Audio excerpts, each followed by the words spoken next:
Right, we are back for some of the insight. If you didn't see Twitter, which to be fair, nowadays it doesn't even nobody uses following anyway, even anyway. So it won't have been a viral tweet. So you might not have seen this, but you might be surprised why there's so many insight out so early. First of all, it's obviously Monday, and then the VOD itself will actually come out tomorrow on Tuesday. So the reason why is basically, I'm sure you are aware that Yamato does still coach the Ruddy Sack team. So what is happening is it was just getting a bit awkward with some of the timing. Like, it's not even by the way that we were necessarily like running over. It's just, I know what, here's the thing, Yamato. The reason why I never pushed back against changing the time is I know exactly what the issue is, mate, which is it's not that like you're always running over and like you're never getting there on time, but it's just knowing that you have something, for example. I'll give you someone an example. If I know I have something that has to happen in 30 minutes and I've got 20 minutes of work to do, I have time to do it, but that pressure actually makes that 20 minutes way harder to do the work in. So I know what you mean, mate. You know one likes that feeling of seeing the clock get really close and thinking, fuck, are they going to stop now? So it's all good. We decided we're going to switch to Mondays for now. We also, by the way, if people don't know, a lot of the original timing of this as a live show was based around Monty living in Korea and then coming back and going to America. And it was also, I was basically scheduling around him. So we actually kept basically the original time slot I had for Monty, but Yamato doesn't live in Korea. So we can also, for this show, actually move it to whenever we want. We do want to, in theory, have a same day. So we'll try Mondays for now.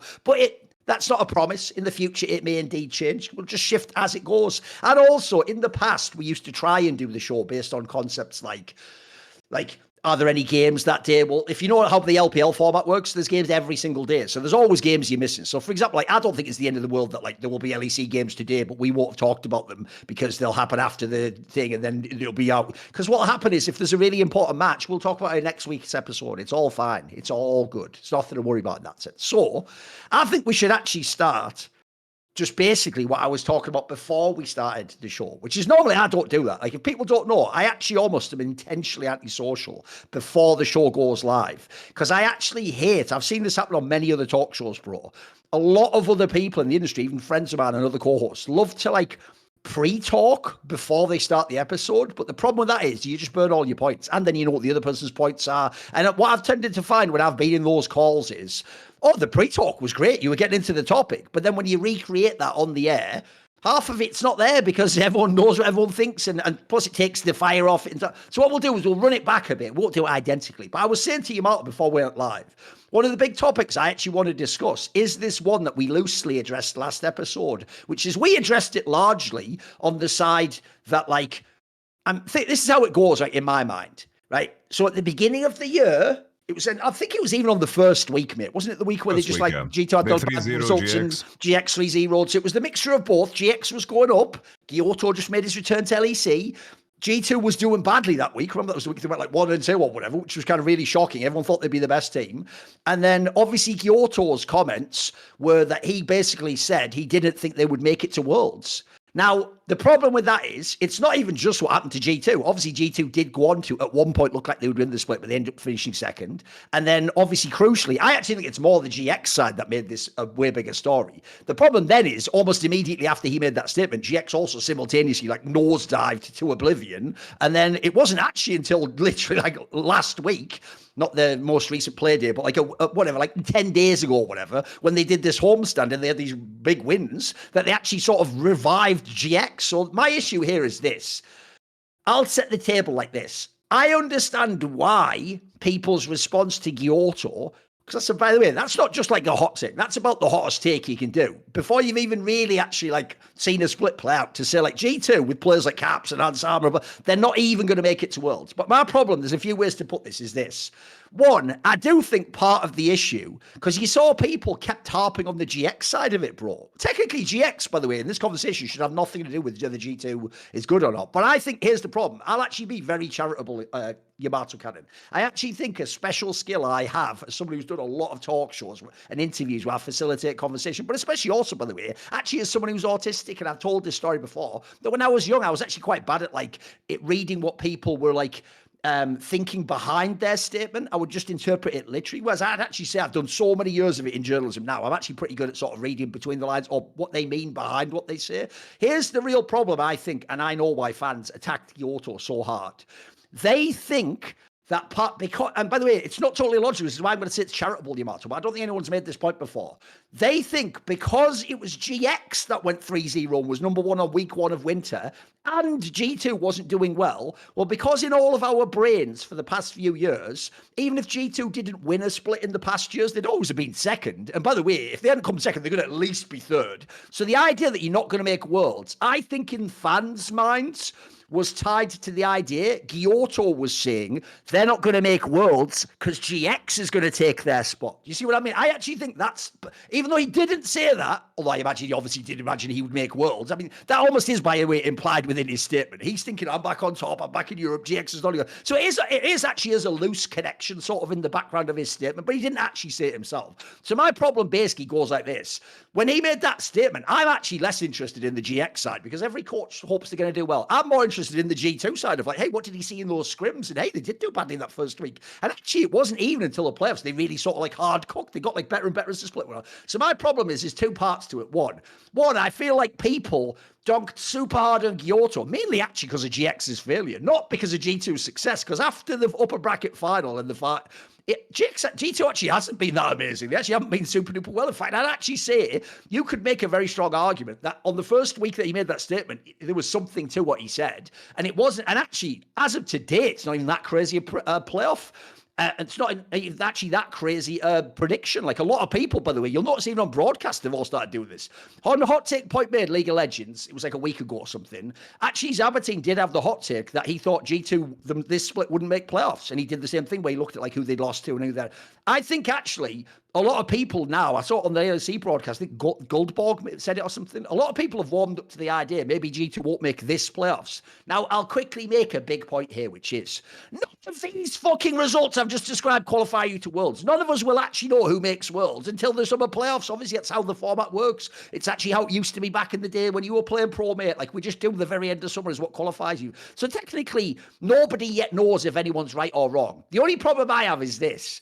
Is if we're in a world where we want everyone to make these bold statements, because by the way, I've made this point the whole year. I think it's excellent that Guilhoto made that statement. That's not a judgment of the statement, but I think it's brilliant that, like, for example, when a big former champion does change players, that if someone really is scrimming them and going like, hey, they're actually way worse, I want to know that. And by the way, if you can frame it as like trash talk, that's cool. My problem always is this, Yamato. We all know there is a line to trash talk. The line becomes, like, if we're having fun trash talking, mate, imagine actually like among people who are part of a community and we aren't all enemies, etc. The trash talk has to always have some element of like, I'm trashing you, but obviously I still respect you on some level. Or obviously it's good that you're part of this. The problem is I think the trash talk is too vitriolic. And I was saying this to you before the show. This will set you up to give me your take, which is my issue goes like this, Yamato. People haven't just memed back at Guilhoto and gone, hey, how's GX, bro? Or like, by the way, a great line to him would have been, one, G2 is going to make it, and two, you'll be watching with us on Twitch. So if you do some bad like that, I'd be like, fair play. But I feel like people have given Guilhoto, like, essentially almost 100% of the, like, criticism and trash talk you could have if you'd failed the prediction. But his prediction could still actually come true. In fact, as of right this moment, it's all of a sudden back on the menu in a way it only was in the first week he said it. It's actually suddenly starting to look more plausible. Whereas, yeah, obviously after the winter split, I thought to myself, wait, he was wrong on that, wasn't he? But I'm wrong, because that's not what matters. What matters is how you do in summer. So my issue goes like this, Yamato. If he somehow ends up being right, how do we resolve this in the scene? Because everyone will have told this guy he's an idiot, a moron. Every time he lost to GX, like, this proves you know nothing about the game. But then he might have been right in the end. So how do you resolve this whole situation, bro? Because as I say, it becomes more of a topic, because I actually think the fact that people don't even think G2 might make this playoffs, again, you project forward that type of a form. It's not too crazy. You could come fourth in Europe. Remember, we're not saying you have to actually be like eighth. Not making playoffs, by the way, is a crazy prediction, but it's just plausible. The idea you could come fourth and lose like a game 5 to Fnatic or MCoin, that's not actually that crazy now. So where are you on this topic? Listen, you are someone who's had a lot of criticism of fans, but you also tend to try and be like kind towards fans and let them shit talk you for some reason. So where do you come out on the Guilhoto topic? Where are we going on this? I think the main line in everything is the credibility of Guilhoto and also the credibility of the statement. And okay, like, I think as things move on, right, and certain things happen and there's more information, like if you were, let's say, a betting man and you could set up a bet if G2 is not going to make Worlds or not, you know, at the moment in time when Guilhoto said it, I think that the odds must have plummeted with what we've seen so far, right? I think in the context of spring, going to them going to finals.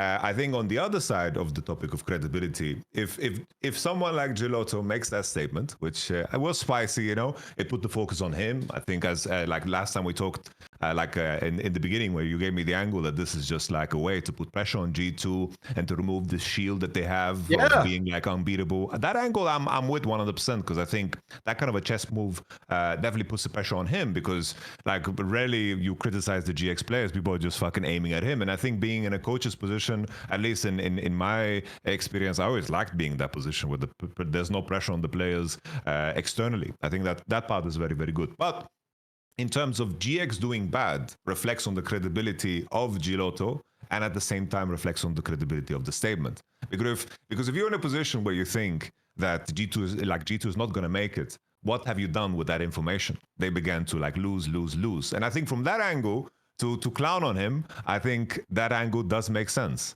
Like the statement in itself was quite cursed because they did go on a massive lose streak and now they made a resurgence, beating G2. Last episode I said, fair play, you beat G2. G2's not looking bad in terms of zooming out and what the statement was focused on. If we just break down the words, it was only on G2 and their odds to qualify. But I do think that with what we've seen so far up until this point, and in the context of the rest of the league, it still feels and looks very, very implausible that the top three won't be a version of G2 KC Fnatic, right?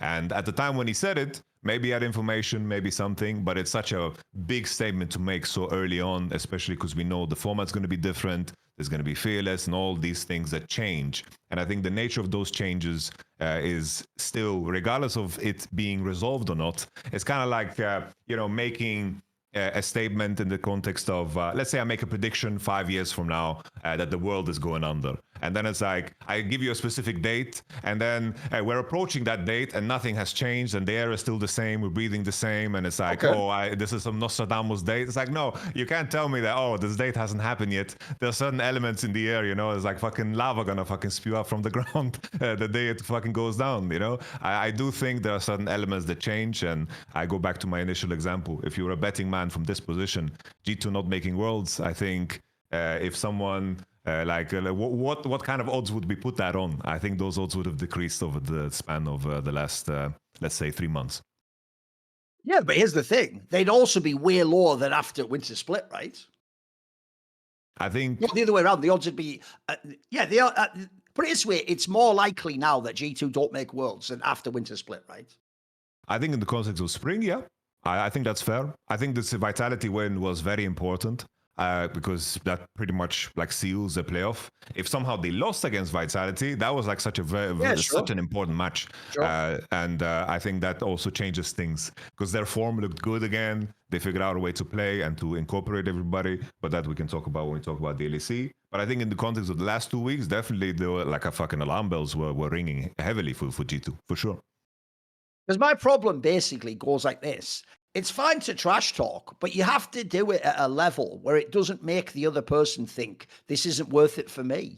Like, essentially, you have to keep it so it's got an element where it feels friendly. If people don't know, one of the things that's really misunderstood about me is I don't tag players on my Twitter if they've never, like, directly been rude to me, Yamato. Like, if you ever go back in the day, the only time you'll ever see me tag Nuke from BDS in a tweet is when he directly on Twitter to me was very rude to me. Because at that point in time, it's like, if you want to be rude to me publicly, well, then game on. You've set the rules. I accept your terms. But if, for example, like I criticised Nuke before that, I would write his name, but I'd never tag him. I don't think he's ever followed me. We're not like mutuals in any way. That's one of those things where if he chooses to stay off social media, I'm not even trying to get his attention. I'm making that comment because that's my thoughts about him to my general audience. It's not even about him at that point in time specifically. It's actually my thoughts about him.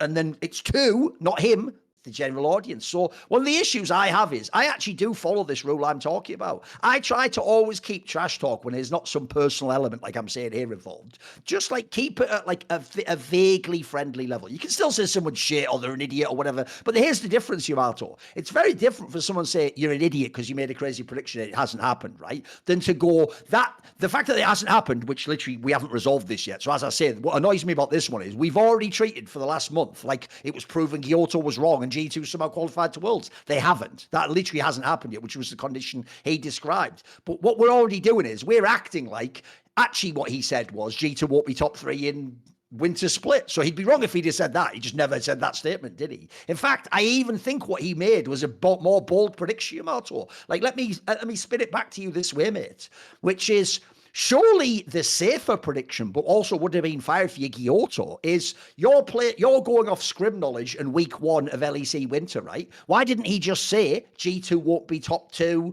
in winter split? That alone would have been edgy, or top 4, something, right? That would have had at the time a better chance of coming true. And the other thing is, it's such a short pace of time, he'd have a chance to be right within like 3 weeks or something, or 4 weeks or something, right? If he'd have done that, I'd get it. Like, that would be one thing. In some ways, when he makes a prediction like they're not going to make Worlds, so what he's really saying then, Yamato, is something like in about 6 months they won't be top 3 is what that, if you translate that, right? To me, that's actually not even crazy trash talk, bro. To me, that's almost more something like, based on what I've seen in scrims and my team playing them, he's basically saying this isn't your dad's G2. This isn't the G2 of Mickey X and Yankos and all those past good teams. It's not even really the one of last year. It's a different G2. And here's the weird thing. What I don't get is, aside from saying they wouldn't make it to the top X, and also, you remember at the time, he also called them out because I think it was scrim dodging them or something was the implication, right? If you remember, there was some like weird thing he mixed in there, which implied that they'd fucked with their scrims. Basically, people act like he trash talked the team, though. I agree with you. I noticed he didn't mention any players, mate. He didn't say like Cap sucks now or something, you know, like something rare. That's what I don't get is like, was his trash talk that unreasonable? You think it was? Do you think he went too far with it? I think if I want to go at it from the angle of being charitable towards Guilhoto, it did seem just like a statement of like G2 is not going to dominate this year, and there's like actual challenge. Because if I view it from that angle, there's a lot of truth to that. They lost to KC, like they lost to Fnatic. There's like challenges now. Like Koya is looking decent. Like I said before, I assume it is implied that he thought he was beating G2 in scrims or would beat them. That's all they were being dodged, etc. I assume as well we can add in that because at the time everyone said in scrims Fnatic was beating everyone. I assume he also saw Fnatic and thought, well, they're going to be the champions, not G2. Something like that. I imagine it was a mix of it all, right? Because I think if that's like the point, there's truth to it, right? I could definitely see that. I liked how Dylan responded, because if the Dylan response was tough as fuck too, you know, like I think that part was very, very good, very spicy. That was very enjoyable. I think on the topic of like people giving him vitriol, people giving shit, like I clowned on him too, right? Because it was very cursed and they just started running it down, right? I didn't do it to. I don't consider it a trash talk personally, Yamato, to tell him like you know nothing about League of Legends because you said that, or you're a failed coach because you like that's not trash talk, man. That's just being mean to someone. Like I don't want you to go to prison for making a shit tweet, but it is. I think that's just horrible to say that, mate.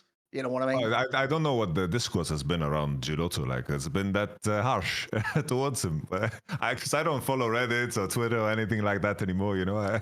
Fair enough. Maybe you can look me in. What have people said? I would say quite literally, because like I say, I don't even think it was about G2's up and down form, mate. I think as soon as GX fell off in the regular split of winter, people just took that statement. Like I said before, they turned it into whatever they wanted. They turned it into G2 isn't good now, or we're better than G2. All these statements that he never actually said. And for real, ever since GX started losing, they just acted like this, like, look, the fact that we're losing already would have made them say Guilhoto's a fraud or he's bad or what are you doing with the team? Because obviously they had some good players on the team. But I think they took that and then combined it with the G2 one to be like, look, he's obviously just doesn't even know what he's talking about. He's a fucking idiot or something. And I think people did. Sadly, they didn't just take it as, hey, he went too far. He overcooked with the trash talk. Again, I'll have to just leave it to fans themselves to say what they think the fan sentiment was. But I got the sense that like there was a massive swelling of people who were backlashing against Guilhoto. They've treated him like a moron for the last like month and a half or something. Yeah, I would say so. I would say though, like in terms of how fans are, I think fans are irrational. So this is a rational response to a comment like that, right? Okay. It's like if you say big words like that, you better back them up. And then it's like one of those things where you build credibility over time. It's like if now, like you mentioned, like the question is like what is going to be, let's say, the reparations for all the shit he gets if G2 don't make it.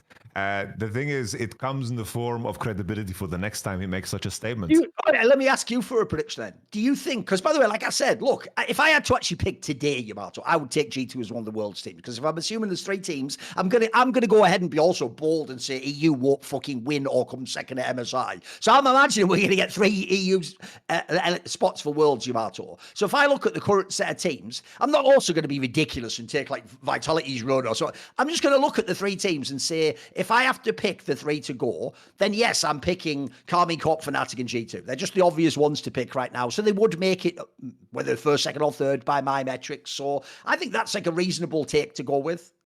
I think I would go with that. But like I say, I also don't think, if you ask me for the odds, I agree with the way you did it. If you did it as betting odds, yes, on week 1, their odds actually would have been way more close to not making it to Worlds than you'd imagine. Like it was at least possible, right? I also agree, at the end of Winter Split, those odds would have gone way down. Now it'd be like, I actually think the joke is after Winter Split, they would be the most likely team to make Worlds. Because even though they didn't win the Winter Split, they just showed so much quality against everyone except in the final that you'd think, oh, come on, they'd be really hard for this team not to make Worlds. But the difference is, if the odds were like quite high, they don't make it on week 1. Then after Winter, they went really low. Let's say like they were either the favorite to make Worlds or second. I would say now they're more back to like maybe they're like I said, maybe they're the 3rd team to make Worlds. But I would say they're right on the borderline.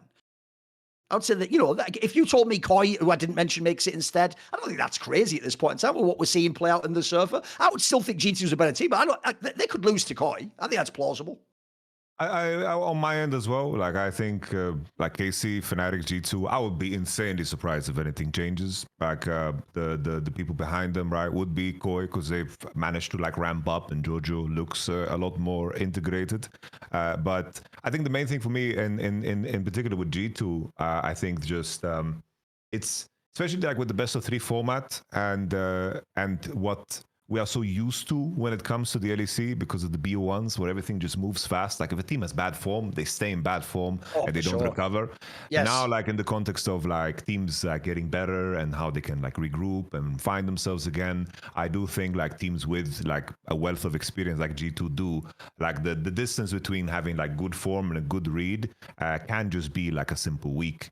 And I can contextualize that to KC too, like we talked about in the last episode. It's like the fact they got the week off, then they get to play against Rogue, and then their next match is in the fucking KC venue against G2. Maybe this is just the perfect storm to make KC the front runner to win the split again, because Fnatic now, some of the games that they played, they look kind of dirty, in terms of how they finish up this last like this LEC weekend. So it's I think now in the best of 3 world, I do think that how forms can shift between the week is a little bit more like we can be a little bit more charitable towards teams that have that credit. It's like BB, Caps, and their coaching staff, like that should already be as a foundation good enough for them to make it to the World Championship. But they didn't make it in 2021, because they lost the best of 5 against Fnatic, for various reasons.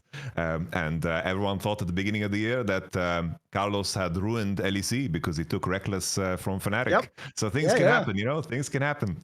Yes. No, by the way, that's actually even a very good historical parallel, because you're right. Everyone would have said, same thing. It's guaranteed G2 goes to Worlds that year. Bro, they've just got the super team lineup and they put Reckless in, who, remember, was like a literal MVP of the LEC in a bunch of those years and even was in G2. So, yeah, it's actually quite a good parallel. It would have been inconceivable they didn't make it to Worlds, but obviously the joke is even your fucking scoffed roll-swap Fnatic eliminated them and actually stopped them going. So that's another thing about this discussion, by the way. We still don't know either way. It's like fucking 3 months away from now or something. Like, it's such a fucking inane thing that essentially what I'm annoyed at is everyone thinks it's already been proven that he was wrong. It's like we haven't even started the process. Like, yeah, in the early part of the race, it looked like he was losing. But also, there's another thing.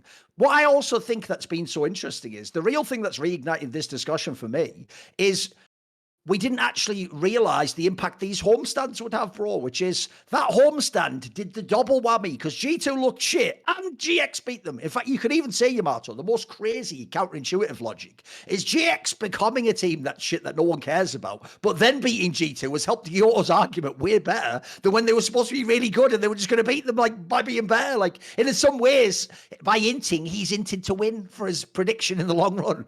Although I assume he does want to make Worlds himself, for fuck's sake. Yeah, there's another thing, I will also say that. If at the end of the year, you're actually right, G2 doesn't make Worlds, they come fourth and they lose 3-2 to MCOY in that last series, but then also G2 is irrelevant and you're watching from the stands. I mean, I'll give you credit, but it's not really that cool. I'd rather have just made it with G. You know what? I'd rather GX and G2 made it if I were Guilhoto at that point. It's not really about G2, but that's why I say I also think people have got too serious about this. Like, in some ways, I could even argue that doesn't this really show how scared everyone else is to do real trash talk? That actually everyone has still been talking about some shit Guilhoto said in week 1 of the whole year. Like, man, every other trash talk in every other region, we've forgotten about all those. That's ages ago. Like, we're all on to the new split. But because there hasn't really been anything as spicy as that, it still sort of lives rent-free in everyone's head or hangs over the scene as these results go up and down, I think that's like the main thing, right? I think it's just entertainment in the end. It's like if people are upset or emotional or passionate about something in either direction, I am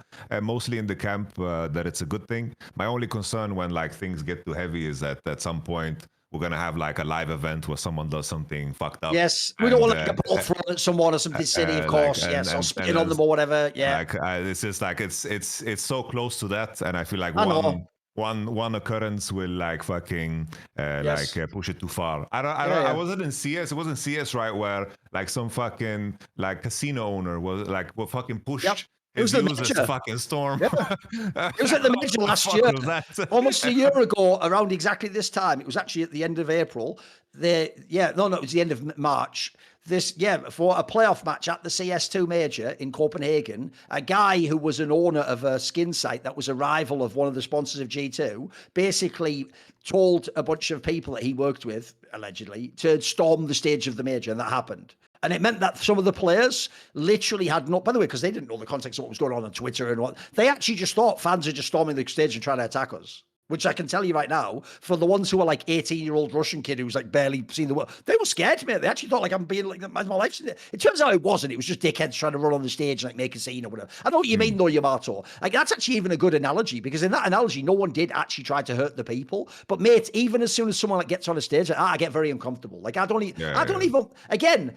Talk all the trash you want on Twitter or make a sign like Guilhoto's an idiot, but don't ever like even imply that you're like, because even you could argue even storming the stage gives the person the intimidation they're going to be attacked whether they are or not. Like that in some sense is their safe area where they know that there can't be anyone outside who isn't an admin or another team. So I do think I know what you mean, Yamato. That's the problem. Is it's all fun and games until eventually someone does get hurt in this analogy, whether that's something like being physically intimidated at an event, which no one should ever have to experience at esports, for fuck's sake. This isn't the UFC. Here's the thing, Yamato. I get why there's fights at the UFC. It's like mega fucking adrenaline pumping shit. You've got massive old jacket. The sort of people who are fans of that are the sort of people who want to have a bar fight, etc. That makes sense when a fight breaks out. The idea at esports, we're going to like spit on people or like pull their hair or something. It's by the way, these are things that have happened at certain events or at certain places around the world. Like that is beyond the pale of my. That's totally unacceptable. Like, that should never happen. I think you should be banned for life if you even do that. By the way.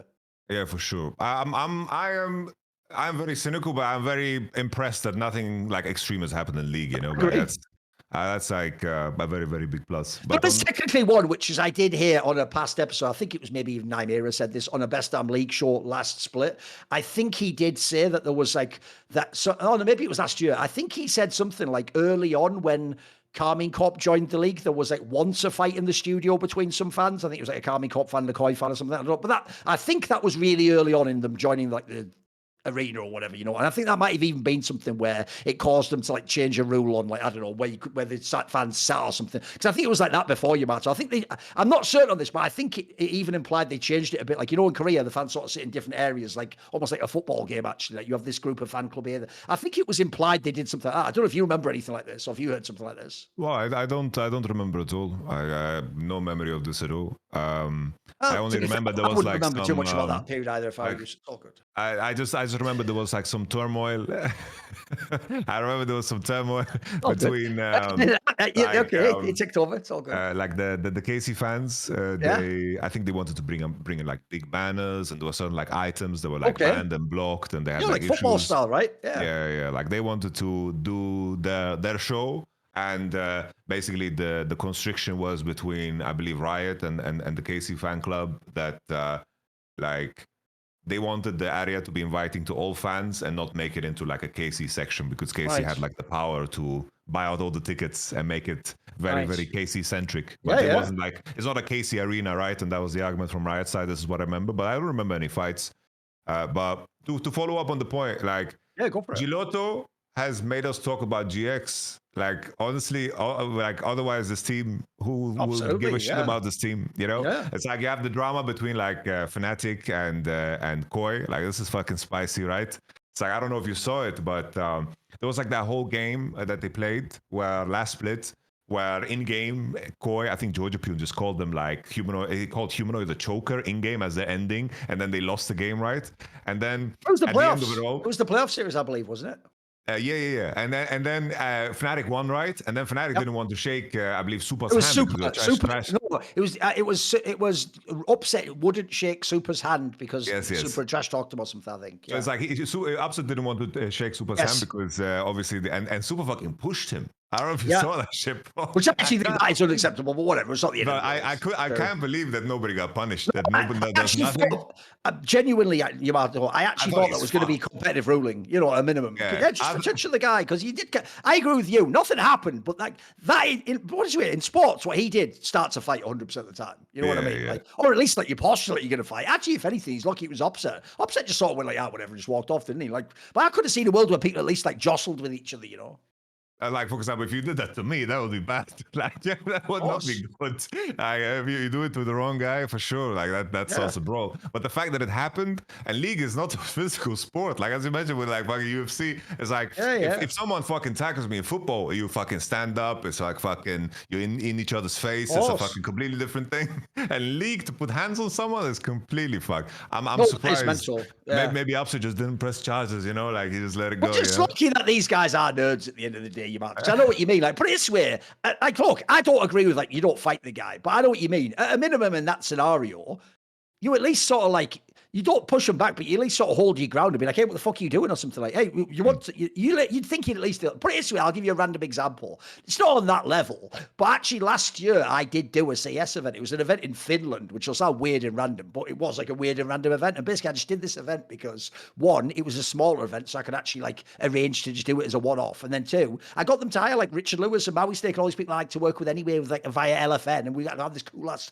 desk that was almost like a live podcast. It was really good. Adam Sandler, bro. You just brought your homies to make a movie. That's what I did. Yeah. Here's the thing. I'm legit like that, mate. I'll do that. And by the way, spoiler, yes, we literally did also, me and Richard, take low rates so they could get Maui in there and we could have all free, etc. Because I think that's just a cool way to operate in the industry. If you're not going to die if you don't have the money or something. I think it's just a cool way for everyone to get along and to all work with the right people. So anyway, at this event, I don't think this story's ever been told by Richard, so I'll tell it here. Basically, there was like a VIP area in this arena, because it was in a hockey arena in like a place called Espoo, which is outside of Helsinki. It was in this hockey arena, right? Which, by the way, could fit like maybe like 8,000 people or something. It was not a bad-sized hockey arena. And they had a VIP area where like you paid for a better seat basically because you were elevated, and also you would have like a table and you could get like food from a buffet. So what would happen is if the food hadn't come yet for the talent, like the commentators and the others, we would sometimes go to that area if we were hungry. We had to get some food during a game, and we would go and watch the game from the crowd in this VIP area and have some buffet food. And when we came to this area, I came along and I saw Richard and Maui was sat there at this table. So I got a bunch of food too, and I came over and I sat there. And when I sat down, I did that thing where, you know, when you like pull your chair out, you're sitting down. I looked behind and I saw the table behind us, and there was some Finnish guy there just like looking like, and I did that thing, right, where I've learned to be more reasonable. I didn't immediately jump to conclusions about it. I thought to myself, is it one of those scenarios? Maybe there's, you know, like at the airport, maybe there's a monitor right behind me. Because you know when that happens to you at the airport, like you're trying to look at a monitor and a person stood below it's going like, and it's like, no, I'm looking at the fucking monitor for my flight time, believe it or not. Not a random guy I've never met before. You're not like, I'm not like a fucking jungle tribe who's never encountered civilization. Oh my God, oh, is that? Like, so you know that kind of misunderstanding can happen. But in this scenario, I look behind me, but there's nothing there, bro. There's not even a camera. It's just like a wall. So I look back again, right? I'm sitting down, I'm thinking, okay. So as I sit down, I just do one last glance back, and he's still just looking like mad dog at me, like.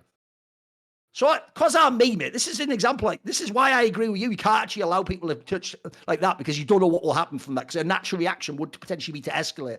I turned round because I'm me. I was just like, "Is there a problem over here?" And this guy quickly like snapped out of it, like he'd been in a trance. Like me? Oh no, sorry. Like, and he just. But then the thing is, this is why this guy was actually cool. He just said like, "Oh, sorry, I just." this is how weird, but you actually just said, I just actually haven't seen, I said, you are famous, you are working the event. I've never seen anyone famous. So I was like, oh, right, that's it. Basically what he's done there is he's made the mistake of thinking like he's sat at home watching TV or whatever. And he's forgotten this is real life and I can see you, like, I can actually see out the TV. I can look. So anyway, there wasn't an issue. I mean, Richard was laughing because he was like, what fucking sorry. Hey, what the fuck are you doing? I wasn't doing that. I was just like, hey, is there a problem? Because I was wondering, why is this guy like fucking mad dogging me? No, not that I was going to beat him up. I mean, who knows what would happen in that scenario. But anyway, my point is, I'm with you. One, I'm actually really shocked Riot said nothing about it at all, by the way. I don't even know if they actually addressed it on the broadcast.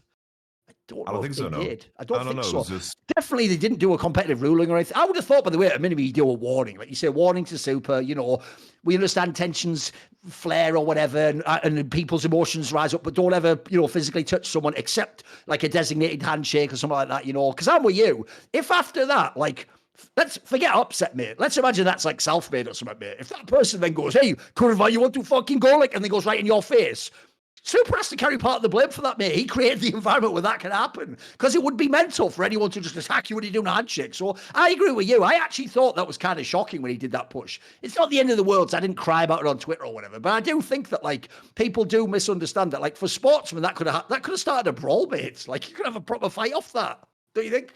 No, for sure. Like I've seen it happen. I've seen it happen many times, but. Like I guess it was just one of those things. Maybe Upset just said, "I don't care. I don't want to press charges. No problem, Riot Commissioner," and then they moved on. You know, I just wanted to add, bro. Like bro, like that you. Someone's staring at you. I missed the joke. Oh, why did I miss this? Here's the obvious joke I should have said, Yamato. This is where we know Fnatic hadn't got their team cohesion level. Logically, right when Supa pushed him, Mickey X should have like shoulder barged him like Alistair and peeled for him. He didn't even do it. As always, Upset can't even rely on any peel, Yamato. He has to just back off out of a team fight. He can't win against KDA, you mean? Exactly. Yeah, he didn't want to take a shot. You want to die, you know? Shit. Honestly, in life, it's good to play for KDA, bro. Yeah, exactly. No, you are right. That's one area Reckless actually nailed it, Yamato. My problem is just in the game when it's just a video game and you don't. In real life, you should definitely play for KDA. I wouldn't go in and just follow up. Like, nah, you know what? I think you can go in first. Just to make it clear, it's like you play to keep everything at zero. Like we're not out there farming kills. Yes, for true. That's true, actually. Yeah, you also implied it's actually worse. You implied not only you play for kills, you're also going for assists. Like, bro, how are you getting assists? Like, you're involved with murders too. Like, cut the analogy, bro. Like, cut the tape. Okay. All right, you play in real life. You play not to die. Let's say that you play not to die. There you go. Yes. You don't play for KDA. It's by your logic, the worst serial killer ever is the best KDA player ever. And like, or someone in war, I guess. Someone in war too, I guess. Jesus, I was about to say, bro, I think it's crazy that someone says that you at a CS event. And your reaction is that he wants to square up or something. Bro. No, because here's the problem. Not your reaction be that he's a fan or something. No. Well, by the way, that's actually a good point to tie back into this conversation. That's also what sucks about the online world versus the offline world, mate, which is when you're immersed in the online world, you actually will start to... Remember, if all you see online is a vocal minority who are mega hostile, you will actually start to think that's what the normal fans are like, that they represent just the crowd, and that when I go out, like most people here are trying to fuck with me or trying to find an angle or show me up or something like that. So I know what you mean. Like, by the way, almost everyone in that arena was just actually really nice to you. They were all, oh, sorry, hey, I'm a big fan of it. But you never know. That's the problem, Martin. In fact, that's why I say it's a very good point you've raised. Because here's what people don't understand. We're not even talking about the idea that like a whole fan of Crowning Corp fans are going to be super shitty to you. The problem is it only takes one to ruin it, mate. You know what I mean? The one guy that throws the punch or the bottle or spits on you, that one person can ruin it for everyone in that sense. By the way, especially the person who gets spit on, obviously, like they can't go to themselves, well, I'm wiping this spit off, but that was only one person. All the other fans didn't spit on me. No, you care about the one who spit on you in that moment. So I know what you mean, but that's also why, unfortunately, by the way, the internet is just a fucked up space. Because I can tell you, online, you can get a million negative comments. I don't know about you, Yamato. In real life, I'm not even joking. I did something like 75 lands in Counter-Strike as an analyst. I think I had 2 times someone ever come and be vaguely rude. And when I even say vaguely rude, by the way, it would be more just like, you suck. Like, no one came and punched me or threw yeah. a drink in my face. If anything, I'm actually, the sad thing is it makes me realize a lot of people talking bad shit online are just like people doing it because they know they don't ever have to actually beat you up or whatever. They're doing it from the joke is it really is half the time a 15-year-old idiot just behind a computer monitor who's safe and he can just get away with it. You can't do anything. No, I have never ever like that's the question I wanted to ask you. Like, if you ever had like a negative experience, because I've never ever had a negative experience. Like, people are fucking lovely most of the time. I think most people are just excited to see someone that they recognize on the screen. Some people like fans, or some people are just fan of League. Like, I've never had a single like bad interaction. I also feel like, I don't know about you, mate, but I feel like the kind of person who pays and attends the event is just way less likely to be the douchebag, believe it or not. Like, I feel like it's the guy who for free online just bashing on the keyboard, says wherever he feels like. The people who go to the events tend to be the most chill people. It's just people like they like Twitter is a fucking game, like it's a game. Like people, the game is attention. That's what I always say, mate. It's a PvP, right? It's fucking. The game is attention. That's the score that you're keeping track of, and there's a currency in that. So people are just fighting over it, and the easiest way is to get people angry. Like, I love it when like I'm a part of a Twitter chain. Like, let's say I tweet. I tweeted the other day when Gumiushi started. And it wasn't known yet that he's going to play completely. I tweeted, Smash has, like, after Gumiushi made a mistake, I tweeted out, Smash has been seen jogging up and down the arena. He's warming up.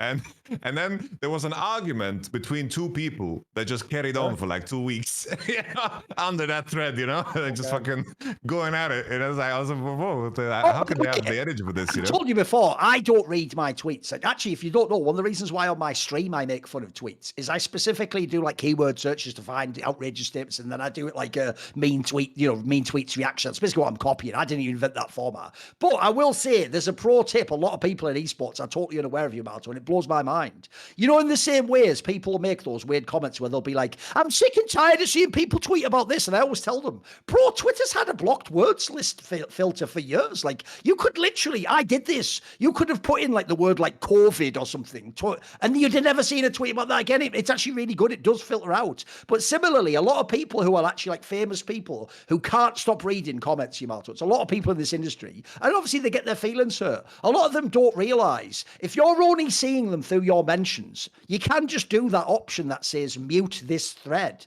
And essentially, as you're talking about, if you did one where you go, oh, this is blown up with the wrong crowd, you pick mute this conversation thread, and then you won't get that anymore from your mentions. So you'll get your normal mentions, but you won't get that one thread. So that means if that happens again, by the way, like, because that also happens where, people keep necroing a comment from years earlier and then people all comment again. That you can also just get around it doing that. I know it's just a basic a lesson in Twitter functionality, but that does exist. You can do that feature. I've used many people. As a lot of famous, but but if you do it that way, you just mute the whole convo at that point in time. You just say, right, I'm done with that convo. I brought up that thread because it's funny to me, the fact that people are willing to invest so much time into what could be just a bot, maybe.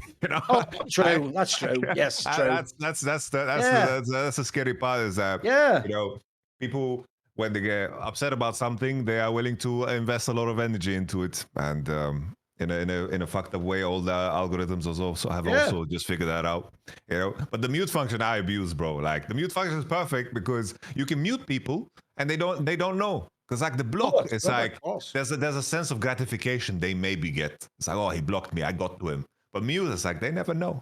They never know, bro. That's actually sad, though, I've got to tell you, because I can tell you 10 years ago, that wasn't how it was, Yamato. What happened is if you blocked someone, they would actually feel sad, like, what the hell? I didn't want to be blocked. When it became like a badge of honor, that's how you know how antisocial fans are and how many there are now, mate. Like that, by the way, that's never a win. When people try to make it like, look how many blocks I've collected. Nobody cool ever said that statement out loud, by the way.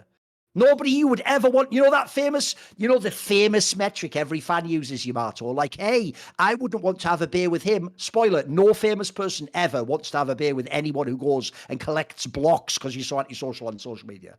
Like, even if, by the way, even if you're thinking, well, no, Thorin, that's bad. No, even if you had all the blocks to my enemies, Slasher and Destiny, I would think to myself, you were even a dickhead to them. Like, no, I wouldn't fuck with that, mate, even if I don't like them. So, anyway, to bring it all the way back, what I would say is this.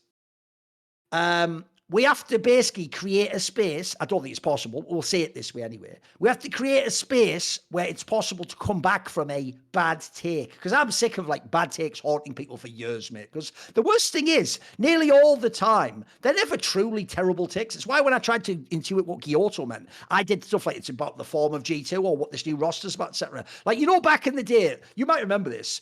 Back in 2019, when Rogue first got good in that summer split, like when they made like Larson into the lineup and Vander and all those people, you know, when they like changed the roster from the academy squad through to the main team because the original Rogue squad was dog shit in LEC. When that happened, that was when famously LS made that comment where he was like, if Rogue played TSM, who at the time was a top team with like fucking Broken Blade and Sven and all those people, Bjergs, he said if Rogue played TSM, they'd beat them in a best of 5 or something. And everyone lost their mind, bro. Even though, to me, the spice of that is obviously really outrageous. Like, I don't know if that's true. But to me, that was more a point where what LS was making a point about was like the makeup of the team or like what style. I think it was even a stylistic point he was making about. I think the Rogue played like a really basic like mid-game or something, and that was where he thought TSM was some point. So to me, that you can do the wrestling side where we dunk is to take funny, is it not? We can all go back and forth. But surely you are also trying, like I do. Surely you want to know what the person was trying to say and what their real point was. The real point's the most interesting part to me, mate. The drama's fun. We can have that, you know, that comes and goes. But to me, that stays on a very shallow level. Drama almost never gets really deep.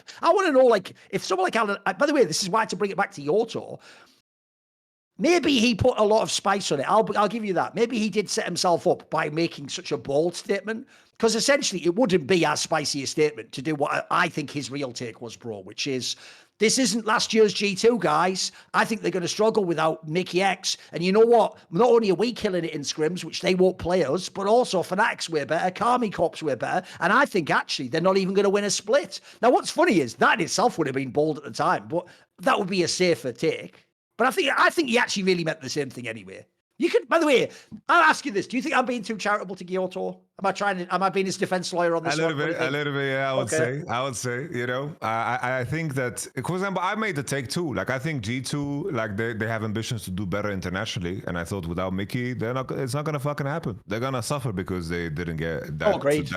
But I think like the main thing, like I made that the moment I heard the announcement, I pressed Romar really, really hard as well, because we had an episode with him, and I said it's like I tried to get out of him, you know, if he feels like some level of like fear or potential, like will he feel regret if things don't go the same way? Is there a chance that Mickey comes back? Like, I tried to press him as hard as possible. Obviously, he can't say too much because in the end he said this was my conviction, and if things don't work out as I will take the responsibility. That's what he said pretty much. But I think on Guilhoto's front, it's like I do think, you know, I think it's very different when, like, for example, us that are not competing that make that statement, because then it's like based on our analytical prowess, right? And from what we know and what we can see. But it's very different when you got skin in the game in terms of being like in the league, because then your knowledge gets measured in a very, very tangible way. Your skill gets measured in a very, very tangible way.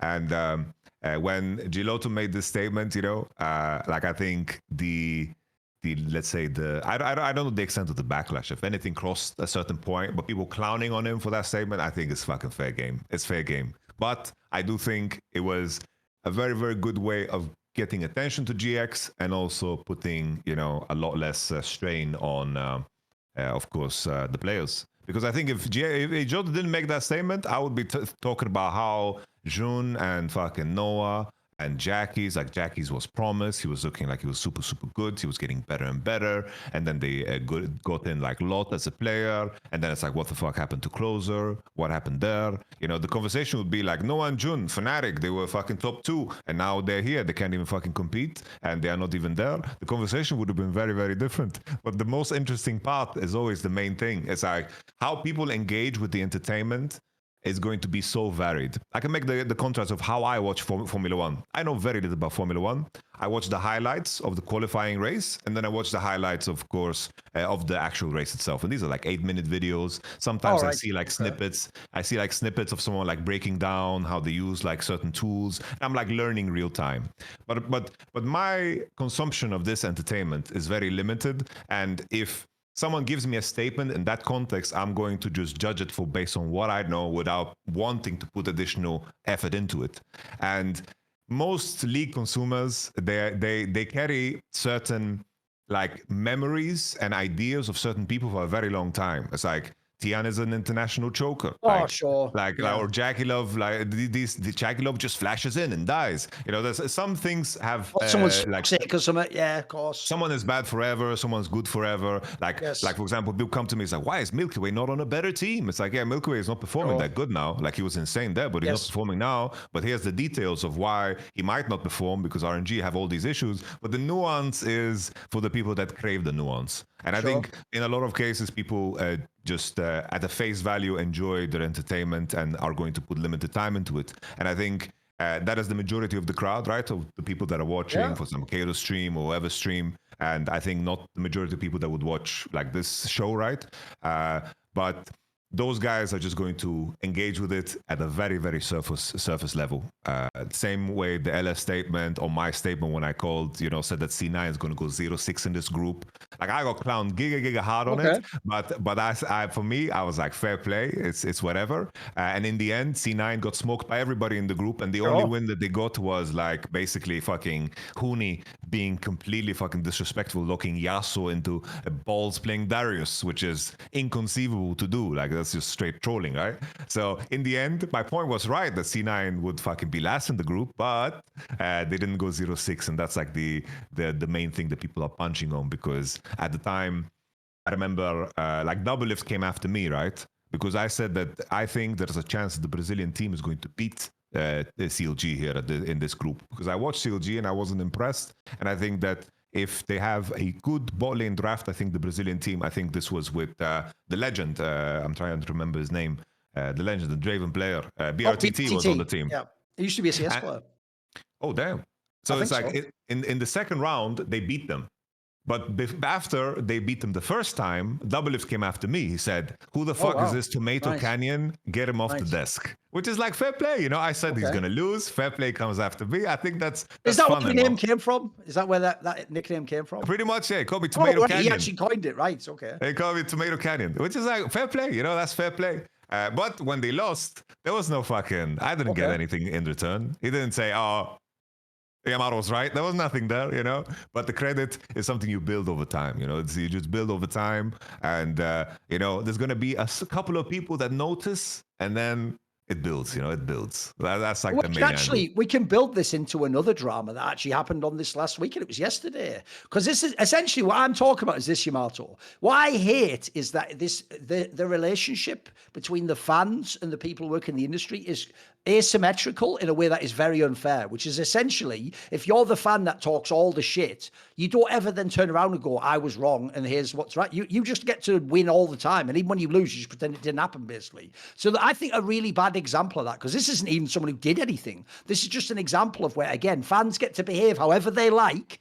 And if they're wrong, they get to sort of go, oh, well, and just move on to the next thing that they're going to go crazy about. And they never have any consequences, right? I don't know if you saw this, but you will have seen on the broadcast when GX won that match that Noah came up and did that interview with Guilhoto. You probably saw this, right? In which he revealed that he was wearing a black armband because apparently his grandfather just passed away, and presumably it was like a tribute to him. And I imagine he was really emotional because he's thinking about why he's got the armband on and do it. Now, the problem with this is, Yamato, even though understandably everyone was going to, like, their heart goes out to Noah and they're going to feel bad for him, because in this scenario, I think he even said, but the problem is he was like breaking up a little bit here. I think he was even trying to say something like, and I couldn't go back to Korea or something, because obviously I assume this happened back in Korea, and he's on the other side of the world having to play fucking video games, which obviously in that moment seems like the smallest thing in the world, and you wish you could just go to your family, don't you? Which, by the way, I'll actually say, bear in mind my relationship with him, I actually respect that he stayed and played the game, though. I've always said, if anything tragic happens to you, by default, you are allowed to instantly leave the game and go and do whatever you need to in real life. So if instead you change your mind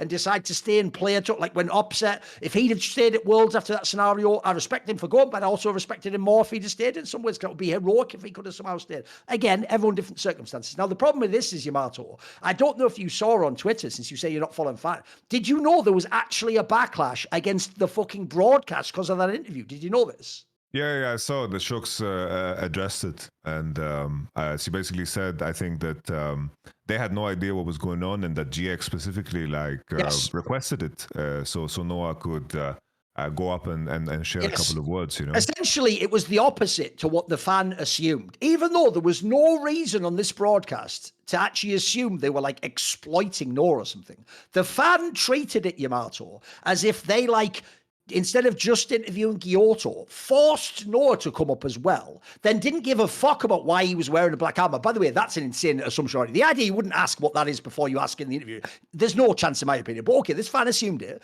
And they thought that what they were almost doing was almost some fucking, those like American talk shows where you ask people all like really embarrassing shit about like their family and the cheating on. They almost thought they were like exploiting him for drama and that they were like making light of the fact that like he has this fucking armor, which by the way, and almost they were almost implying like they made him cry in that moment.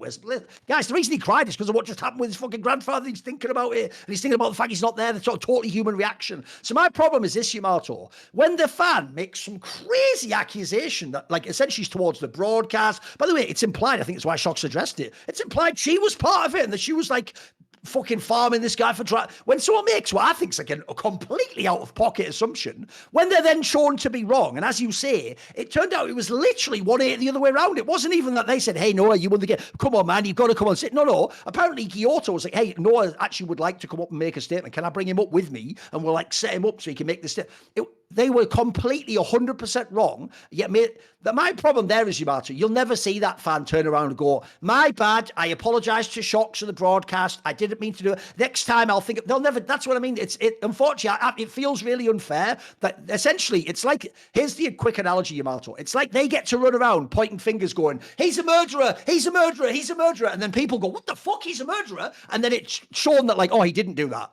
And then you just go, I'll just quietly leave now. Like, there's no consequence for you to, essentially, you're just gambling with house money to make crazy statements.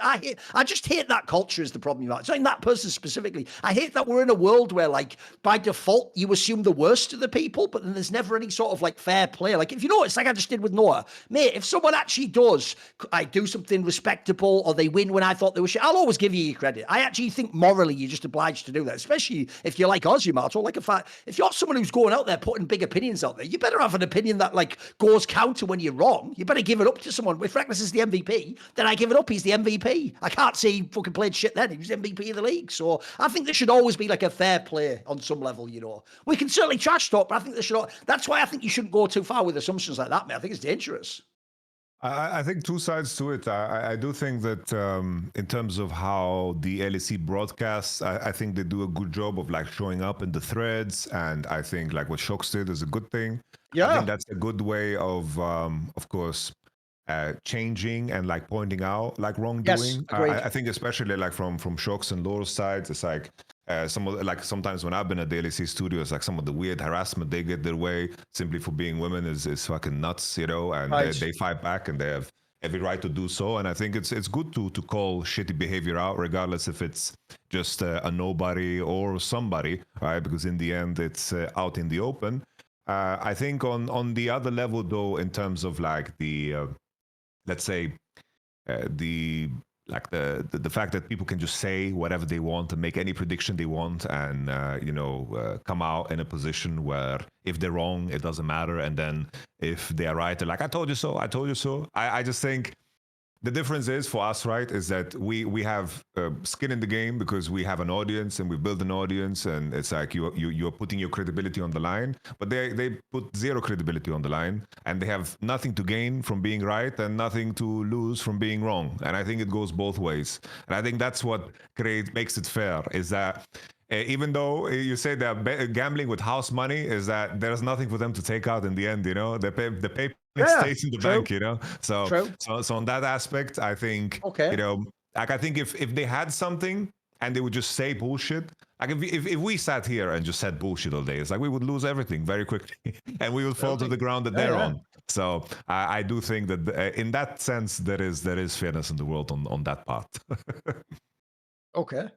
By the way, let's actually just go into some of the topics now, because actually, funnily enough, hence why I referenced it there, this is where, by the way, it does tie into what I just said about Guilhoto. Bro, they're not going to give him any credit this year. He almost has to actually like win LEC. All right, you know what? I'll give you the obvious angle. He doesn't have to win LEC. What he has to do is place above G2. If he can place above G2, people will finally give him credit. Because here's how I know he's not going to get any credit, Yamato. When GX won this game over BDS, the story wasn't what I thought it would be, which is like, wow, GX has really turned it around, mate. Like, if you think about it, they beat G2, supposedly like top 2-3 team in the league. They beat fucking, who was the other one they beat? Carmine Corp, was it? Who am I thinking of? Was it Vitality? Last week I'm talking about. Oh, they lost to MCOY. That was it. It was a close series against MCOY. They almost beat MCOY. And then now they've turned around and beaten BDS, right? BDS, for most of the league, has been in the middle, and they've actually had like upset potential. Instead of it being like, hey, GX is good, all the narratives, if you go on Reddit and stuff, mate, are just all about BDS being shit. There's no credit given to G2 at all. So GX. So let's start there. Well, we'll do BDS in a minute. But actually, this, like, I was willing to think last week. Put it this way, I can tell you right now, I did a bet that BDS would win this game. I bet on BDS's favourites to win this match because I thought, actually, you know what? They're like a good enough team to win this game, even if it's 3 games, like they should out macro them, you know. Now, I actually have to say that wasn't just a flash in the pan that last week GX was at the home stand and everyone was hyped off the fans and the other teams were intimidated. There was a bit of that going on, but this actually tells me like GX actually has something going on under the bonnet, as it were. There's an engine in this team, mate. Like you even see Jackie's have the pop-off games again. The lot guys had a few games he sort of smurfed on actually and beaten some good players. Give me some thoughts on GX because I don't want it to like they're not. Here's the thing: they were looking bad at the end of the last split. It feels like they're almost like they are sort of getting back into like there should be like. Listen, the rating in the league means they can't go very far, but they're actually like more of a mid-table team for me. Like the player, I was always underwhelmed by how bad they were. I never thought it made any sense. So, what are your thoughts on GX right now? Today's GX. I think the main thing that has always been true for GX is that individually they've had very solid players. I think that we saw moments of Lot like being good, and the main question was like in terms of the change up for the jungle, which I think is a tricky thing to maneuver.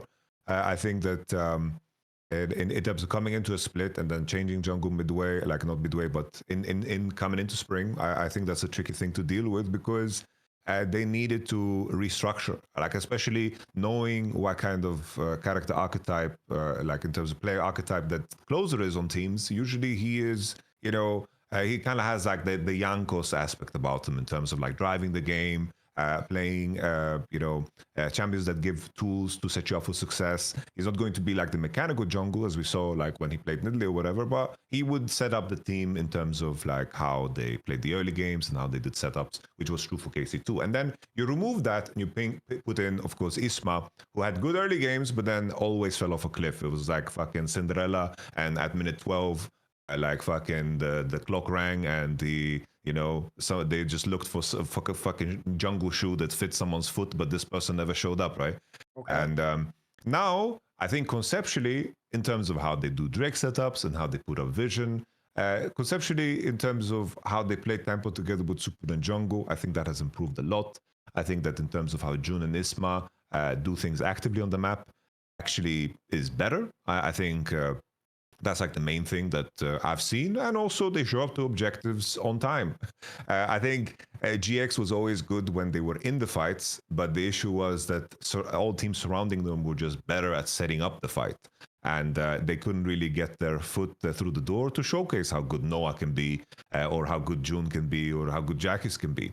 And I think with these added elements, especially against BDS, like their Drake setups were solid. Game 1 was a little bit messy, of course, like that could have gone in either way, but I think that Game 2 was definitely like a statement win. I think GX have just added like some macro concepts that they can replicate, and that has gone so far and have given them chances for like Jackie's and Noah to really pop off. I think Noah, it's always that meme about how, like that Gumiushi said a long time ago, about how you're just the egg in a ramen, and if the ramen tastes like shit, like the egg is not gonna fucking save it. But now in these fights, like they actually have like fair and honest fights, and Noah's popping off. So fair play. I think this team always individually had a capacity to do like decent and be a mid-table team, but we've been missing that for a very, very long time. And I think to be fair to them, like they did change jungle, but at the same time, so did an SK. But SK, the main hype for them was beating a shitty Fnatic, and sometimes you have to ask yourself, like, how much does that fucking mean? And the same thing for BDS, right? They beat a shitty G2. It's like, it's very easy to reframe them off of one series, but now we look at SK as like a joke in the league, right? Pretty much. Like in that series, the GX BDS one, look, obviously game one, as we'll get to in a minute, we will talk about BDS. Obviously, it was a classic BDS fuck up where they have the lead and they have people fed and they managed to lose the game. But if you look at the overall series, first of all, just as a team, mate, GX's macro looks like 50 times better, mate. Like they actually looked like they had an idea of what to do. Like their protocols around setting up for objectives was a million. Like it was just levels above what I've seen in the past split and earlier this split. And then also, like, mate, look, game one, it wasn't so big. But after that, I did carry game two. He was really fucking good at that one. Also, by the way, even though I am with you, Isma has been heavily criticised in this team, by the way. A lot of people think it was a bad signing. I tell you what, though, he actually did have a decent game this time, though. I actually thought this time he gave a good accounting of himself. You can see why there's always something there when people sign someone to a team. It's like that thing I told you on a few episodes back about, like, I'm sure there is an Anglo Jack troll people miss. Like, I've heard he was mega in scrims, or maybe he's like a good personality or so. People are very cynical with what they view. So I do think GX as a team, like I said, you have to give them some credit for this result. They look better, especially when you then learn that no one also had that going on in the background. Then props to him for playing that well in the game. Oh, it's going to be interesting how everything pans out now because they have their match against Team Heretics, which I think is an interesting one because Team Heretics. It's a winnable game. I think Team Heretics, like in terms of their form, is pretty decent. I feel like this should be like a competitive game with what we've seen from both. Team Heretics have 2 matches left. They are on a 4-3 score. They play Fnatic today, which should be a loss, but maybe Fnatic. It just says, fuck you, GX. Fuck you, Guilhoto.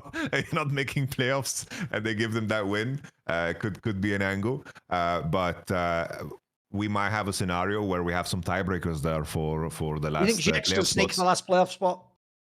It's so difficult because it's so out of their hands. I have to double check who Team Vitality play. Let me just pull that up real quick. Vitality plays KC and SK. And then SK. So one of those is very winnable.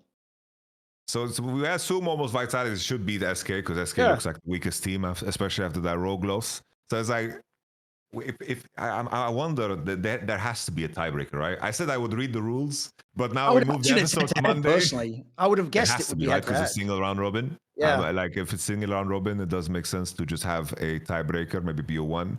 I said I would read the rules, but I just didn't because I didn't have I had the time. I just forgot. I'm just gonna be honest with you. Maybe we get to see some tiebreakers because there's a big chance there that we have a 4-5 scoreline between Vitality, Team Heretics, and then finally GX. And I think BDS with this loss, like this is just over for them. Oh, it's fucked them. Yes, they're done. They're just completely done. They need to hope that Team Vitality loses every game and they tiebreak against them, and then Team Heretics also just. No, that's why I think they're done, because the problem is all the teams they'd be tiebreaked with, they've already lost to. Is the problem for BDS, mate. So I think if the tiebreak ends up being head-to-head, they've lost. Like they've lost to GX, they've lost to Heretics, and they've lost to Vitality. So I think right now they're probably fucked. My assumption is that. Without knowing the rules now, my assumption is just because it's single round robin, then head-to-head won't matter. Because that's always how it's been in the BO1s, where the BO1s, because there's only one game, right? The head-to-head is always going to go to somebody.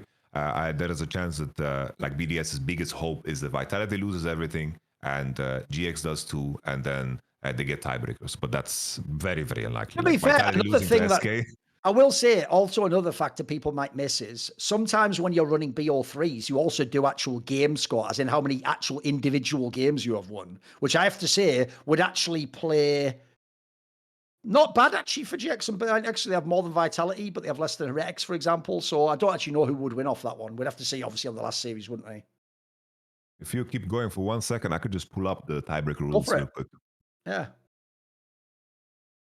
I will say, by the way, if I actually did have to pick, I would much rather see GX or BDS in playoffs than Heretics, for example. Because even though Heretics has had a lot of close games, Heretics just looks like the raw ceiling of the team isn't super duper high. Like their ceiling tends to be like a close loss to a good team. The difference is if I look at BDS and GX, they do have either in the case of GX the players, or in the case of BDS like the general style of play. They have the chance to at least win games. So I think there's just more of an upset potential if they make it. So if I had to pick, I would pick them to make it. Then again, at the same time, that's not what making playoffs is about. It's about how you perform in the regular split. And certainly Heretics, no one expected them to even be in with a shout. So I think they performed very well this split, actually. And like I told you, I think they should have beaten teams like Carmine Corp. I think if they'd have had a tiny bit more sort of juice in the tank, as it were, they could have. They just, unfortunately, they've just got, they don't have superstar solos. They just have some good players and an all right player. The problem, I think, is the mid laner, mate. The mid lane's just whatever. Camilo, just whatever, mate. He's all right. He's not terrible, but he's just alright, and there's nothing to write home about. That's the problem. It's like Camilo reminds me of like year one Nuke, you know, like Nuke needed a lot of time before he got to become the player he is, and I don't know if the league has the patience for him, because I feel like everyone around them, I'm with you, like they just offer a little bit more, and it seems like from how Team Heretics talk about things, though, it's like they seem to be talking about like having like a long-term vision. So I'm curious how it pans out, because I do think there's been like a very, very steady improvement, and I have really enjoyed Shio on this team. Like I think Shio has like his move from like BDS to this team was like almost similar to Yike moving from G2 to, of course, KC, where they have to kind of like reinvent themselves, because Shio played within a very specific structure and his game was rather streamlined. But on this team, like he's been a fucking like a very strong player. Bro, he's probably a top 4 jungler this split. He's actually pretty good. For sure, yeah. I think there's arguments to even put him higher, yeah. Like based on like looking at all like everything that is moving around them and how simple things is, because like especially now, it's like Fnatic is doing super well, but I can see an argument for putting Shio in terms of performance above Razork. It's like Razork gets away with murder in a lot of the games, you know. And I'm a big Razork fan, you know. He's my homie, you know. So I'm saying this with a little bit of pain in my heart, you know. But Shio has been fucking fantastic. I think he's been super good. And I know what you mean. If people don't get it, what Yamato means is, look, obviously Razork has won games by himself, but the problem is he's also been the loss condition at times. Like we have to add that in as well. That is true. Yes, sir. He knows it as well, by the way. He knows it. He knows it. I actually messaged Razork. I was like, brother, this is the best chance you're ever going to get, man. You need to fucking give 300%. He says, will do. And then he sent me a fucking cat with a pistol just fucking shooting. So he knows. If they don't know winning a split this year, bro, I don't know, bro. I don't know what we should do with Fnatic then. Hey guys, Monte Cristo here. Starting up our own independent, talent-owned media network, Last Free Nation, has been challenging, but luckily our sponsor Shopify has made our e-commerce side of things a lot easier. You guys are going to see a new storefront filled with our initial run of Last Free Nation merchandise soon, and Shopify has made that happen for us. It's the commerce platform that we're using and is also behind millions of businesses around the world and 10% of all e-commerce in America. Like us, you can get started with your own design studio. They have hundreds of ready-to-use templates, and Shopify will help you build a beautiful online store to match your brand style. Also, it has a ton of helpful AI tools that will write your product descriptions, page headlines, and even enhance your product photography. You can also create email and social media campaigns wherever your customers are scrolling or strolling. And best yet, Shopify is your commerce expert with world-class expertise in everything from managing inventory to international shipping to processing returns and beyond. If you're ready to sell, you're ready for Shopify.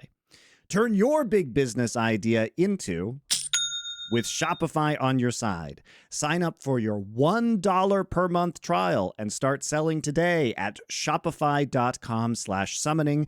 Go to shopify.com/summoning. Shopify.com/summoning.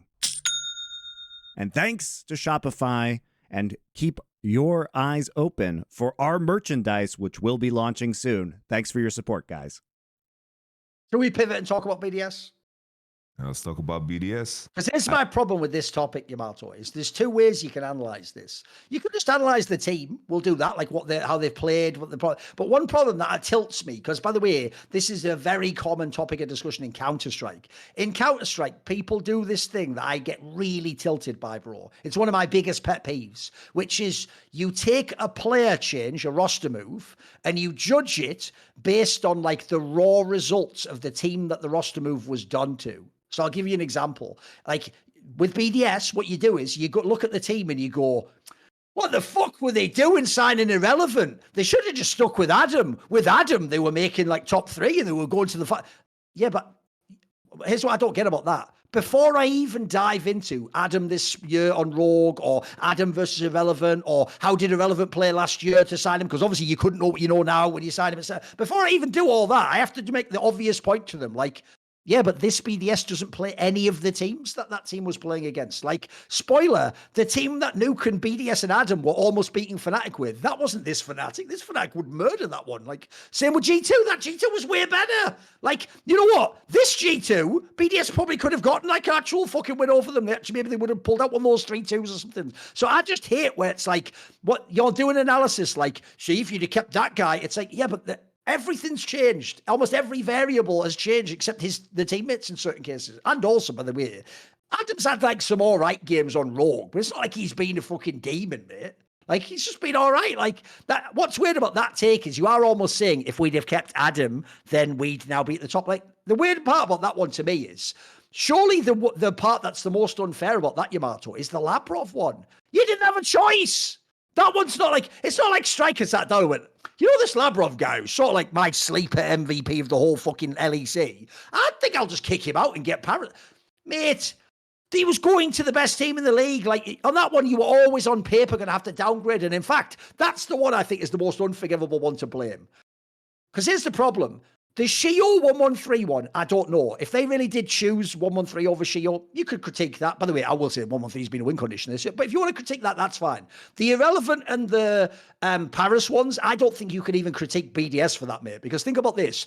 Everyone I know, Yamato, would have done the Irrelevant move. He looked really good. I told you, I even thought he was going to go to Fnatic or something, make like a super team. And the Paris one, if you already know you are going to lose Labrov, the Paris guy, everyone now's going to laugh because he hasn't been that good. He was a very, very hot prospect. It was him and Scumondo being talked about. It's like, these are like the new fucking Yankos and Mickey X. Like, you got to get him now. Like, this is like the Capsa support. Like, get him. He's going to be so those moves, man, I think are totally reasonable. And he was in BDS Academy. Like, I think those two moves on paper are fine. So I'm totally fine with analysing this BDS and how they're playing now. But I think the whole roster move shit, it's basically just looking back in hindsight, Yamato. And as I say, the most unfair part is, how is Striker supposed to project forwards 1.5 splits and know that now it wouldn't work and that, like, Adam looks all right on, you know what I mean? Like, I don't really get what he was supposed to, I get that, again, you can say it, BDS isn't good, but how was Striker supposed to know what roster to keep? I think that's a distraction to me, mate. What's your thoughts on the roster angle? I agree with your take. I think that Irrelevant, even though I did think that he was like generally overhyped, I did think that this was just an upgrade of Adam. I think Adam was very, very like inconsistent in his output. Like, I think he was good on certain things and very, very bad at others. And it was just depending on how the wind blows, his performance is going to change. I think in particular when we saw like BDS, for example, again in the finals, or like the whole like the finals against Mad Lions, which was a very long time ago, but what Chasey did to him like was kind of crazy. Oh, it's nuts. It's basically the reason they weren't champions. They would have won that split, mate. I actually thought they should have. And it was really, really crazy to see. And then Irrelevant coming off of SK, like I thought they're bringing in a very stable force. Like I see Irrelevant as the guy who has like basically like the Alfari archetype, where basically he's going to be like very solid top, not lose lane, always be able to play like the champions that are good in the meta, not require any resources, and then find some level of impact. So I think on that front, I thought it would be an upgrade, even though I think Irrelevant was overrated back then. On the topic of jungle, 113, I was skeptical about, but I think 113 is one of the best aspects of this current BDS roster. Yeah. I think Ice is by far like the most elo-held person on this team, but 113 definitely, like in terms of bringing in a player that like Irrelevant, that is very timid, bringing in someone that is a little bit more chaotic and is willing to like pull the trigger is something that kind of made sense. On the topic of Paros versus Labrov, apparently, like I think there was a world where G2 wanted Paros over Labrov, so it was like Paros was just the hot shit. At the time, like I believe, if my understanding is correct, the Labrov was the consolation prize for G2. But I could be wrong on this front because it was some time ago. But that was like my understanding from how I read between the lines. As far as I know, Yamato, is that was the original like rumor from insiders. But then I think someone like might have even been Remain or something. Someone from G2 publicly claimed it wasn't true. But the problem with that one, Yamato, is without doing a whole separate tangent, like this could be a 40-minute tangent, I'll give you the brief version. As someone who literally is a journalist and an insider at the same time, I can tell you people who are in teams, when they tell you something you said was wrong, but don't give you extra information, sometimes basically are playing silly games with words, Yamato. Like, I'll give you a random example. There's a case in Counter-Strike where someone who's a mega insider called Kasad, who's been a coach and know loads of players, he knows some of the players that are on this Falcons team that makes all the Saudi money. So he came out and he basically said what one of them was making, like the amount he was making. Someone from Falcons organization came out and said, you are wrong that he is making that amount. Now, what's clever about that statement, Yamato, you can already tell because you've been in orgs, is he didn't actually say, my player doesn't make anywhere near that, like, oh, that number's way off, or you don't have any information. What he basically did there was a trick where, let's say Kasad said he made 400,000 euros. I'm giving a random number here. Then the joke is this guy's statement would still be correct if the guy made 399,999, which to me and you is 400,000 euros, but that guy would technically, semantically be correct. So the problem with, essentially, without making a big thing about it, when I saw the way it was phrased of sort of like, that isn't who we were going for or offering, again, that would depend, Yamato, on things like maybe privately you wanted him, but then when you did the sort of perks reach out, they were like, nah, it's not going to happen. He's staying in BDS. So then you don't make the formal approach. Do you know what I mean? Like, you know what it is, mate. There's lots of times in esports where people do that. Or my favorite one is when someone in the org, like a GM, goes, I never wanted that player. And it's like, I know that the player in your team was trying to get him in, you idiot. It's just that, again, you didn't get activated because it didn't get to the last step where you go and negotiate a contract. And lastly, that's even the dirtiest one these orgs do. They themselves sometimes are talking to a player about joining, but because you never get to the point he says yes, you don't technically ever draft a contract and send it to him. So you can still claim, I never made an offer for him. But it's like you did everything colloquially that would be an offer and show interest. So again, without getting sidetracked, on that one, I'm not sure about it because essentially there's been like conflicting reports. But if you ever looked at it, I got the vibe of what I'm saying here, that G2 probably were interested in him. Remember, the story last year was they said BDS Academy was one of their better scrim partners. If you ever saw when Remain release those things, there was a point at time where they were like trashing everyone except like Fnatic or someone, and then BDS Academy was like one of the only teams winning games off G2. So I could totally believe G2 was interested in him, and he was at least, I'll put it this way, he was at a minimum, in my opinion, on the whiteboard. You know what I mean? For the support position, I'm sure the three names were Mickey X, Labrov, and Paris, and it just ended up that it went with fucking Labrov in this case. So I know what you mean. It could be on either way on that one. Who knows the truth of that one? And to add, it does just kind of make sense because it's like the BDS Academy to bring you the jungle support over, which on paper as well, like from what I saw from like I watched maybe like 10 games, I did think that they were like the driving force behind that team. You can even argue that's the part people don't ask about Paris now. They judge him in isolation. Maybe he would just be way better if he was a scuba. Maybe he would be smurfing right now. Who knows, right? Yeah, no, for sure. Who knows? But on the topic of like BDS in terms of like how they manage the off season, I think I did think that they would. I thought they would be better. I thought they would be better. I thought the big question mark was 113, and I think in the signing of Irrelevant does make sense. Obviously now, like Sheo and Adam look like, for example, Adam looks better than Irrelevant, and he's had like some decent games and puts up some decent numbers, but. You know, it's like it's that same conversation about G2. It's like Yike won with KC, but even before and after, I think it was good for G2 to move on and bring in Skimont. Because Yike is now had the chance to reinvent himself. He looks better on KC than he ever did in G2, in my opinion, during the periods where he won or played at first stand against the Peaceful and so forth. And that's a part of the equation. Sometimes, like, you need to change the dynamic, and that goes both ways. You need to just rip out, the pages in your book and start over and actually apply your lessons, because after 2 years' time, definitely there is the context of...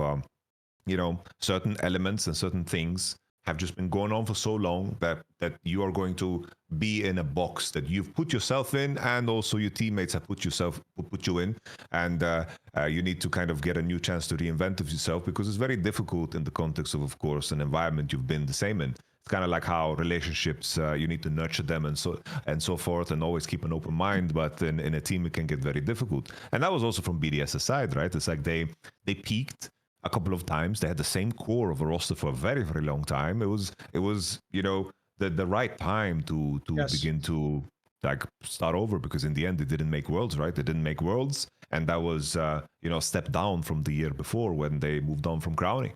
And You can also have that conversation, because I thought moving on from Crowny was very, very dangerous with how their team makeup was. Yes. But Ice was a fantastic player. And in the context of BDS in that year, they didn't really conquer their issues. And that year, of course, I think obviously like G2 was just unbeatable. They were better in the second year that they played regionally in comparison to the previous one, because there they won everything. They won 3 splits and, of course, the regional finals. In the previous one, Mad Lions managed to beat them. It's like that split was, let's say, easier to compete in. But BDS still, they ran into the wall that is G2. And like comparatively, even though they didn't make Worlds that year, I wouldn't say that they were that much worse necessarily, because the Ice was just a good signing. It was just shocking based on, of course, what Crowny did in the context of a specific meta.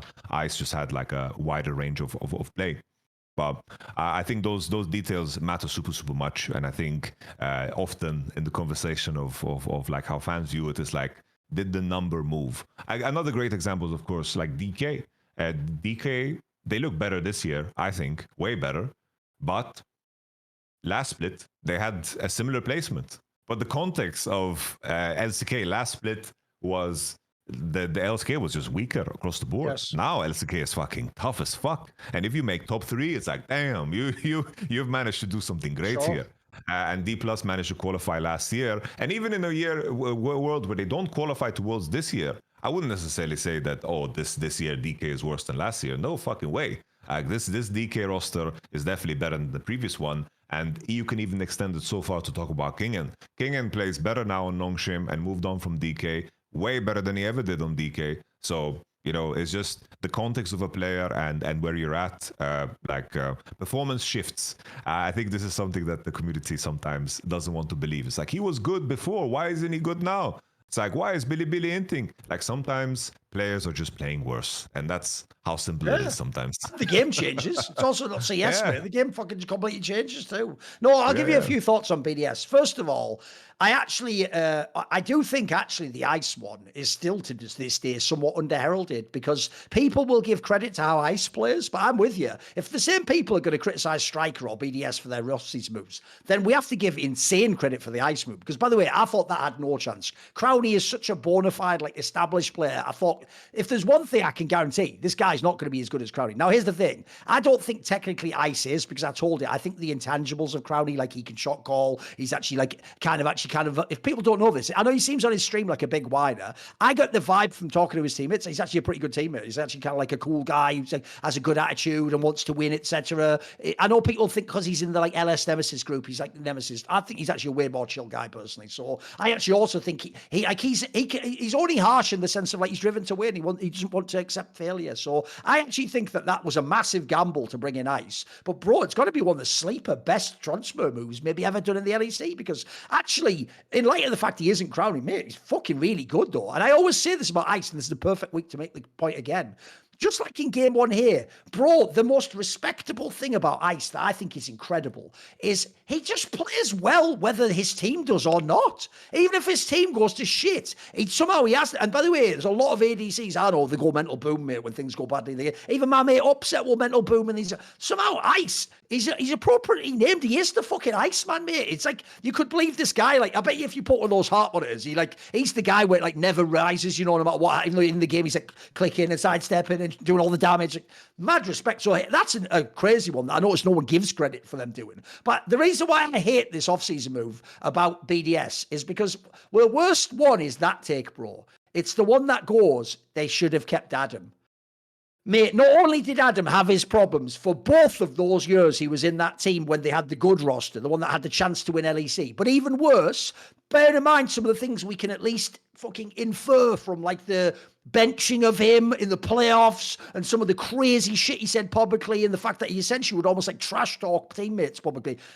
There's other reasons not to have Adam that aren't about whether he's better than Irrelevant or not. Like, I actually think a stronger argument you could do there, guys, would be, now that we know Irrelevant is bad, no, don't bring Adam back, but maybe bring a different top laner. That's not a bad discussion. And I also agree with what you said. I think the most misunderstood part about the Irrelevant deal is, aside from the fact he already looked better than Adam last year anyway, it's that the style of play he was going to bring would facilitate Nuke and Ice. He would come and be the weak side, so you could just have this fucking mid-ADC team. I'll tell you actually, if you want to bring it way back, I won't do my whole thing because I did it last week. Obviously, my tweet did age fucking fantastically about Nuke. Yeah, well, guess what? When your team's way worse, you don't look like a top fucking player all of a sudden. You just look like what you've always been, a mid-table LEC mid laner. By the way, notice I don't say Yamato, he's shit. The first year he came when he was nuclear int and he was in Schalke, and then, look, he was shit that first year and a half. But after that, I actually think ever since the Crowley roster got good, I do actually think he has been like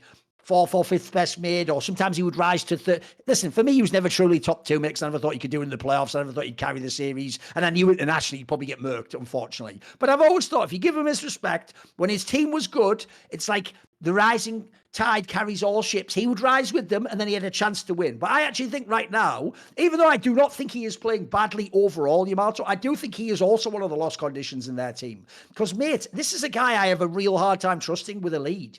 When I think of mid lane, I think of players that like fucking smirk. You give them like, mate, me and you watch LPL. If you give Knight the kind of leads Nuke has, it's game over, mate. In fact, it'd be game over in 5 minutes after that. It wouldn't even be like a slow player. The guy will just kill you if he gets those leads. If you have a Nuke, and I'm not saying Nuke has to be on Knight's side, I'm just giving a contrast.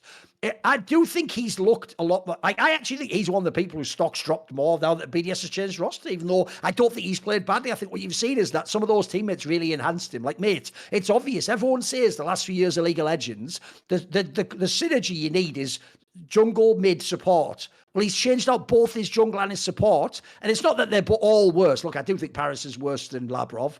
But 113 is just a completely different player. That's the problem. 113 is more the carry jungler, isn't he? He's the one fucking making the game happen. Like, my problem with Shield was just like, he was Robin to Nuke's Batman, and that's so he was always just, they would always take, you could tell they played the game, they thought about the game the same way. I would even imagine he probably shot called the guy constantly, Shield to his lane, etc. So I do think you have seen problems. It's not that that Nuke is bad, but my problem is I think this is exposed that he's not like a hard carry in the LEC. He's just a good player, that's all. He's not a hard, he's just above average, he's not a hard carry for me. Where are you at on that? Disagree? No, I do think that it's like Nuke and Ice are like polar opposites in terms of how much presence they have in the game when they are rich. Like there's been, like I think Nuke had like a good series against G2. Like he played a good Tristana there against Natalia, and he found good angles. So there's definitely moments, but there's also like many moments still where I cannot forget how many times he's been very strong in the game and his impact is just inconsistent and just not there and completely reliant on the conditions of the game. It never really makes the game his own. And yes, that's a great way to phrase it. Yeah, it's a great way to phrase it. And if, like you mentioned, Knight, I think it's the same would be true for Vladi, for Caps, for Humanoid even. If they are in certain positions where they have leads, they drive the game home and they make the game about them when they are ahead. I never get this feeling at all from Nuke. It's just some players, when you are in the lobby and you press tab, you get intimidated when some players have items. With Nuke, that intimidation is not there due to... I have a saying from CS you might like. In CS, I often say the distinction between sometimes players who the eye test says are really good, but the ones who are like the true stars and the carries, is a normal good player just plays the game that is in front of him. I always say they let the game come to them. They play, and if it's a hard game or a bad game, they don't do as well, or they just don't get as many opportunities. The great player in the carry just makes the game go his way. Do you know what I mean? Like, they just like, the saying in English is you grab it by the scruff of the neck, like you do a dog when you're taking it out to put it in the yard. You just force the game to go your way. By the way, I will say there's a side to that people don't like, because it's like the leader type archetype. There's going to be games that'll mean you'll hit as a result, and you look like an idiot, but it also means, like we're saying, you can also then win the games that Nuke doesn't, unfortunately. Oh, for sure. I feel like this was a flaw that also Niski had as a player in the past. That's a good shout. I think Niski, obviously the thing that Niski carried that I don't think that Nuke necessarily offers is, of course, like in terms of playing facilitators, this was Niski's like biggest strength, right? Yes. True. So that part of the comparison doesn't fly. But in terms of like him branching out and playing the carries, it was also kind of the same. Like we remember some of the games on SK that he played, and he was ahead on Tristana or even Corki with his package, and just fucking when the game is supposed to be about him and his presence and executing in those moments, it always kind of, I have great memories of that falling short. But I have to add once again, it's like Niski when he was playing Rise, TF, Like Galio, he was one of the best in the league at it. So this is something that Nuke doesn't do at all. He plays those mages, plays those champions that should snowball to the point where if you get gold, you should be winning. But the conversion there is just lacking, and that's a tough thing to learn and to teach, because you kind of need to, borderline. You need to have like it's one of those things. It's like, would Nuke have to go to a worse team and then reinvent himself again, and see how he falls in those waters? Because maybe there's a level of comfort that carries over in being in the same team for so long and doing the same thing in the repetition over and over again. Because in those moments, in order to break out and to be better, you kind of need to be put in a situations where you either sink or swim. And I think that Nuke has had like a very comfortable and cushy position on BDS for a very long time. And if you think about his development, I don't see how he would potentially like break out and be a top 3 mid in this team. So it's very, very hard to see. I wanted to mention in regards to the tiebreakers. So if 2 teams are tied for 6th place, they will play tiebreaker game to determine final standings. Oh, awesome. So otherwise, like, everything is just tied by split game score, head-to-head game score, and then win to split placements, and then strength of victory. By the way, I'll tell you why that is really good. Because the problem with using a head-to-head or a game score is sometimes what's determining it might be like a game at the beginning of the split. So you might not even be that team anymore. The best part about a tiebreaker you play at the end is whoever wins that game gets the spot. I actually think it's kind of makes like logical narrative sense for what we want in the playoffs. I like that rule. That's good. It's good. It's good. This is what we needed the first stand, bro. We needed a tiebreaker between KC and fucking Team Liquid. By the way, it would have been hype as fuck. Think how awesome that would have been. Like a BO3 between them would have been dope, bro. Yeah. No, that would have been sick. Sure. Think about the trash talking that would have come out of that. Whoever gets eliminated sends the other region home. Fucking hell. Man, that would have been glorious. The joke is that would have been like the second highest viewed game after the finals. Crazy. Yeah. No, for sure. Before I talk about my armpits, I guess we need to talk about G2 and Fnatic. Yeah, actually on the Fnatic one, I'll tell you what, we already seeded this. Here's how you know, by the way, as someone who's done many of these shows, we go week to week to week. You know you're doing a good job with the narratives when you can pick them up again from the past weeks, mate. Some of the shit, our last episode was goated. I know we bigged up ourselves with the mini review at the beginning, but the amount of topics we talked about that have only gotten even better. Like, mate, didn't I make the point on the last episode that if you took the nameplates off, bro, Upset would just be the MVP of the LEC. It's only weird things like the baggage of him coming 10th so many times, and then the rivalry that if you're a Reckless fan, you don't like him, or people think he's a choker or a KDA. But by the way, there's an example of some shit that's still being put over his head, that he's a KDA player. Man, he's playing like fucking Callista games and just killing everyone and going in. Like, that is like some shit where it's like, you got to let that go, guys. Like, that doesn't apply to this play, because, man, this BDS series was another masterclass. And remember, I think the Ice guy's even fucking good and didn't even play bad, but holy fuck. Upset is just having this is why I told him when he got this team, like you said to Razok, this is the team, mate. Like I said to him, if you get a team like this, you don't even complain about a teammate. You just say, you know what, if I lose, it's on me. But I tell you what, this is good enough for me to win with, because this team is fucking sick. Look, it wasn't just him. Humanoid had a nice first game. He got back into it after having a shit beginning, but Razok had a good series generally. But I thought Upset fucking smurfed. This team right now is operating so well for him. You can see he knows exactly what pocket to be in, when to be aggressive, when to go in, when to also notice they actually follow up when he goes into. I think it's fucking sick. I'm loving it as an Upset lover. No, I think Fnatic, in terms of where the ceiling is at, I'm with you. Upset, like, this series was fucking nuts. I think a lot of AD carries will not be able to drag this over the finish line, because these games were very, very messy. That's the main point of criticism for Fnatic. They're allowed to get away with it because of where we are in the season. But, always these are kind of like red flags that you see with the Fnatic in terms of like how, let's say, sharp they are in terms of how they create the decision making at every level in the game, because they kind of give something back to the enemy always. It's like we have teams that are very, very high level that do that, like How Alive do that in regional splits, like fucking top esports are the kings of this.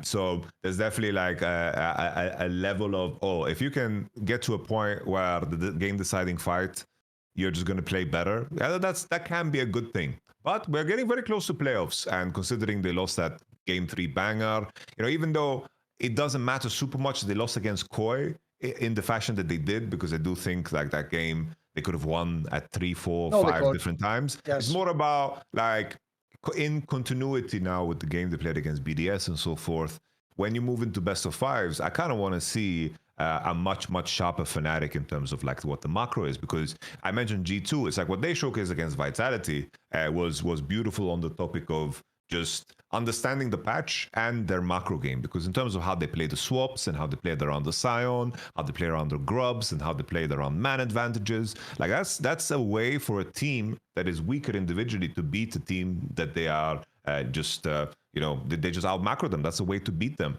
And I want to see this side of Fnatic. I want to see this side of Fnatic that was promised with Duffman, that can play a game and just fucking dominate in every fashion. I don't want to see, Fnatic winning T-fights, similar to the criticism we had against KC. It's like, oh, you're first in the league, but the way you're winning games is like, oh, you're winning because you're fucking out team fighting them. That's a good thing, but you have fucking KC and G2 as your big fucking opponent. They are gonna come after you if you're not sharp on some levels. So we are closely moving slowly to, of course, the playoffs here for LEC, and it's time to tighten up.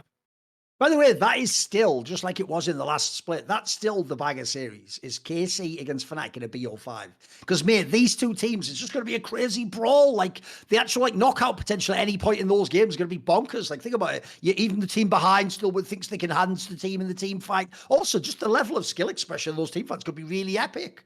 Like, both teams look like they cook when they get that point in the game. And there's another thing. They believe in themselves when they're at that point too. Like, you can also tell Fnatic now, and this is different from past times, now they look like they can also play from behind, mate. Before they had to have the crazy lead. Now they actually trust the team fighting enough to know if we find the right angle, we can still win. Like, that's why I picked up Upset, because, mate, some of his, like, fights, like that fucking Baron fight on Kalista was nuts. Like, again, like a million people just be so scared you think you're going to get popped any moment. Like, he had to play pretty ballsy on the front foot in that fight, mate.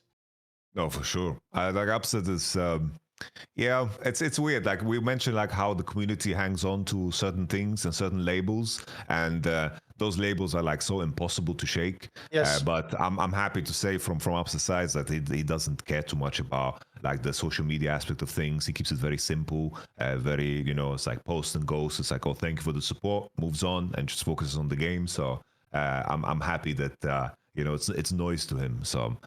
Definitely, this is the year, bro. Come on, Upset. Come on, Razork. You gotta I'm just going to put this out there.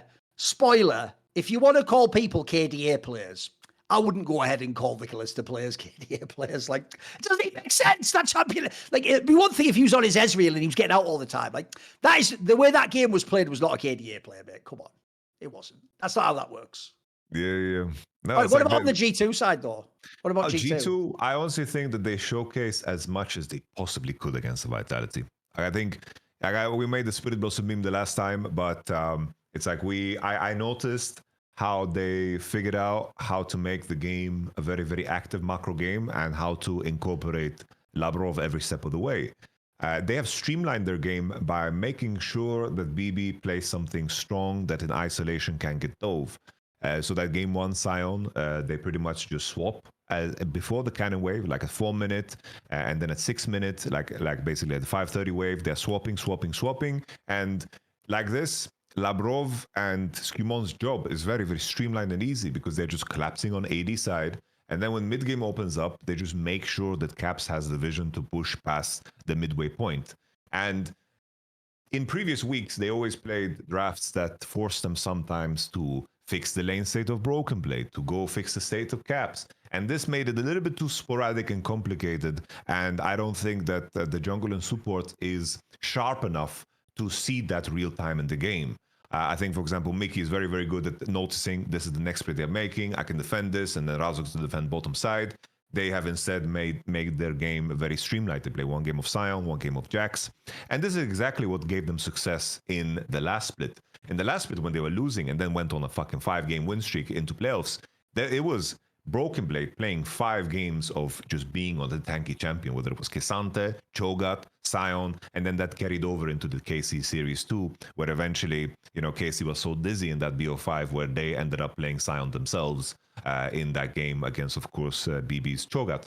I think that G2, as long as they find a way to streamline their macro, it helps activating Caps. And in that series, Caps was farming and he was very, very content. is exactly what we talked about the last time. Make Caps happy, and you're going to be good.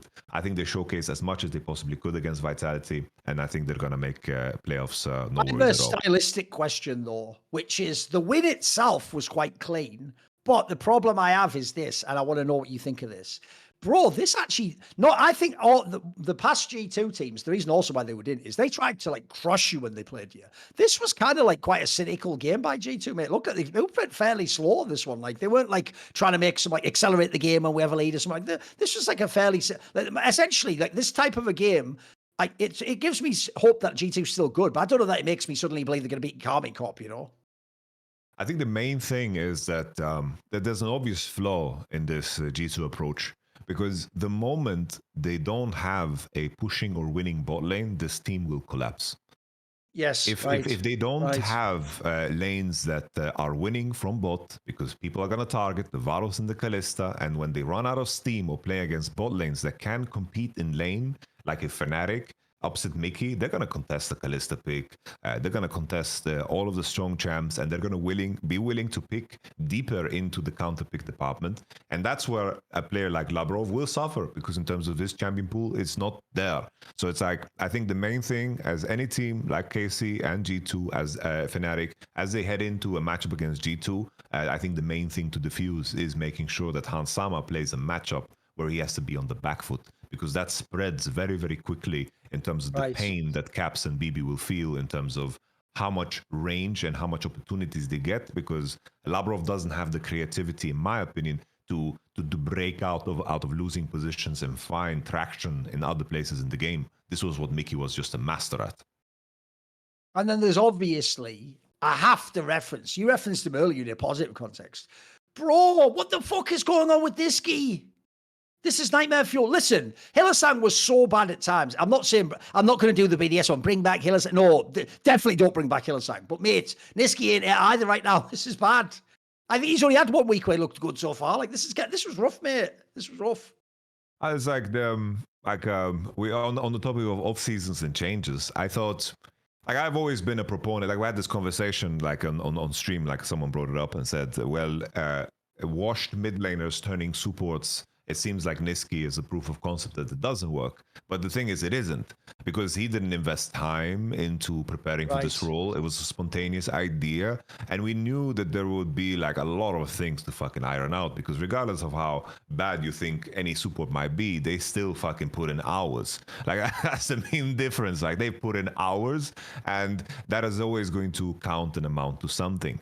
And it's very clear that like a lot of the Nisqy issues, in terms of understanding which ranges he can play in, how he plays the matchups, his timing on things. It's like him losing like 3 seconds and in every scenario adds up very, very quickly when the enemy knows what they are doing.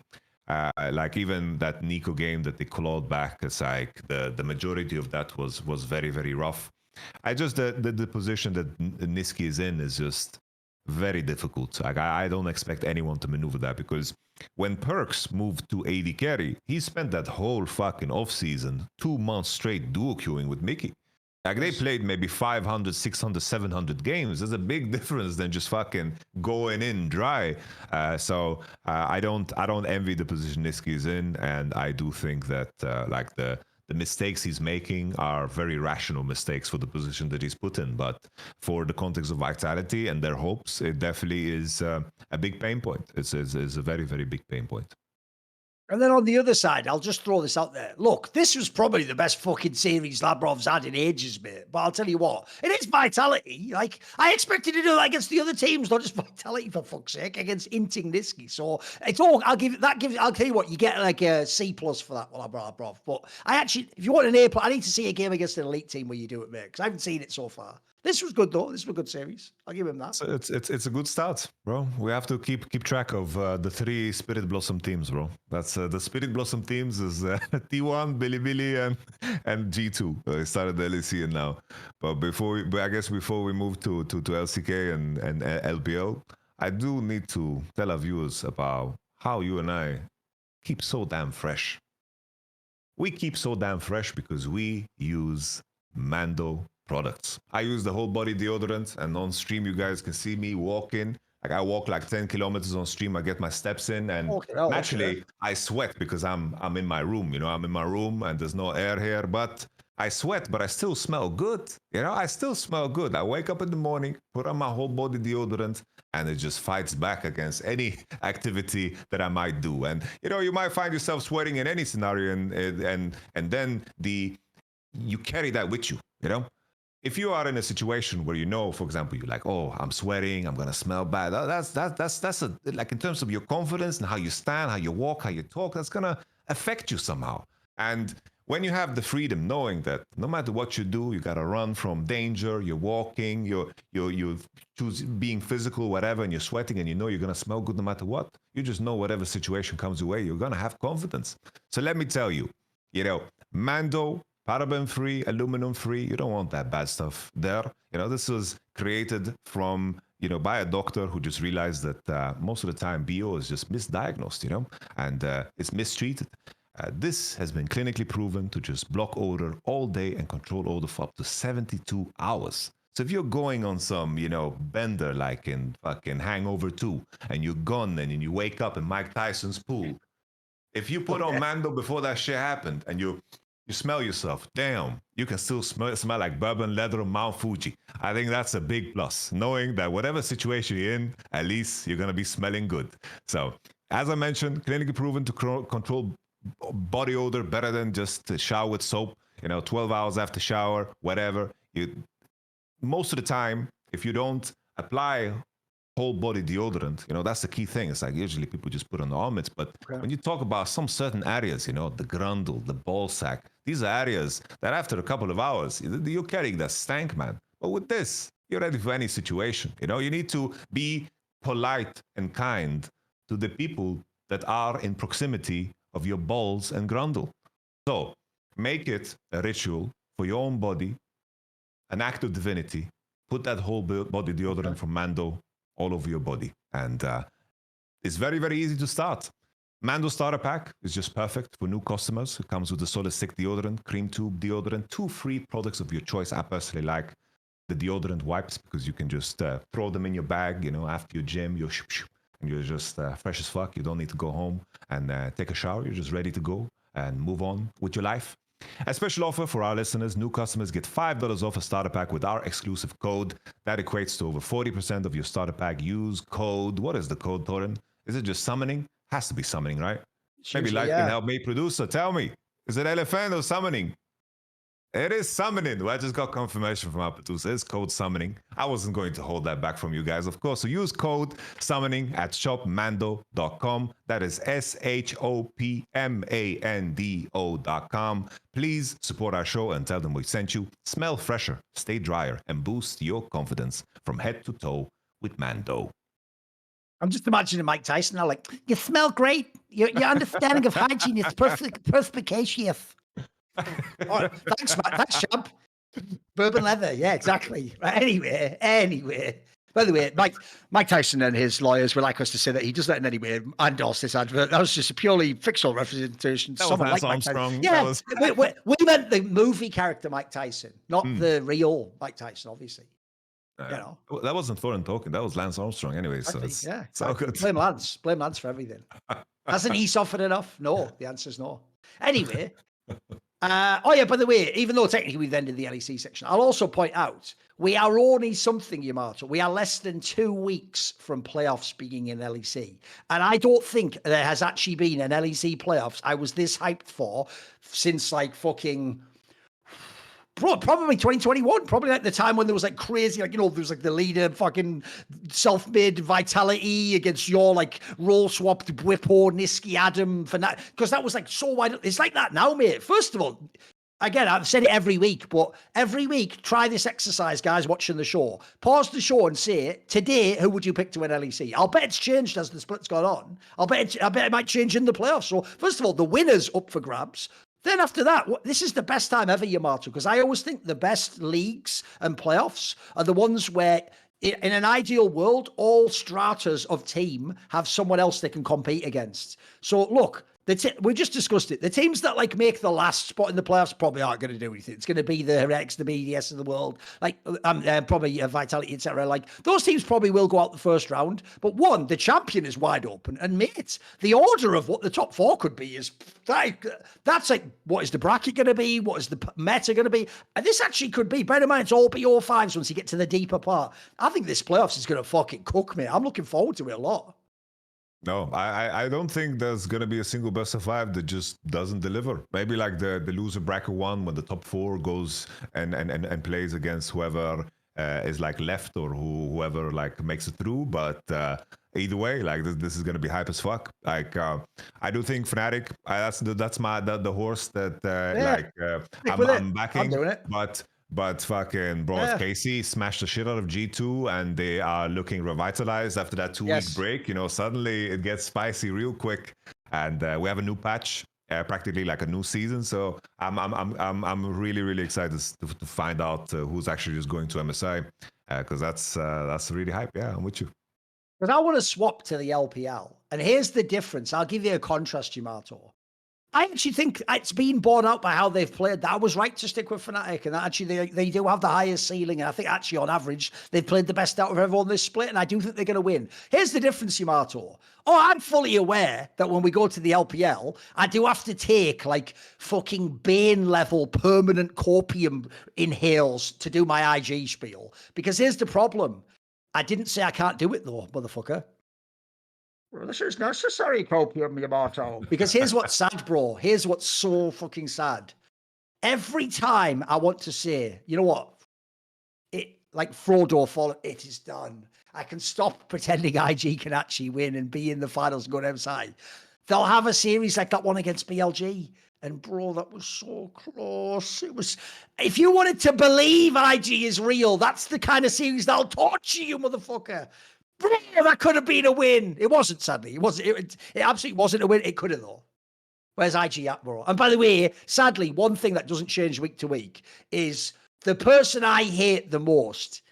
There's not even a content. You know what? The Shy can in, that's fine. JJ has the odd game. No, I'm sorry. It's you, one of my favorite support players ever, Mako. Holy fuck, you are a fraud in this split. Like, it's actually inconceivable how bad this player is. He's only 1 year removed from being like the best LPL support too, by the way. Like, he was really good spring last year before they went to MSI. He was cooking. And obviously, if people don't know, I think for his whole career, he has an unbelievable career where he was the shot caller, the guy who influenced the macro, very smart. None of those things exist in this player, bro. Like, he ints constantly. He makes terrible decisions. By the way, even his champion pool, like, it looks like he doesn't know how to play his own champions. Like, IG themselves have flaws, but I actually do think it's always over-exaggerated because there's a lot of haters of Rookie and the Shy and stuff. Like, they are still a good team. You can see they're right on the cusp of actually being, like, third or fourth best team or something. But, bro, the Mako angle kills me. It kills me when I watch it. It's so hard to watch. Oh, it's so hard. It's just the roughest part is it's like every time they go into a series, especially like this recent streak, because like I don't know, they've lost fucking 3-4 series in a row. It's just that it's like walking on ice, and then we are surprised that we fall through and freeze to death because we were walking on ice. It's like it's our fucking fault. But it looks so beautiful, isn't it? Esports, not BLG there, sorry. But yeah, it was the last series I was thinking of, though. Yes, the one they could have won. They could have. It's just they show greatness. They show good things. I think anyone's legend is the one that really like fucked them up. Like that series didn't even look close. No, that was bad. But it's like, for example, that Weibo series as well. I remember like, the Shy Renekton usually looks good on this. Like the Shy has had a solid split, and then you just solo kill level 4, and then it's like, what the fuck just happened? It's just the risk factor. It's like one of those. I don't know if you've seen those like videos like where people do like these Red Bull races with like these fucking flimsy ass cars that they built in their garage, and then this car needs to like survive like driving down like a slope. Right. Okay. And then usually most cars look like, oh damn, this car looks really really cool. But then it's like as they ride into the end, it's like fucking everything has flown off. Like the second passenger like was left behind somewhere, and then sometimes they make it over the line, but most of the time they just fucking fall apart and get injured. And That's IG. IG is like a beautiful fucking looking car that is coming in, and then it's like as the series progresses, you just fucking don't know, and then sometimes a fucking niddly game 3 just fucking pushes you through the finish line and they make it. It just there's so many things.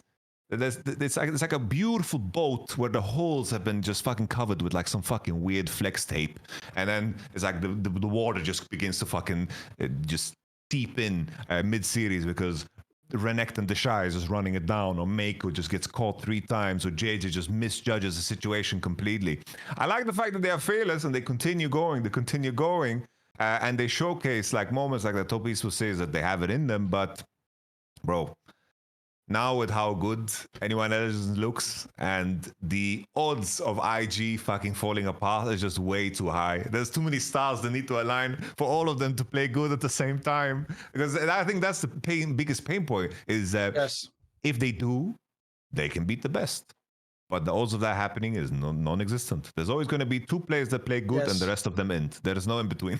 It's always going to be the way. The sad thing is, over the whole split, it's only Mako's been bad pretty much all the time. But I'm with you. The worst thing is, it's like every time Rookie has the good game is when the Shy just decides to int his tits off in one game minimum in the series. And like, fuck it. Same with like JJ will play well sometimes, but then the other 2 aren't there. Or maybe that's a bad Gala series or something like that. I agree with you. I actually think the roster's been overly criticised. It's only the Mako one, which again, by the way, was actually one of the slam dunk signings. Like on paper, that was, no one could know that go this way. Like that seemed like actually one of the players more likely to succeed. If there was people I thought were going to get criticised, it was probably like the top side. It would be like the Shy, JJ. Maybe these are the players people thought would fail. But no, I'm with you. The sad thing is they're so tantalising, Yamato. In a way, it still makes them fun to watch, I've got to say, because like the joke is they could do this, but then let me check actually who they actually just play in the next week.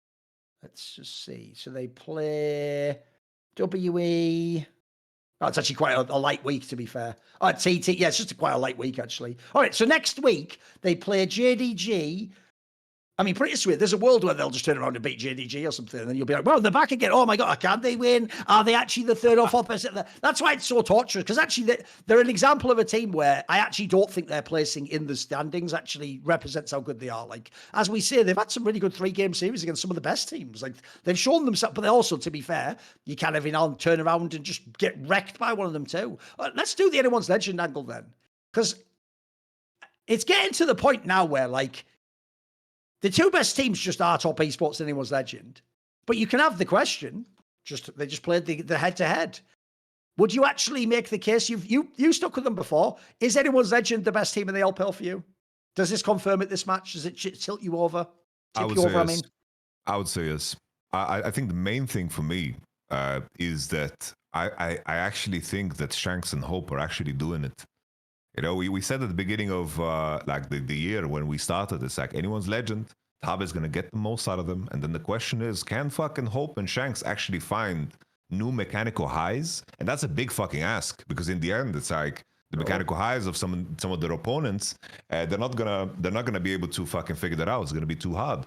But some of the games that Hope and fucking Shanks have now, it's like how they play mechanically. It's like they are in the conversation of being just best performers in their position in a league that is very, very tough to be so. It's like to have a conversation where Shanks is performing better than Knight and Scout and Rookie even is it's a conversation that I didn't think I would be having. I thought this team would be driven by the fact that they have great macro, which is still do, but now like their individual performances is also like catching up to their macro level.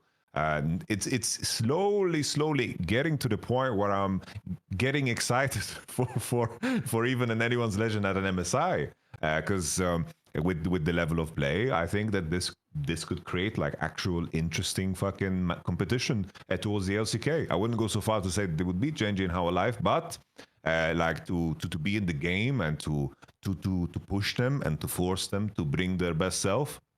I think that's something Anyone's Legends can do, and props to Hope. Like I think this is probably like his best individual split that I've seen in his career, and he's been on some very, very good teams, but he was always the sidekick. He was always the guy who got benched by Viper and then Ruler. You know, sucks. You know, sometimes being the 3rd best, 4th best is not that bad. You know, it's like me being 2018 in fucking Vitality and losing to Super Fnatic. Like, fair play, happens. It was a tough split to win, happens. Being 3rd is fucking commendable, but in this case, hope if actually it's popping off. Respect to him.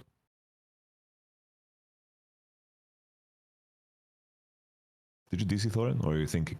No, Are you just done? for a second. I caught it all. That's okay. I was just turning Okay, okay. my VPN off. I think it was lagging me a bit. So it's all Okay, good. okay. I heard it though. All right.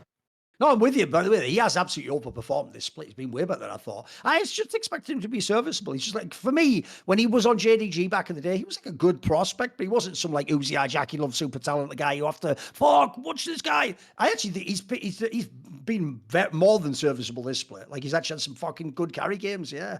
Oh, the other thing as well is this. I actually thought the way they won that series, bro, was very impressive. Like they just fucking straight up clapped him. Like TS has been really hard to beat in the LPL. We talked about it all the past weeks. Like they did deserve the title of the best LPL team. Like they just, like people like Jakob were having demon time games, mate. Mega fucking series.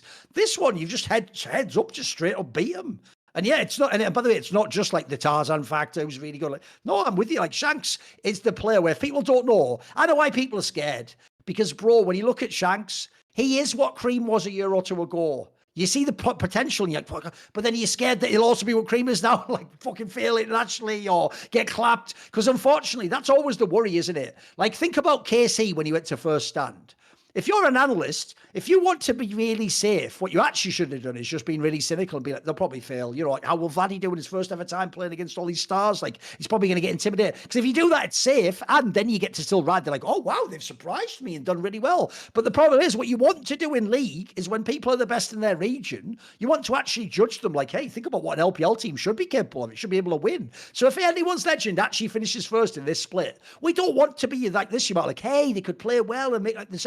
We want to be like they're going to win MSI. That's the expectation. That's nothing to do with anyone's legend that we want to give to the best LPL team because the LPL is a fucking sick region with really strong players and some teams that can fucking go to the ceilings of what's possible in League. Now, the cool thing for me is I want to believe so badly in superstar rookies, bro. I do. Like, I actually think my dream in some ways would be, because like we said, when you think about all the other LPL teams, your main fear is what happens when they play the Koreans. In some ways, one of my dreams would be that if anyone's legend goes to MSI, whether anyone's legend wins it or not, I just want Shanks to play sick. If he plays sick, it will make my hype for worlds way higher. If I believe this guy actually, like if he plays and he goes against like fucking Chovy and Zika or something and he's just having like a game where he just claps him one time, that'll be enough, mate. I'll get on the train then.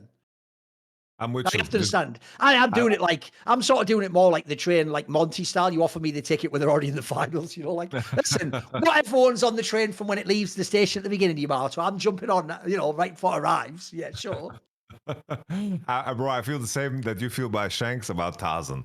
I just want the international community that doesn't watch LPL to actually love Tarzan. Because this guy is sick. Yep. I think Flandre is a player that I never liked too much in past years. I thought that he was, you know, not the greatest on EDG. I thought he was just a sidekick, you know, played Graves, whatever. I didn't think he was important in that win. That World's top lane just wasn't super impactful. And I didn't think much about Flandre. Like in the beginning years, I thought, oh, this is a talent because like a lot of the conversation of like the English speaking, coaches in, of course, the region were talking about Flandre always. But this Flandre split as well, he's fucking sick, you know? He's the one that is like moving the meta and he, you know, just dodges ganks super well. I got that series that they played against Top Esports where he played against the Jason Sejuani, like Kanavi and 369, one of the most experienced top jungles at just shutting someone down and like coming after you. Like he was just fucking dodging every gank and keeping you know, just up in the game and had very good CS numbers, didn't die to any ganks, didn't let like Jace snowball a lead out of a strong early, and then when Pantheon was ready to ult his ass, he was there to go for it. Like Flandre is basically like just a fantastic like weak side of his team. And in terms of where we are in the meta with the swaps being super important again, I do think that's like a big plus. I really like what Flandre is bringing to the table. And also, if you think how that series began, like, I think almost any other team would have lost game one, mate. They would have just, like, TES would have just won the fights. Like, Shanks guy also showed some pretty good team fighting, too. I actually thought, like, he was, like, it's fucking hard to play this here in the LPL in a team fight, mate. Everyone's all over your face 24/7. Like, this guy was doing some good moves. He has some nice micro skills for sure. And also, the guy is like the only Asir player in the league. Like, this champion is cursed otherwise. True. That is So more really the cursed. LCK mid laner, true. It is. Yeah. It It's just like, is. I don't know why. It's like every time I Yes. see like Knights playing Azir, I'm like, please just stop. You know, just stop doing it. But You know, I know what Scout you the mean rookie about can get away Tarzan, with it. though. I actually think the saddest thing about Tarzan is he has the same status as Peanut, basically, where if you don't watch the domestic play, you just think he's a choker. That's all you think he is. And the worst thing about that is, I've told you this in the past, I think part of what makes these guys choke is that their strength is their brain. So the problem is when they get pressured and it like affects their ability to like think rationally and calmly, etc., their superpower gets turned off. And the sad thing is it means people will watch them not just lose, but like int, for example. And it's like, bro, if you knew how good these guys can be at the game, though, they're so good. Like these are two of the smartest junglers to ever play League of Legends, Peanut and Tarzan. And the amount of years they've done it, mate. Every meta, every year, different teammates. They're just fucking really fantastic players. The problem is they miss that like finishing aspect, which is we want to see it in like a world semi or something, mate. We want to see you have the big pop off carry series, you know. So, fingers crossed for the boys. Yes. Yeah. Scout on JDG looks rough because he's not having a good split, so he will get a different time to showcase himself. At least he has the worlds, you know. Like people gonna discredit him because he lost to Mate, T1. Isn't that one part that's also a bit of a bummer? I said it on the past episode when we talked about it, but like JDG did, unlike apparently people claim that like obviously the fucking Maokai guy didn't get actually fired from BLG. It turns out, and that was like they benched him. He's on stage again. But the difference is they did fire CV Max from JDG. I have to say, I actually think for real. Listen, maybe internally, I don't know. Maybe there's some Adam-esque shit where it's like he had to be fired. But I think they've actually just given up this chance to go to MSI JDG now. For me, they were right on the outskirts. They were actually a pretty good upset team. They were the team where put them in a game 3 against any top team. Maybe they can do it. That right now, that team it just still looks bad, mate. It looks like they're going to go down like that. Even though they're here's the difference, Yamato. Even though we said all that shit about IG, I'd have more confidence in an IG playoff series than JDG right now. I think JDG's in fucking trouble, mate. They're hurting. That team is hurting. I don't know what, but like the weirdest thing is like for the longest time when JDG was underperforming, Scout would just drag them over the finish line against teams that were worse. But now Scout is underperforming and the team doesn't have a lot to offer really. Like they bounce back and beat anyone's legend in a freakish way. But one day of good performance is not enough to hang in the Christmas tree. Like JDG, I think also on missing side, he reminds me a lot of how Labrov kind of plays the game. Very, needs to be very structured and strong laner, but very, very 1, 2, 3, 4, 5 in terms of like what the champion he wants to pick. Like, this is my number 1 champ. This is my number 2 champ. Doesn't really have like a lot of depth in terms of what he picks, which I think hurts them. And I think in a world where Scout is underperforming, there is no like big driving factor behind this team because it's like imagine a world where GenG had Chovy and Paze, and Chovy wasn't performing. Then Paze is not going to be the one that is like a driving engine. He's going to be super, super good. He's going to offer you like 90% performances, but he's not going to drag you over the finish line because as good as Paze is, as consistent as he is not the one that is the most intimidating when he has 3, 4, 5 items, like we saw when he played Zeri against, for example, IG. Like I could predict like clockwork because I've watched every single Paze game he has played since the inception of his career. That in that game, the Zeri that should carry, he bought the BF sword, should have bought IE. I knew he was going to buy GA. I knew he was going to take the easy way out. I hate that. You know? I hate that, bro. And then IG won, and I love that.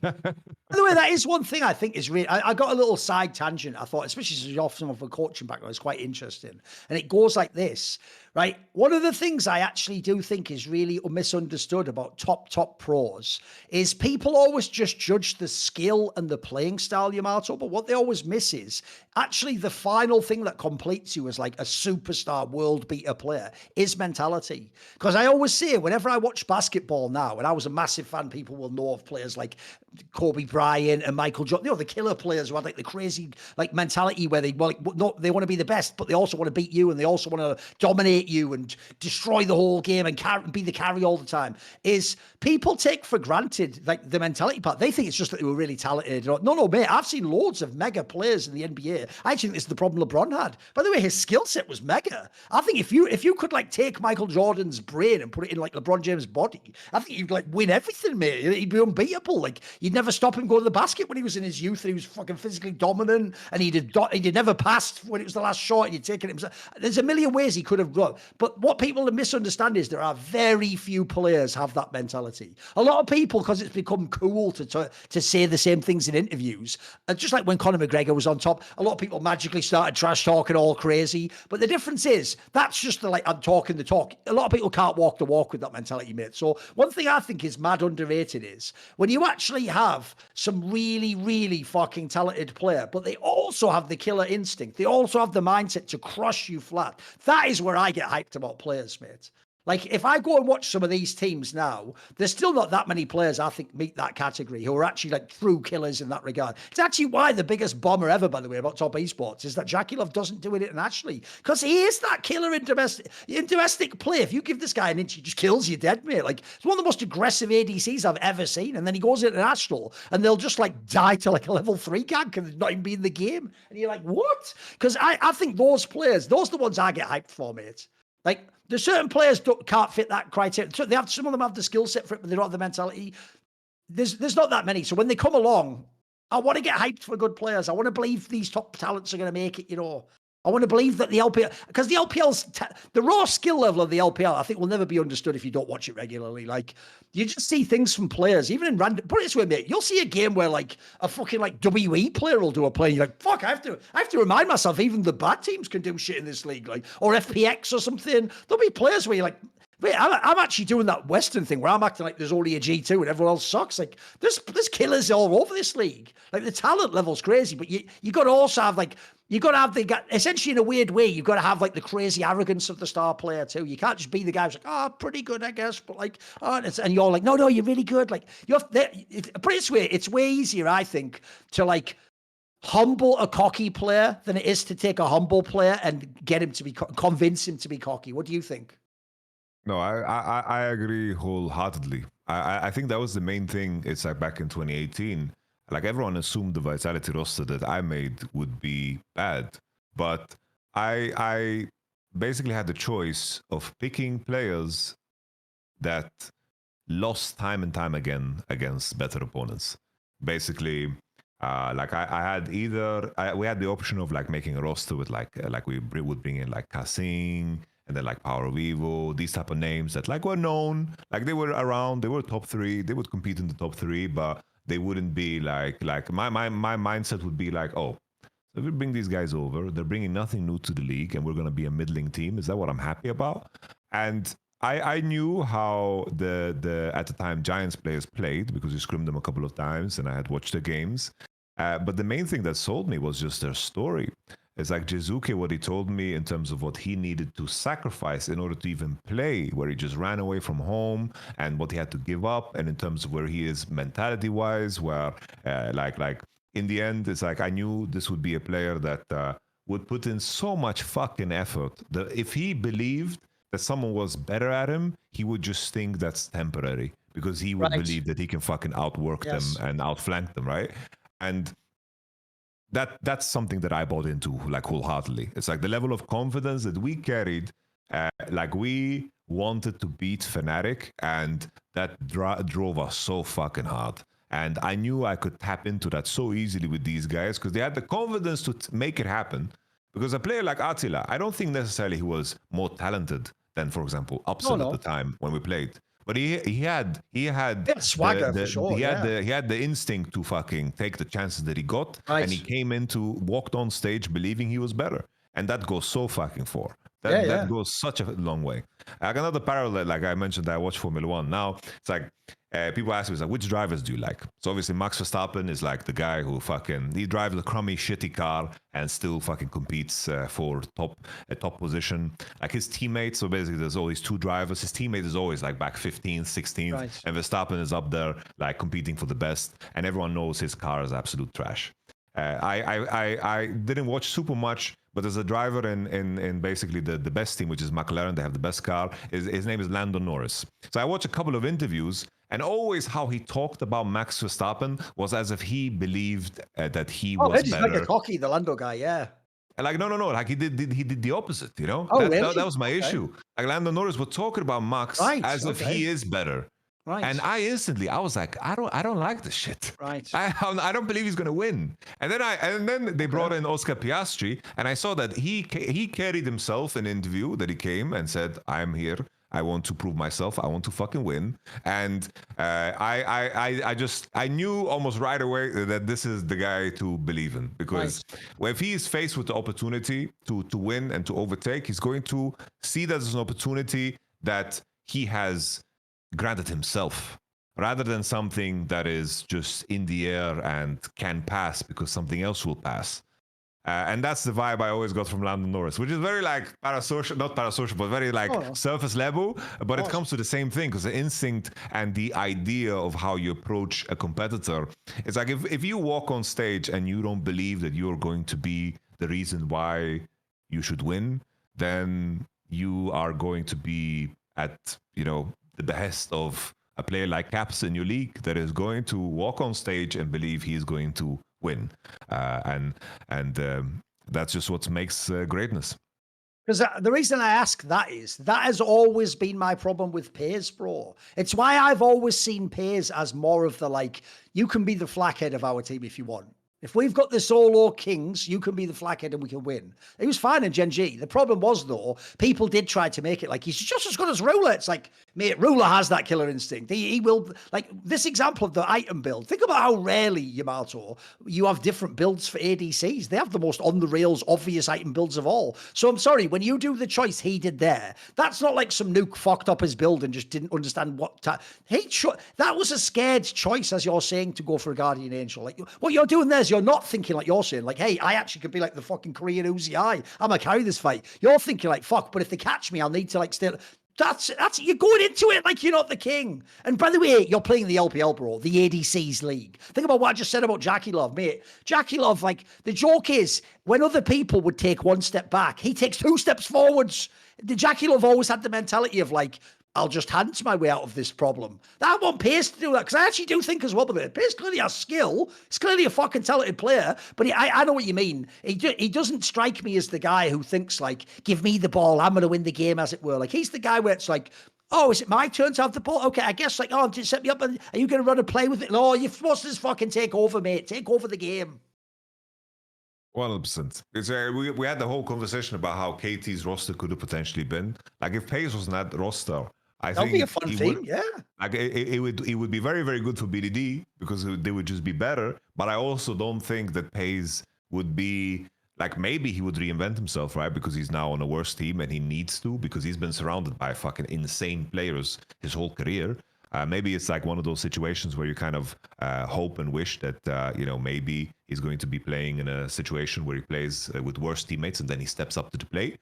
But if he was on that KT, I don't think that he would be good for KT, because KT is currently fucking trash. But I don't think they like having BDD and Pace as your core wouldn't be as impressive as having BDD or any of the other like top 3 AD carries as your core, because Pace wouldn't push KT to the point where they are like competitive against the top 4.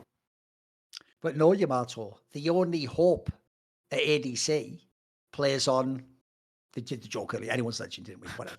Listen, it's not my best material, but I'm working. I thought you were about to segue to an ad read. That's why I gave you space. I'll do it in a minute. We will do one soon. Don't worry about that. No, but another thing I have to say as well is, since we talk about the big teams every week, let's talk about some of the other smaller ones too. I'll tell you an example, Yamato, of another core competitive concept that will always be lost on fans, sadly, which is, fans do a lot of what I call MMA math, where it's like, if you beat someone good, it's essentially, it's what you call like like transitive property. They think if you beat someone good, that means you're as good or better, which means you would also beat whoever they beat, which, as you know, as a competitor or anyone who's watched the game long enough knows that is not at all the truth. And in fact, sometimes the opposite. And I actually think that I know a team I can talk about where it is the opposite, bro. FPX.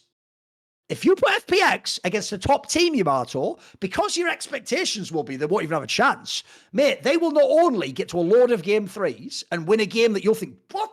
They'll even sometimes win the series. But I'll tell you what, this one they just lost to WE. This is why FPX isn't actually as good as any of those teams that they beat.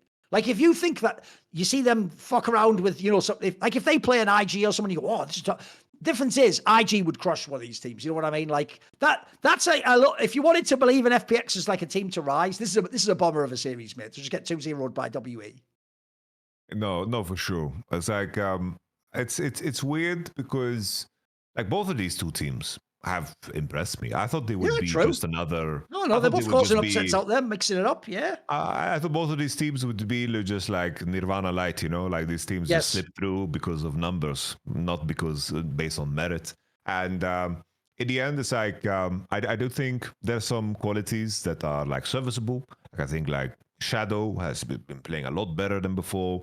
I think in terms of how they choose to fight collectively is like the main thing. But both of these teams, they kind of strike me as almost like 100 Thieves, where they are very cohesive in how they make their decisions. And I think the biggest pain point and the most fun thing, and also the thing that deserves the most criticism at times when it's unnecessary, is that most of the teams in the LPL are willing to tango, like when they don't need to, in terms of like setting the pace of the game and choosing your fights a lot more selectively. I think the biggest benefit of FPX is the fact that they seem to commit wholeheartedly into the decisions that they make. Sometimes, most of the time, those decisions aren't necessarily high level, but being on the same page gets you very, very far, especially in a league that is very chaotic. And now in the series against WE, like that was a very, confusing series, especially that game 2. I thought that FPX could win, but in terms of the honesty of some situations, in terms of how they face check and how they lose fights before they start, like I think when they are playing against a team that also is collectively playing, they just don't seem to be good enough, because I think that's the only strength that FPX carry, that they click on the same spot. So they are like a hive mind, but they're a hive mind of ants. And if I use my foot and put my toes together and squish, like there's not a lot of force I need. I just need to be aware of you. And I think that's FPX. And also, unfortunately, in that team, this is why rookies are always so hard to sort of fucking get a read on, mate. Like, Sheer is still a player I think has potential, but unfortunately, he's not the player he looked like he was last year, mate. Like, last year, he actually looked like crazy. He was a bit like the Milky Way of top lane, mate. You had like games where you're like, who the fuck is this guy? Like, this is the future of the LPL. Maybe he is, but just maybe not yet. You know what I mean? Yeah. He was fortunate to have like the pace treatment to be on a good team, and then he got sent to the darkness. I could see a world where he moves up in the future, for sure. I think that's entirely possible. But, at least he doesn't, he gets to play. There's no summer off for him. So that's good. And actually, I will say, I didn't watch every FPX series, but when I watched the ones they played against the big teams where they actually had some good results, I actually thought the support player, the Jue guy, he actually had some good games, mate. He sort of showed me some potential. I had no fucking clue who this guy was before, but like that's why I was kind of impressed. I thought he was a no-namer. Oh, it seems to, I like Jue because I think instinctively, in terms of like finding engage angles like that, you can make a highlight reel of both him and Vampire in terms of like the engage angles that they find, because I think that's what in most cases just serves the situation up for a potential win. I think in the positions where G-Way played like range supports, I think that's where it looks like the ugliest, whether it's like Renata or like for example, Lulu. I remember the Lulu Yumi game to play against top esports. That was like a rough one. But when he plays the engage, Nautilus, Rakan, Rel, I like what I'm seeing. I think it's good, because I think for the longest time, like we mentioned, LCK having a hard time with supports. I think the same thing was true for LPL. So I think it's good that some of the, let's say, the prospects are showing that support is a role that can still offer something. So I like G-Way too. I think he's important in the wins. It's like usually it's like the setup, the fights is Care or G-Way. I think when Care plays like setup champions, it's good for him. When he plays carries, I like him a little bit less. But I think that stems from his era with just playing with Milky Way from last season, because that was also the same. Like when he played carries, I was like, what the fuck? Get the fuck out of here, and just play the Ari and find the angles, Even though it was only a few days ago, we talked about the BLG swap of Way going to the bench and Beishwan coming in. We've already had 2 fucking series since then because of how ridiculous LPL is. So give me some thoughts. What do you think? Like, to me, I've got to say, just as in basic opening, this does look like it was the right move. Look, I don't necessarily think Beishwan himself is some superstar, but I can sort of get a sense stylistically why like, put it this way, as I said on the last one, he is closer to Jun than fucking Way was. You know what I mean? Like, I can see what they think they're going for with this addition. At least, I think the big plus, like barring maybe today, like against his old team, there was some massive like mistakes he did on Pantheon in particular, where he was just like overcommitting, overreaching, and made like that game 1 look. Was it game 2 or game 1 when he played Pantheon? Either way, he played Pantheon, and it looked a lot easier than it needed to be. I feel like Beishwan doesn't necessarily solve the team problems that Bilibili have, but at least they don't have a jungler that carries an absurd amount of fucking pressure and luggage from the past, because Waylak was making absurd mistakes. And I just have to defer to what I assume is his like psychological state of mind, because he like some of the angles that Way was taking were like game losing, game costing. And at least you have a jungler here that seems to very happy to be there. he seems to offer up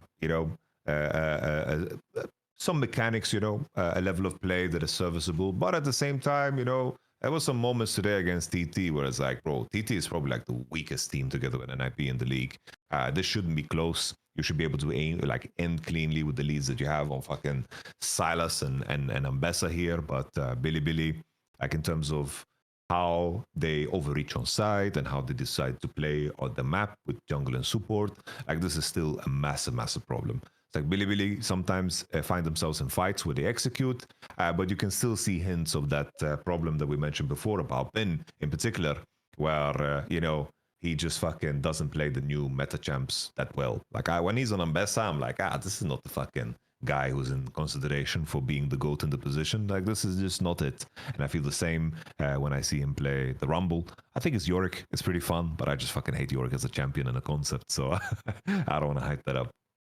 There's an angle that I've got to bring up, bro. This is some simulation level shit.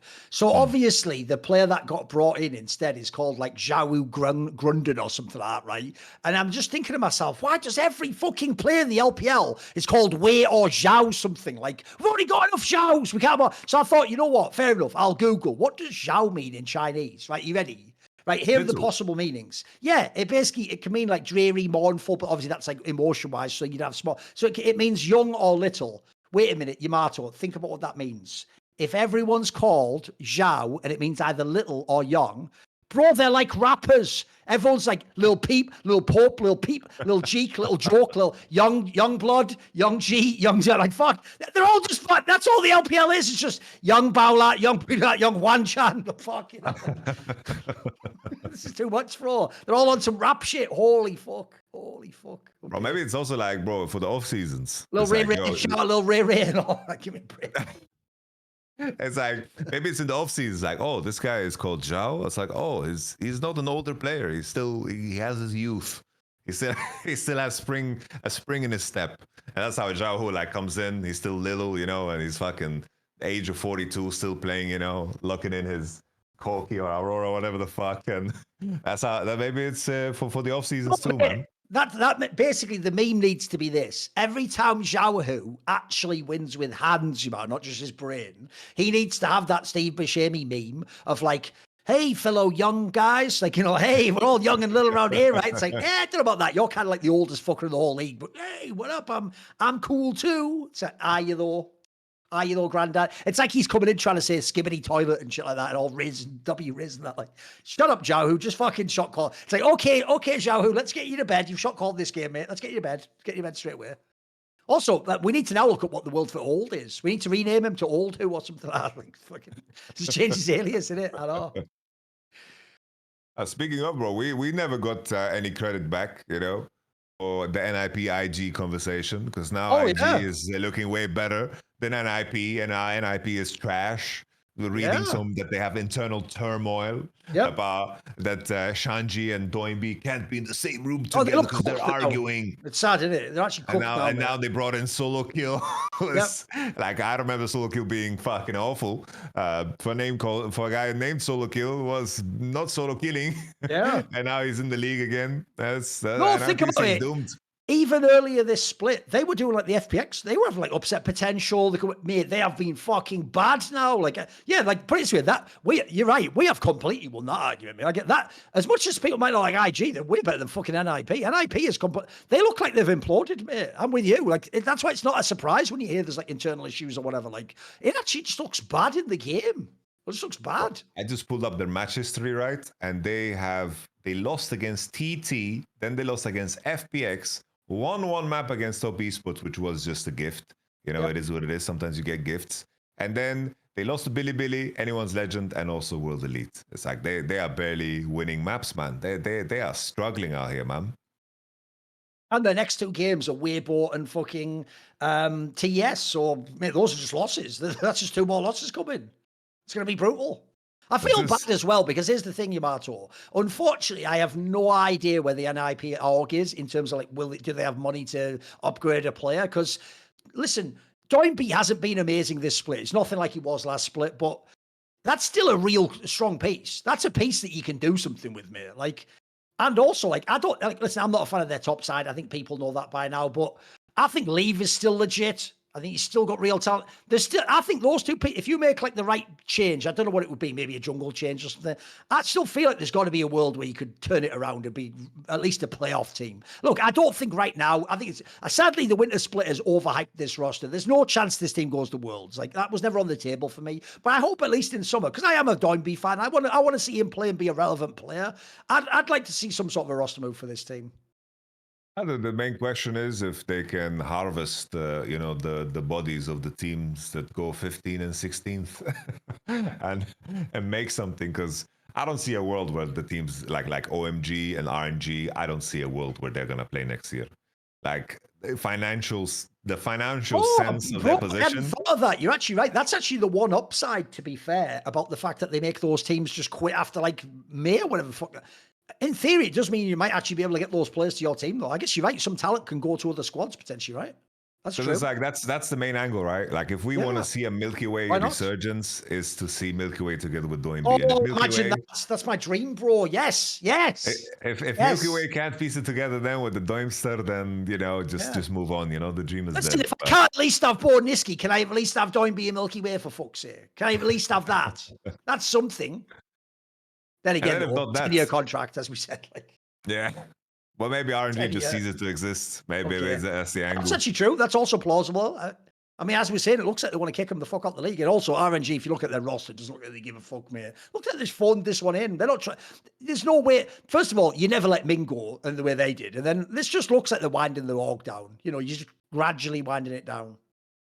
Yeah. It just seems like they are more of a talent agency than anything else, because they just, like, the last couple of years of RNG is just them jailing and keeping players on the strange contracts and having like very weird, It's also now a very inappropriately named team. Royal is giving up. They absolutely are. Like, never mind, they never give. They are giving up. What are you talking about? As far as I can tell, the only one hype thing this split was, we're bringing Milky Way back. That's it. And sadly, that hasn't even worked, as we referenced earlier in the episode. That's actually been fairly ass, unfortunately. Sadly, it's so bizarre, because this is one of the reasons why I mean, to be fair, it's also one of the reasons we follow sports. Like, it is so crazy a player could be that good in their rookie split. Then even in the second split in that team, people forget he dropped off quite a bit in the second split. And then now he's gone even further. Like, if anything, his career's going backwards. He's supposed to start shit, get all right, and then get really good. Like, he did the opposite. I don't know how he did this. Oh, it's like also like why we really, really appreciate junglers that are so fucking good over a long period of time. Because there's been moments where like junglers come in and they perform very good at a certain meta, because it's like Milky Way was very, very good playing the Jax, the Kindred, the Lee Sin, even the Xin Zhao. But then it's like everything moved towards like the AP heavy junglers, the where everyone just cleared super, super fast, and the opportunity to punish was a lot more limited. And I think this hurt Milky Way's like impact in the game. While a lot of these junglers that we mentioned when we talk about like the GOAT conversation of junglers, like when we mentioned like a player like Casa or Peanut or Riancos even, it's like these are guys that have been insanely good for so many years when they're playing a role that changes the most out of any other role. Milky Way is very, very good in one specific condition. And then the test for every jungler is like, how good are you going to do in the next condition and the next condition? And that's why a lot of the like go-to junglers, they become the player that just realizes, for me to have consistent output, I'm going to lock the Sejuani, I'm going to lock this. And then if I'm really, really insane, I keep a Nidalee in my pocket for when it needs to be busted out, you know? No, by the way, that's actually one of the things also about pros, which is the way you know jungle is the role. I mean, I think it's actually the same with jungle and mid, in my opinion. If you look over their careers, it is so famous that the super aggressive carry, jungle, and mid laners over time all become the supportive mage, safer, just get my baseline up. I think part of the reason why is an obvious one, which is eventually you learn how to also win using your teammates, not just your own hands. But also, I do think you just reduce the risk, don't you? That's the problem. You just make it like if you're like, by the way, you see it with like Jackies in fucking GX. If you're just trying to all the time play those sorts of aggressive champions, you're also going to have games where you're going to complete shit, mate. You're not even going to be in the game sometimes. Yeah, you might have the 10 kill game, but you're going to have the 2 kill game next week. You go 2 and 8. And that's going to, and sadly, even though you might have done some good moves, the fan that looks at the box score is going to think you sucked. Whereas if in that same game you'd have had like a 3-3-3 Oriana score, that feels all right. You know what I mean? You would listen. You wouldn't win the game off that, but it just feels all right. So I know what you mean. For jungle especially, because it's the most blamed role, I agree that definitely over time, there's a reason why those great players start as the Lee Sin carry, and eventually they're the Sejuani god at the end, just using their brain. Even Peanut did that, if people don't know. That's how you know that people actually, in the modern day, if you're from Gen Alpha, you also don't know who Peanut is, mate. That guy used to actually be like the fucking highlight player back in the day, doing all the crazy moves. And like, I mean, remember when he first joined Rocks? That's why we're all hyped they were going to be the best team in the world. We're like, they're already good anyway. They've just got Peanut. They're going to fucking smurf. No, I'm with you. Right, I tell you what, though. Speaking of glorious memories of the past, what about the wonderful, potentially, you could obviously do it for Mother's Day coming up, Aura Frames? We're always telling you about this, a wonderful gift. I've told the backstory before. It's actually something that Monty had bought in real life, because since he lives in Korea or America, there's always one set of the parents of his kid, the grandparents of his children that aren't available to see their family all the time. And so one of the coolest things about this is obviously Mother's Day is coming up soon. Well, I can tell you, I always say this for people in general, but I think gamers especially, the problem is because we're all on a PC, off in a little fantasy world playing games. First of all, we all know we all grind too much and play one extra game and don't go to bed till you get the fucking, well, you do the joke of I'm going to go to bed on a win, which just means you play 4 extra games and have 4 losses. But we all know we're all in this world where it's inherently selfish. And it's not the real world. We're all sat watching a PC, looking at a fucking flickering box, imagining we're off in some fantasy rift playing the game. So in that world, your mum obviously wishes you'd give her that weekly call, or you'd send her a message every now and then when you're thinking of her, or even better, you'd update her on what's going on in your life. She'd like to see a picture of what's going on with you and your girlfriend, or she would like to see if what your new haircut looks like or something like that. And the problem is if you don't live at home anymore, or you're just off in your little gaming world, or especially if you live in some other country, other continent, and it just doesn't come to mind every day, I think this gift is the solution for you. Like this gift, I tell you, I am almost sure your mom, your grandma, your auntie, maybe even your girlfriend, they will actually think this gift will hit them way harder than you imagine as the person buying it. Because maybe you just think, what's the big deal? This frame, this digital frame, is so dope because it is so idiot proof. Like essentially, once you've got it set up, you don't even have to go to their house because it's all using the cloud. You can just send them it, get it set up. If you're there, by the way, ideal. It takes like 2 minutes to set up. It's really easy. It's super simple in terms of the accounts and all that jazz. But the best thing is you go home and it's not like they put the pictures in the frame and decide, no, you can handle it all for them. You can say, hey, mom, just put this on your mantelpiece. And instead of being a static photo that you printed out and had to get developed, no, now you can take yesterday's and today's photos of what's going on in your life that you're maybe sending through a WhatsApp or some Discord or something to family, friends, you can then put it there so that like your mom actually just gets an update on your life. She gets to see who you are, what you're doing, what's going on. And I can tell you, I actually think that will hit them really hard. I actually think that's the sort of thing that will come across as a very like thoughtful gesture. And that's the key word, thoughtful. It will show you were thinking about them and that you actually took the wherewithal to think, I'm not there at the moment, but I'd like you to still be part of my life. So I think it's actually an awesome gift to buy for them as well. There's so many aspects. And you can put a bazillion photos on this thing. You can set all the time at how quickly does it change to the next photo, because it doesn't just stay on one photo. I do it on a cycle where I think every 30 seconds it switches to the next one. As well as photos, by the way, you can put little video. You can put like 30-second video clip or something cool. So an obvious angle here would be if you're sending it to your mom, if you have like a girlfriend and you're out and you do a cutesy little video, put that on there. If you have a dog or something or a cat that does something cute in the park, put that on there. By the way, if you happen to be a gamer that successfully procreated, not always too many of you out there, put something of the kid playing with a toy or saying its first words or something. That again, this stuff will actually, you might just think it's no big deal to set. That will actually hit really hard. And by the way, if you want to be really cynical, you can also set up with all these accounts. You could have multiple of these. You could just upload a bunch of these photos to this person's, to your girlfriend's mum, to your mum, to your auntie. So I think this is an awesome gift that you can get, especially for the family member that's further away, like I said, isn't in your life every day. So Aura Frames has a great deal for Mother's Day. For a limited time, listeners of this show can save on their gift by visiting auraframes.com to get $35 off, plus free shipping on their best-selling Carver mat frame. That's AURA frames.com. Promo code is summoning. Support the show by mentioning us at the checkout, please. Offer does vary based on country. And I will actually say, I'll just double check, but I know this one is USA, but I think it's like USA, Canada, and UK. I think it is. I'm just going to quickly double check that. But I think that's where the main code applies. But I also know that I've heard other things. Like I think I've heard like ASMR artists advertise this. And I believe when they advertise it, they often say a line at the end, like that sometimes even if you're not in those countries, there will sometimes be a regional discount that might be activated. So if I just double check here. Yes, Aura Frames is US, Canada, and UK. So it's many people speaking English. But I think it's an excellent gift, actually. It's one of the ones where, unironically, I have now, since I got it sent by them, I have gotten like 2 more of them, and I've given them out as like gifts to family, etc. Because again, once you get the idea percolates in your brain, you realize how simple to set up, but how impactful it can be. It's just a really cool gift to buy someone, actually. And like I say, the actual effort on your end isn't crazy like it would be to individually send each photo via an app and hope they see it. And then, forget all that. This makes it super easy to do it. So with Mother's Day coming up, I think it's actually a perfect gift. So thank you to Aura Frames. Shout out to everyone who's bought one so far. By the way, tell us in the comments if you have one. Who did you give it to? What do you use it for? Has it been easy to set up, etc.? And obviously, shout out to anyone who gets the savings and supports our channel and allows us to continue having formerly world famous coaches like Yamato as part of our project.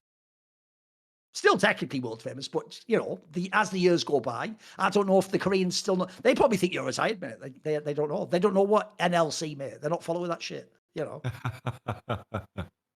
Probably not. Probably not. Oh, good. But on the other side, on the upside though, you're now my brain. The joke there being, once way back in the day, I had a guy when I was in Korea. That's why I'm saying that like he was actually like my minion, like Renfell to Dracula. I had a guy in Korea who I just made to do everything for me, basically. He was native Korean. He would order the chicken for me every night. He would get me the fucking translate shit for me. I was even getting him to translate subs for me and stuff, which is a nightmare, by the way. And one time, sort of, yeah, he was like my Alfred, but without the respect. And then basically, I one time asked this guy, listen, it was 10 years ago. We were all different people back then. You know? That was Lance Armstrong, huh? You have to understand. Feeding your butler bed. Listen, you also have to understand, Yamato. I was embracing his culture. I was his young, and he was my, what's it even called? I can't remember now what they fucking call the one that's the young. What's the one that they call the younger brother? Do you remember? Well, I don't remember, bro. Forget. Well, there's another name for that. Begins with D. Anyway, basically, so I had this guy once translate what they would say, because every now and then, if we said an edgy statement on Somebody Inside like 10 years ago, they would translate it and put it on like Foremost and DC Inside and all those like famous Korean sites, right? And here's the saddest thing. This actually hurt my feelings a little bit, Yamato. It's rare that people... Listen, if 10,000 people say you're an arsehole or something horrible, that hurts your feelings. But normally one person on their own can't get to me, Yamato. But this hurt my feelings, is that when he translated, this guy said what I think's the ultimate insult to me. He goes, Thorin, this is all in Korean, he goes, he is basically just mirroring anything Monte Cristo says. I was like, oh, fuck this, I'm out.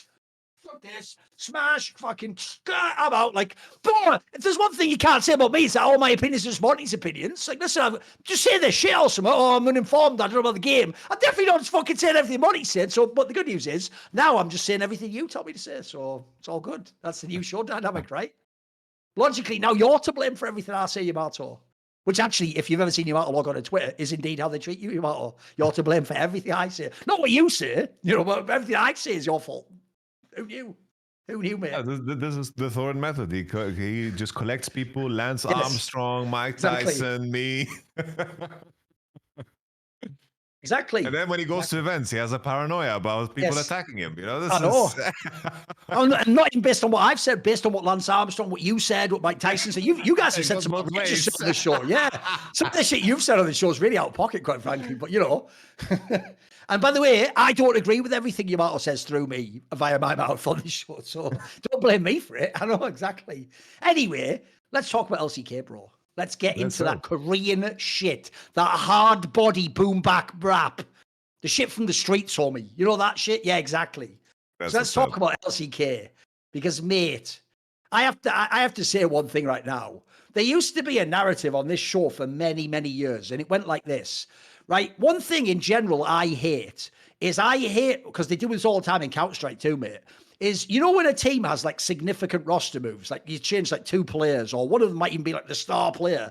When people talk about the team by just the team name, as if the team name was one person and it's the same as past years. By the way, they still do it now in League about like G2. Oh, G2, of course, they'll get it together in the play. It's like, yeah, but those are different players, though. Like that doesn't necessarily apply, right? One of the ones that used to torture me, Yamato, because I always call it the exception that proves the rule, is generally I do think you should only look at rosters, and either you look at the 5-man lineup or you look at like the core. So, for example, you could still say the T1 core of like the other 4 players that play.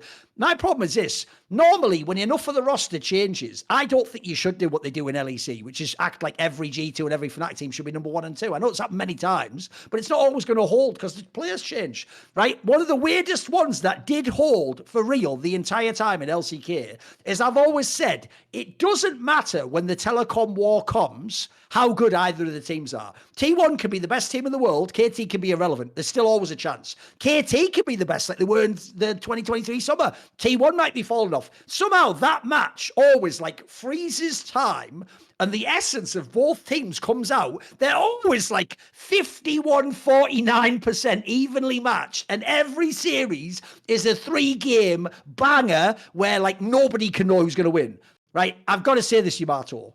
That officially is no longer the case. Like, KT isn't even a team anymore, mate. This team is so ass. Put it this way, in the series, people who watch this show will know many, many times over the last few years where T1 was better than KT, I would always bet on KT as the underdog because you'd get crazy odds, but they had a chance to win.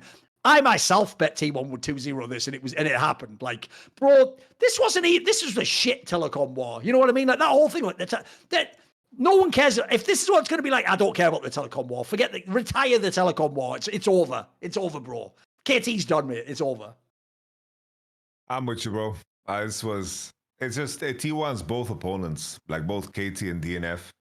That is just very little that is redeemable. At least KT have BDD, but it's like even with BDD, in the series, I remember the Hui game, I believe he was like ahead, but it didn't really like matter in the grand scheme of things. It just T1 was fortunate to have some soft matchups so they can like breathe, similar to how KC got in LEC. But the telecom war, bro, that shit is over, bro. Everybody cancel your contract at Korean Telecom. It's time. Move over. Okay, right. It's over. It's been decided, Okay. It's like everyone, yeah, remove the banners. All the shops need to close down. I didn't even realize that's where actually I wish Korean orgs were more disrespectful. Because imagine how gangster it would be if what T1, the org, the actual company did, was the day after that win, they just put out an ad like, hey, for all existing KT customers, if you switch over today to the winning team in the telecom war, you get $10. I'd just do some disrespectful shit. That'd be hilarious, bro. That'd actually be hilarious. You're right. But if everyone switched to that provider. But I guess is T1 even fucking related to the telecom company? I'm not sure anymore, actually. That's the Oh, problem. I just pulled up. T1 is a Korean team owned by SK Telecom, the joint venture between SK Telecom and Comcast Spectacor. Okay, so they are still the South Korean telecom. I would imagine it's something like Comcast sort of really own it, but like it's just operated by the same people with the Korean side. Hence why if you ever see all the Joe Marsh shit, it looks like no matter what Joe Marsh says, it looks like the Koreans just make the real decision anyway, if you had to guess. You know. Just saying. Yeah. And also that if people don't know, like, oh no, keep going. What were you gonna say? No, I just wanted to say is like at least from T1 side, I wanted to talk about T1, but let's talk about it. Yeah. Just T1, I think they showcased as much as they could in these two matches. DNF, I think this team will go 0-18, which is crazy to even think about. Like DNF is most likely just going to go 0-18 flat. The KT series was also very soft and easy. It seems like they're going to just commit to Gumyushi all the way, which is fine. But in terms of where their draft is, it seems that they seem to be very like mindful of what their players actually are. And they're trying to stick to it, and they're trying to like flesh out like what the recipe is for them, similar to how like G2 is doing with like BB on tanks and so forth, and like streamlining their gameplay process, which I think is a good thing, because I honestly think even though how bad T1 has been this split, I do think that the form of Korea and Owner is like good enough for them to fucking compete against maybe like Hanwha Life and GenG. I think you mentioned it on a past episode, but Owner's like quietly having like an amazing split. He's kind of like smurfing, yeah. But like Owner has been fucking insane. Korea too, but he's had like BO3s that have been fucking awful. I mean, he's also his D swapped in and out all the time. You know, I give him a bit of extenuating circumstance on that one. No, for sure. I like from Korea the fact that he is like Owner and Korea are actually like playing together. Like that was something that was not common at all in when they won like Worlds. No, it was just Faker and Owner playing together. Yeah, right. Yeah. It's like the fact that they play together and they're taking over the map together and giving people breathing room and putting down information. It's just in my mind they're just taking a page from the Mata book, bro. Mata went from GenG to this team. Like he knows how delighted peanut works. Right.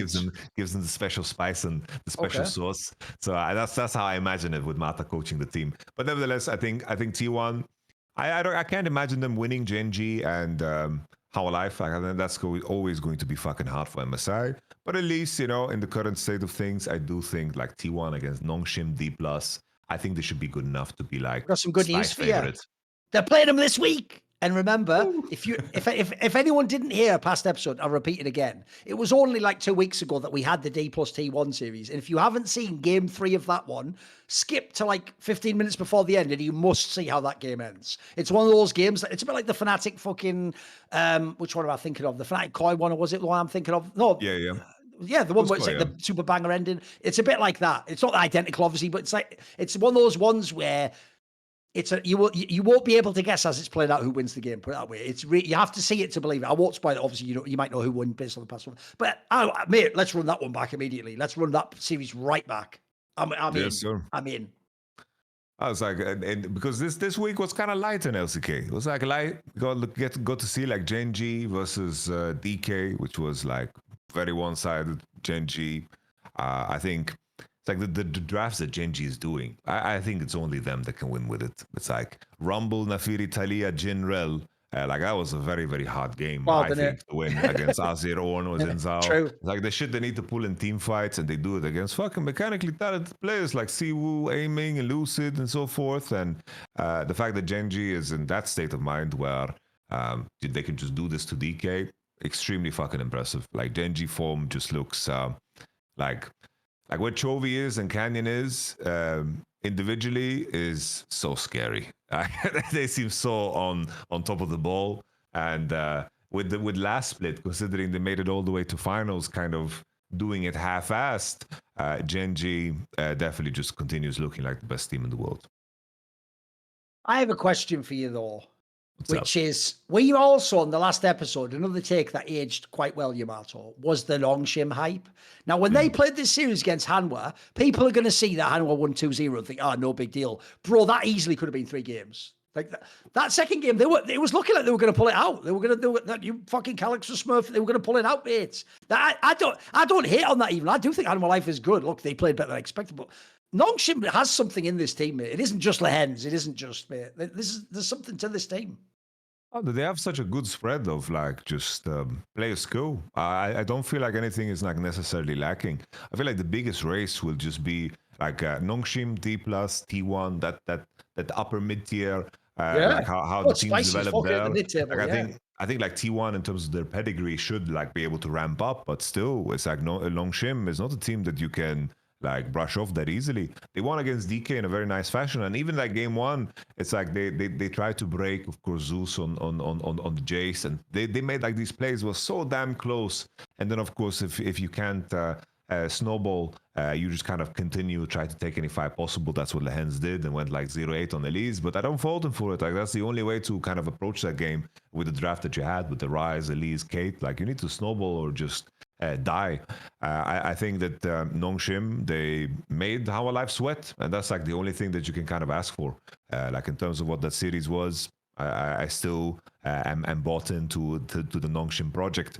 But I do think still, like where we're at right now, if I have to predict one to be like the better one out of these three teams, D plus, Nongshim, and T1, I do think over time T1, as things stabilize, as we have like these summoning inside episodes and we're not talking about some crazy fucked up statement or like some fucking, random thing that we hear or some leaks or whatever. When things quiet down, I think that's good for T1. So 4-0 weekend, it's a good sign for T1. I liked how they played, and they still have like very strong individual players. And bro, I just love on the Hanwha Life side. It is actually a joy to watch Zayas play League of Legends, bro. Especially because, notice this is another player. He's almost having his own yike moment since he left fucking T1. Bro, it looks even better. Like, now that he doesn't ever have to weak side if he doesn't want to, mate. Like, you can see this motherfucker, like in this series, he's locking Jace and Nidalee. Like, am I watching like the Shy and the LPL or something? Like, this guy doesn't give a fuck, bro. But I tell you what, he makes these champions work, mate. He's so good. He's so good at League of Legends, isn't he? I also think that it must be such a relief to play with the Light and Peanut. Like I think from any solo lane's perspective, even bot lane perspective, to have these guys as the engine of your team really, really streamlines and lets you focus on what you want to do the most, and that's to like fucking destroy and annihilate people. While in T1, usually when things fell apart was, if your bot lane doesn't pressure, it means Korea can't get vision on his own and Ona can't farm, and they never like took information. And then you always saw like Zeus and Faker getting caught on side, and that was always put on isolation. It's like, oh look, Zeus is getting caught. He's just getting caught on side. But T1 was never a team to cohesively in the mid game build that information. And now Zeus can play his game every fucking game because Delight and Peanut, Delight is not sitting there in the call and saying, I really need to play Ashe into Renata here, and I need the game to be about me. And that's Korea's strength, but it's also, one thing that you always needed to balance out. And that's why T1 was like underperforming greatly during certain periods of certain metas.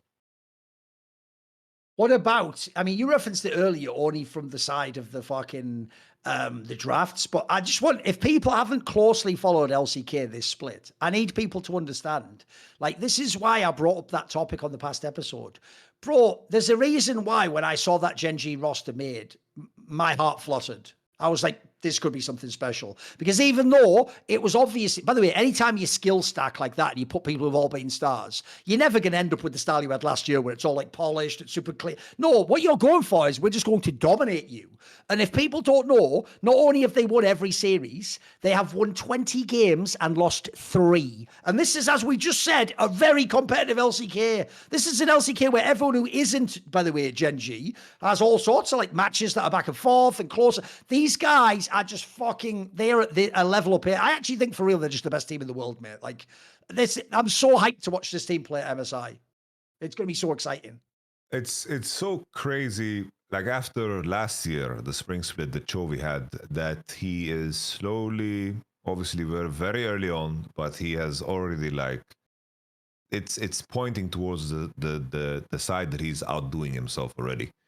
Like the level of dominance from his position is crazy. It's absolutely crazy. Because like last split, it was the same for like Zeus in terms of top lane. And then of course like Keen was serviceable and good, but but Zeus just like always found the edge to like carry and drag games. And now Chovy is doing that through mid lane, and like it's just his statistics. I'm not a big fucking statistics guy, but like his stats are fucking crazy. Oh, it's insane. I mean, reference on the past one when they did one of those like charts. He just filled the whole chart. By the way, the whole point of why they invented those charts was to show like strengths and weaknesses. Because what you're supposed to see is like, oh, this jungler's like good at like ganks and stuff, but he's not as good at vision. It just the whole chart was like the pie chart was like this. It was fill full, wasn't it? Because the other thing is as well, you've seen a different Chovy, mate. Chovy, when it was like the old meta, would just be a god on 3 champions. You can never. The point is, he didn't need to because you could never get him off those champions, mate. In Fearless, he's also unbeatable. Just play whatever he wants. This guy's a fucking god. And it's like those losses that they got. It's like always GenG Game 3 in those same series always looked fucking demonic. Like they looked even scarier than in the previous matches. Whether it was against T1 or whoever the fuck they dropped the game against, it was like one of the weaker teams. I'm trying to remember who. Like I believe it was in week 3. I'll just pull it up real quick because GenG like, oh, they dropped the game against BFX. Yes, and then they followed up by like almost perfect gaming them, you know. I just completely annihilating them. It's like GenG Game 3 is looking fucking crazy scary. So whenever they dropped one, it's as if they awoken like some fucking their only losses, by the way, were the first 3 weeks. They lost to T1 week 1, they lost a game to D+ on week 2, and then week 3 they lost to BFX. Since then, they haven't dropped a game. That is bonkers, bro. Oof. Still good. Still good. Yeah, bro. I think this is finally the time. Like, if we're looking far ahead, it's just this is the time for Chovy to start stacking Worlds trophies. You know, and remember as well, even though in the past, if you're the Xiaohus of the world, no one gave you the same credit for your MSIs. Bro, even if he just wins another MSI, if you start winning these double LM MSIs, they're going to be close to Worlds in terms of how people count them. It's the same as in Counter-Strike, right? In Counter-Strike, I always say, I actually think events like Katowice and Cologne are actually harder to win because I think the arena's epic, etc. But obviously the major always is number 1 because it's the World Championship. So Worlds will always be number 1. But I'll tell you what, MSI is pretty close now for me, mate. So I also think that's a pretty good ring to win as well. Get another MSI, pretty cooking. To have 2 MSIs, pretty good in this era. Do you think there could ever be a world like, let's say, League continues, and from where I'm standing, right, Chovy is gonna fucking play for many years. He's gonna win a few more titles at least, surely, yeah. Is there a world where Chovy could overtake Faker? Well, here's why. I actually think the MSI factor is what allows it, Yamato. If you went back to past years, like, for example, 2023, and you had this, me and Monty had this conversation, I used to always say it probably is now impossible because if you look across the board, like, Faker had, like, the 10 LCK titles. By the way, that doesn't even look unbeatable for Chovy right now. But at one point in time, when you're on, like, 1 or 2, the difference between 1 or 2 and 10 is that's like 3 careers right there. So, but first of all, LCK is not that far off. Worlds, just the likelihood to win 5. Look, I don't even think Faker won 5 as the star player. I think even he had to have other teammates later in his career and change his role and stuff. So 5's probably out of touch. But I also think, by the way, if you win it and you're the star player and you win really dominantly, you don't have to have all 5. I think if you're Chovy, you've probably got to win at least 2. You've got to have 2 where it's like you're the dude, you're like the MVP and so on, and you win. But I think the MSI factor is what makes it interesting, Yamato. Because as pointed out, MSI didn't mean as much in the past. It was just it was almost thought of as, if the other LPL or LCK team, depending on which region you're from, is really good, it counts for something. It's still a big deal because you beat another region. But I don't even know if people count it as much more than the LCK, quite frankly. I think they thought it had a little bit more prestige, but it was nowhere close to Worlds. If you think of this MSI format, right, and it's double a limb. So I think if you're like a Chovy, it gives you a better chance to win at the Worlds, actually. Let's say there's a world where you can get to like 6 or 7 LCK, 2 Worlds, but let's say you have 3 or 4 MSI. That's an interesting conversation all of a sudden, Yamato, right? By the way, that's just a resume conversation. Then when you add in eye test, you're doing it in the modern era, you're pulling that conversation suddenly becomes interesting. Because right now, I could make the case Chovy's better than Faker, like as a player in League of Legends, but I'd be using things like today or in the modern era or eye test. If you could add in a resume, and the difference is, as I pointed out, I actually think until they change this MSI format, I think Faker's accomplishments were the resume discussion was over. I actually think Chovy's probably the one player who can bring it back. I would have said Knight too, but at the moment he hasn't even fucking won the Worlds either, so he's in a tougher spot. And also, spoiler, his team's much worse than Chovy's right now. So I'll wait for that convo till I ever have to actually have it. You know what I mean? Yeah. No, it's exciting. I'm curious how the future of League will look like on many fronts. Yeah. I'll tell you an angle that is also exciting for me, though, is I actually get the vibe by how the last few years went that another reason you'll have a chance to get the resume closer if you're Chovy is I get the feeling right now anyone who's Korean would play with Chovy. He's almost got that like old school fake aspect where you want to play with him. Like if people know the story, I said it on the last episode. You know those off seasons where they kept changing the top laner every season in the old classic T1? It'd be the rest of T1, and then they would just change, like, they went from, like, Marin to fucking Duke to Hooney to, you know, when they would do that shit. At one point in time, in one of those off seasons, the reason they kept doing those moves is they would just come and have all the best top laners try out. And famously, my favorite player, Flame, was one of the ones in those meetings. Then they had Card, etc. They were all the best players were basically just like, look, I want to win. To win, you play with Faker, so let me play with Faker. I think Chovy's the new guy in that sense. Like, I'll give you an example. If you go and look at the LCK right now, and I think of like a really good, like, bro, we said one earlier. How about that guy, Siwoo from D+? Mate, if he continues on the trajectory he is now, maybe in a year or two, he comes and plays with Chovy and they just smurf on the whole league. Like, the other thing is, I think that's a very underrated aspect, because think about it. If you think about domestically, that's part of how Caps has won. He didn't win by always being the best player every single split. He was always extremely good, and every good player wants to play with him. So that means he gets to like have Broken Blade when he's good and Wonder when he's good, and he gets to cycle them out. The real problem players who aren't like that status get is you then have to have the hard times when your team isn't as good or you can't get the right player change. It looks to me like in GenG, they get it. Like they get like it's worth spending now because Chovy is the shit and we are going to stack championships. So, and back in the day, that used to be a silly conversation on terms of like championships. It's not that crazy now. And again, as I've said in the past, I always use the Counter-Strike example. The team that ended up winning the most big titles in the history of CSGO, the Astralis team, that core used to be chokers. They used to have years where they couldn't win the championship. But because this doesn't sound like a weird point to make, but I've always made it to Monty. The reason people don't understand that you can catch up much quicker than you think is because you guys are only counting first places. If you only care about first place, then it's binary, Yamato. If I win, you don't win. So the other key thing, if you're Chovy, is every time you win, Faker doesn't keep pushing his resume further. You know what I mean? The real problem would be if Faker's... by the way, this is where if you're...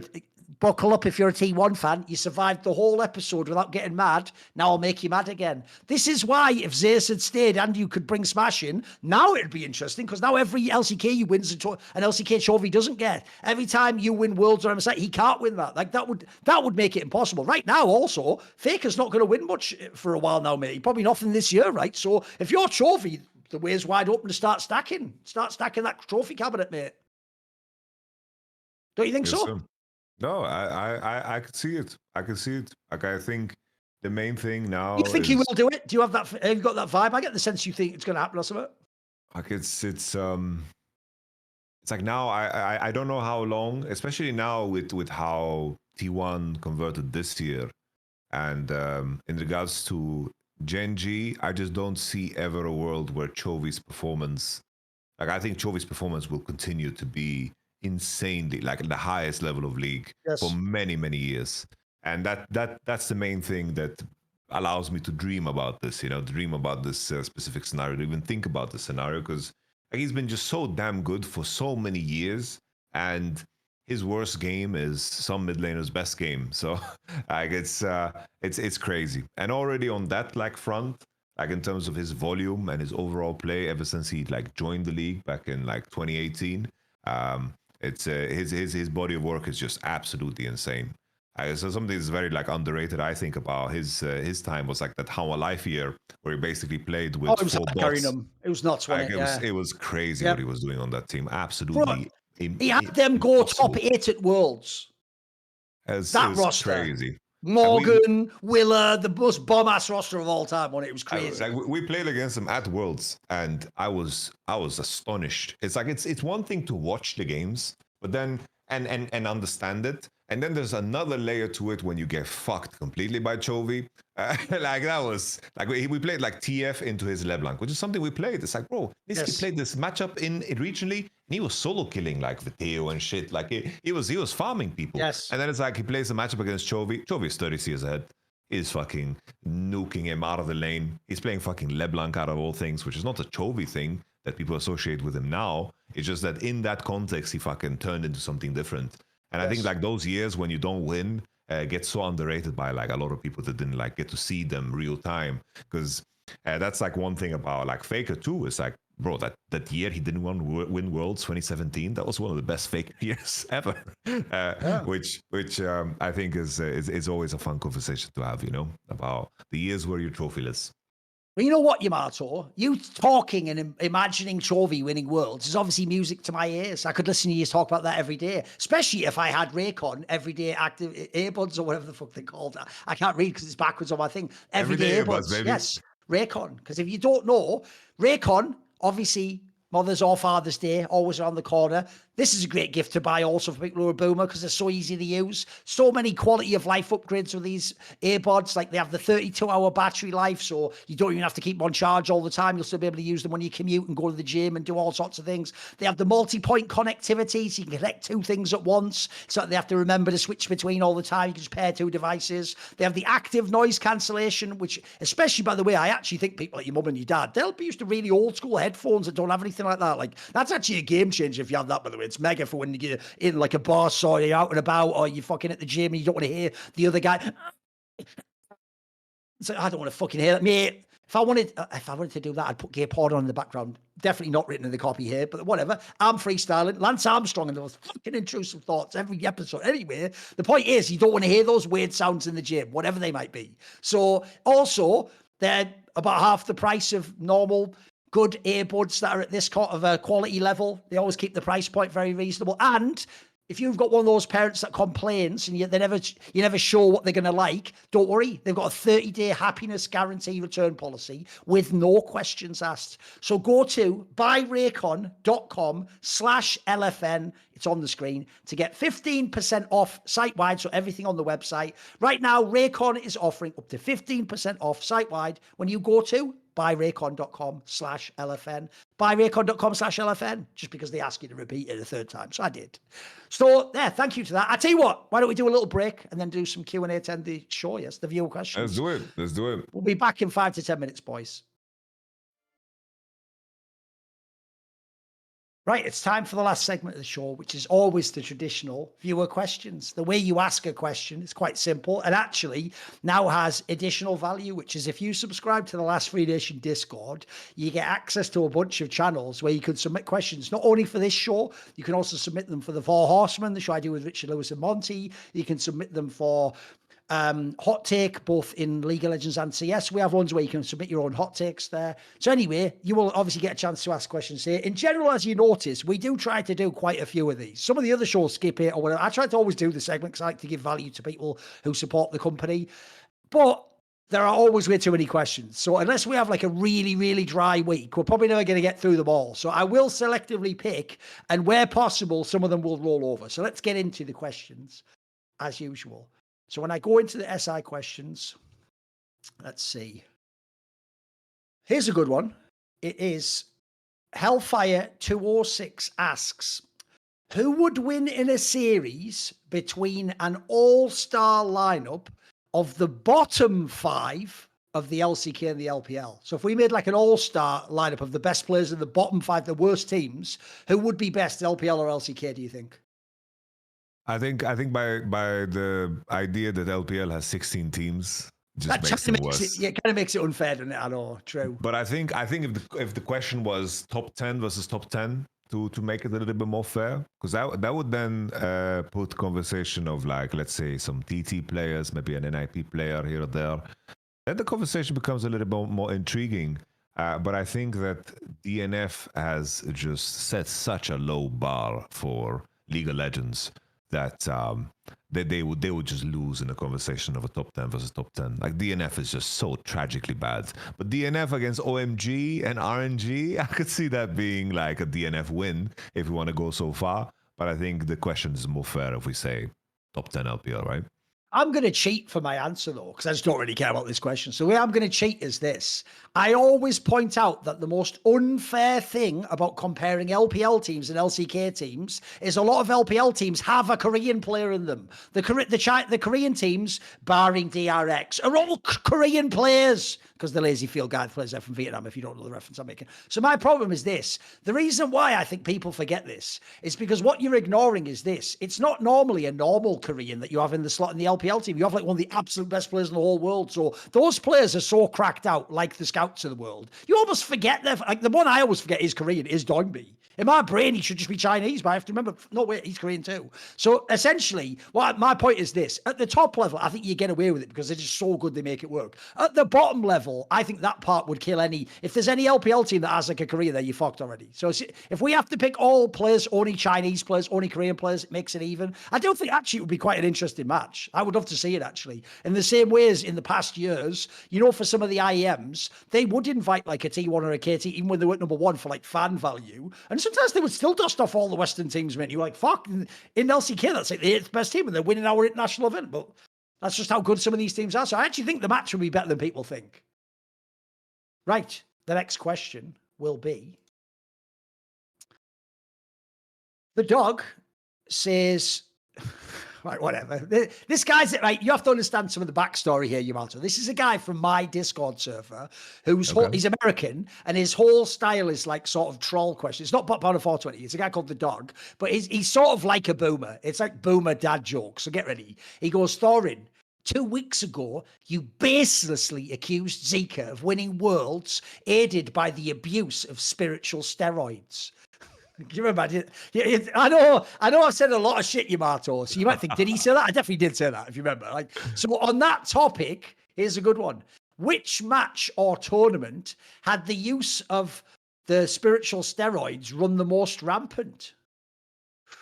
Okay, I think he means other. I think he means like other people who've used spiritual steroids. I think that's what he's trying to ask me, because obviously it can't be worlds, right? That must be. So I'm trying to think what would be another good example of a tournament or a match where someone like not as good just leveled up in a way that doesn't make any sense. Can you think of a good one? But the first one that comes to mind is just the Schalke miracle run. Oh, like, yeah. So season 9 summer, yeah. So Gilius is the. Oh, see, it was okay. So it was season 10 summer. It was yes, that was it. Season 10 summer. Because that was like Schalke had trouble. It was like the whole fucking, I believe, like the Forgiven drama too. Yeah, like they had to replace the ADC. Whatever. It's like it was a mess, bro. Yep. And basically they had like, I don't know, the odds to qualify was like 0.02%, something like they had to like win. I don't know what it was, like 8 games straight. And that was also like, I don't think anyone besides the character that is Gilius could believe in that circumstance. Oh, he definitely had to put it. Oh, in that case, are we actually giving it to Gilius personally? Because you know what? It's quite mad. Even though he's a friend of the show, Yamato, he was recently on Best Damn League show. In fact, even though, listen, I keep it real, Yamato. Obviously, we did have like a 2-hour period this year where things weren't so great. You know, let's just say it was like the Cuban Missile Crisis. I had my finger on the nuclear button. Some would say I even launched initial preliminary ICBM missiles towards him. But it's okay. We called them all off. I quickly rushed over, and like X-Men: A New Hope, I just like stopped the missiles as they were coming in. Didn't I, like fucking Magneto or something? Any excuse to make myself Magneto or something like that, I'll do it at all times. But anyway, so the point is, I do agree though. I always thought Gilius's career as an LEC pro was like, he was like an average pro most of his career. Bro, that run, and actually even the next split when they had the lineup with Broken Blade, he actually smurfed. He actually was having some real games here where he was like, actually, bro, he was actually like outperforming like the best junglers in the LEC for reals, like carrying games. It was true. You're right. That was for sure some spiritual doping. 100%. Yeah, indeed. I agree. Ajong says, currently watching T1 versus Bro, and Faker looks cooked. It's true, he was in that series. He is drowning in every lane against every mid. What does T1 do with him next year if he doesn't retire? I feel like T1 would be forced to re-sign him, but their ceiling is significantly lowered now with him. So basically, if you were in T1's shoes, like, one, what would you do? But then also, what do you think they should do?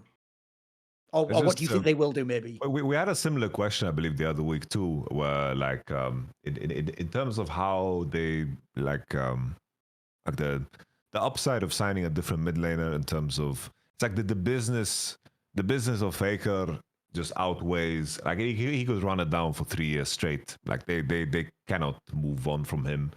I think it just comes down to if Faker wants to play or not, and you'd hope that he would be like reasonable if it ever reaches the point where he can't like compete and perform again. Like obviously he's dealing with like a lot of like the PR side and all of the fucking extra work that he has because he's Faker. And there's definitely periods where he plays better and definitely periods where he plays worse. I just think that it's just impossible to move on, bro. I literally I got this sent to me as a gift, from Razer. They're like, we want to celebrate Faker's mouse. Faker's mouse. This guy is just too big of a driving factor. And I think it's the same is true for Riot, same is true for T1. They want to keep him involved. And my dream scenario still is that Faker coaches, and then he coaches, like, for example, Chovy, It's like, that would be like a very, very cool transition, because the way I see it is Chovy is Magnus Carlsen and Faker is Kasparov. That's how I see it. And when Kasparov got to the point in his career where Magnus Carlsen, like I believe it was exactly when he beat him, he said, it's time for me to retire. Right. I'm going to coach you.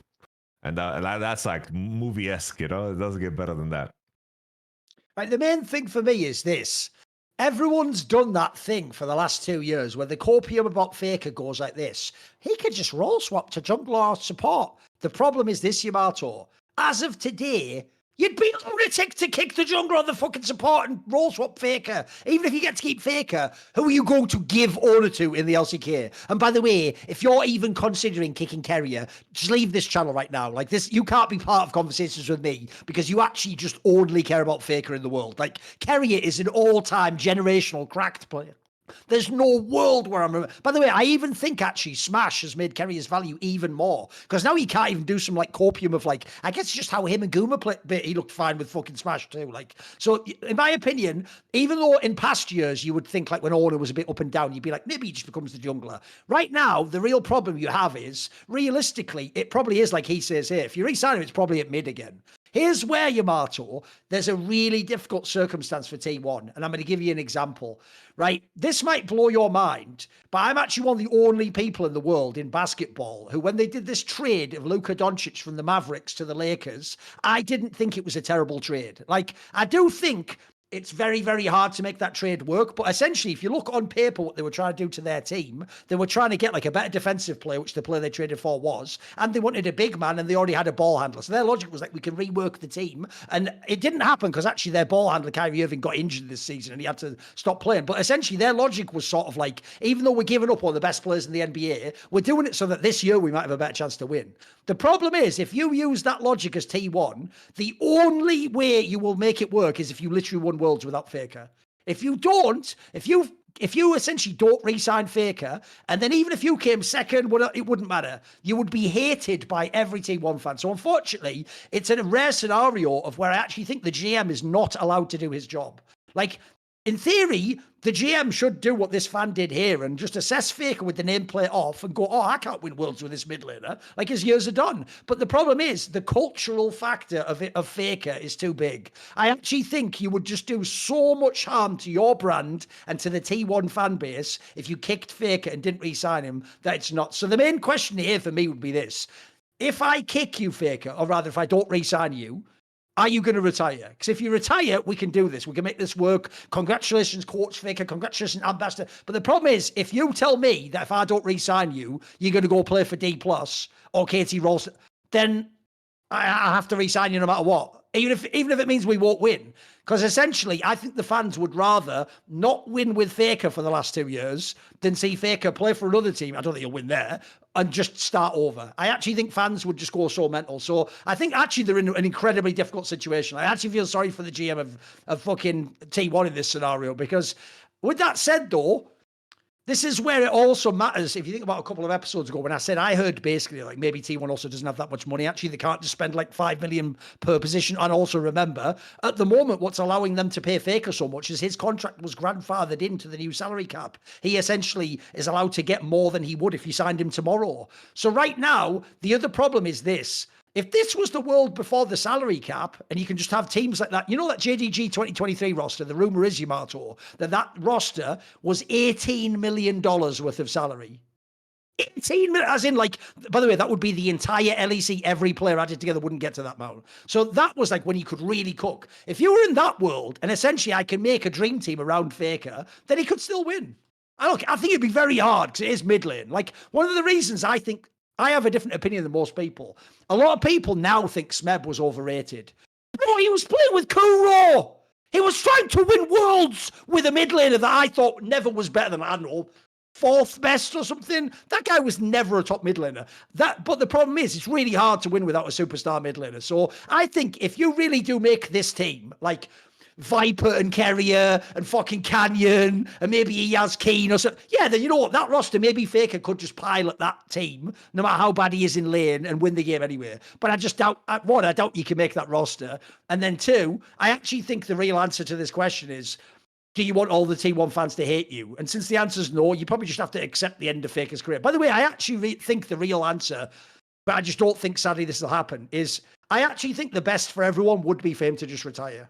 Now, I'll never say people should, because if a great player wants to play, I'll never deny them or fans of them a chance to see them play. But I just think for Faker's career and for T1 in this very particular scenario, it'd be better for everyone if he just became the coach. I also think, by the way, Yamato, I think he could be a fabulous coach. Look, I do think if you ever look at interviews with him, I don't think he'd be a great people person. But as the strategic coach, I could believe this guy is a genius, mate. I've seen enough in the game to believe it.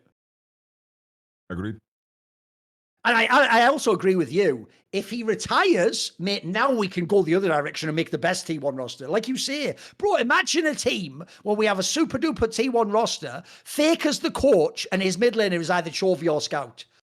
Mate, we can have an amazing set of narratives now. Like you say, it would even be the ultimate narrative for those guys that, like, Faker's sort of the guy, like, whispering in their ear, and then they're going to win the championship. That would be a way to continue his legacy, even. It'd be kind of cool, wouldn't it? The joke being then, of course, then all the T1 fans would just be like, see, Faker is the GOAT coach too. And you can't win. You have to understand, you can't beat idiots. You can't beat them. I mean, sadly, it's not even legally allowed anymore.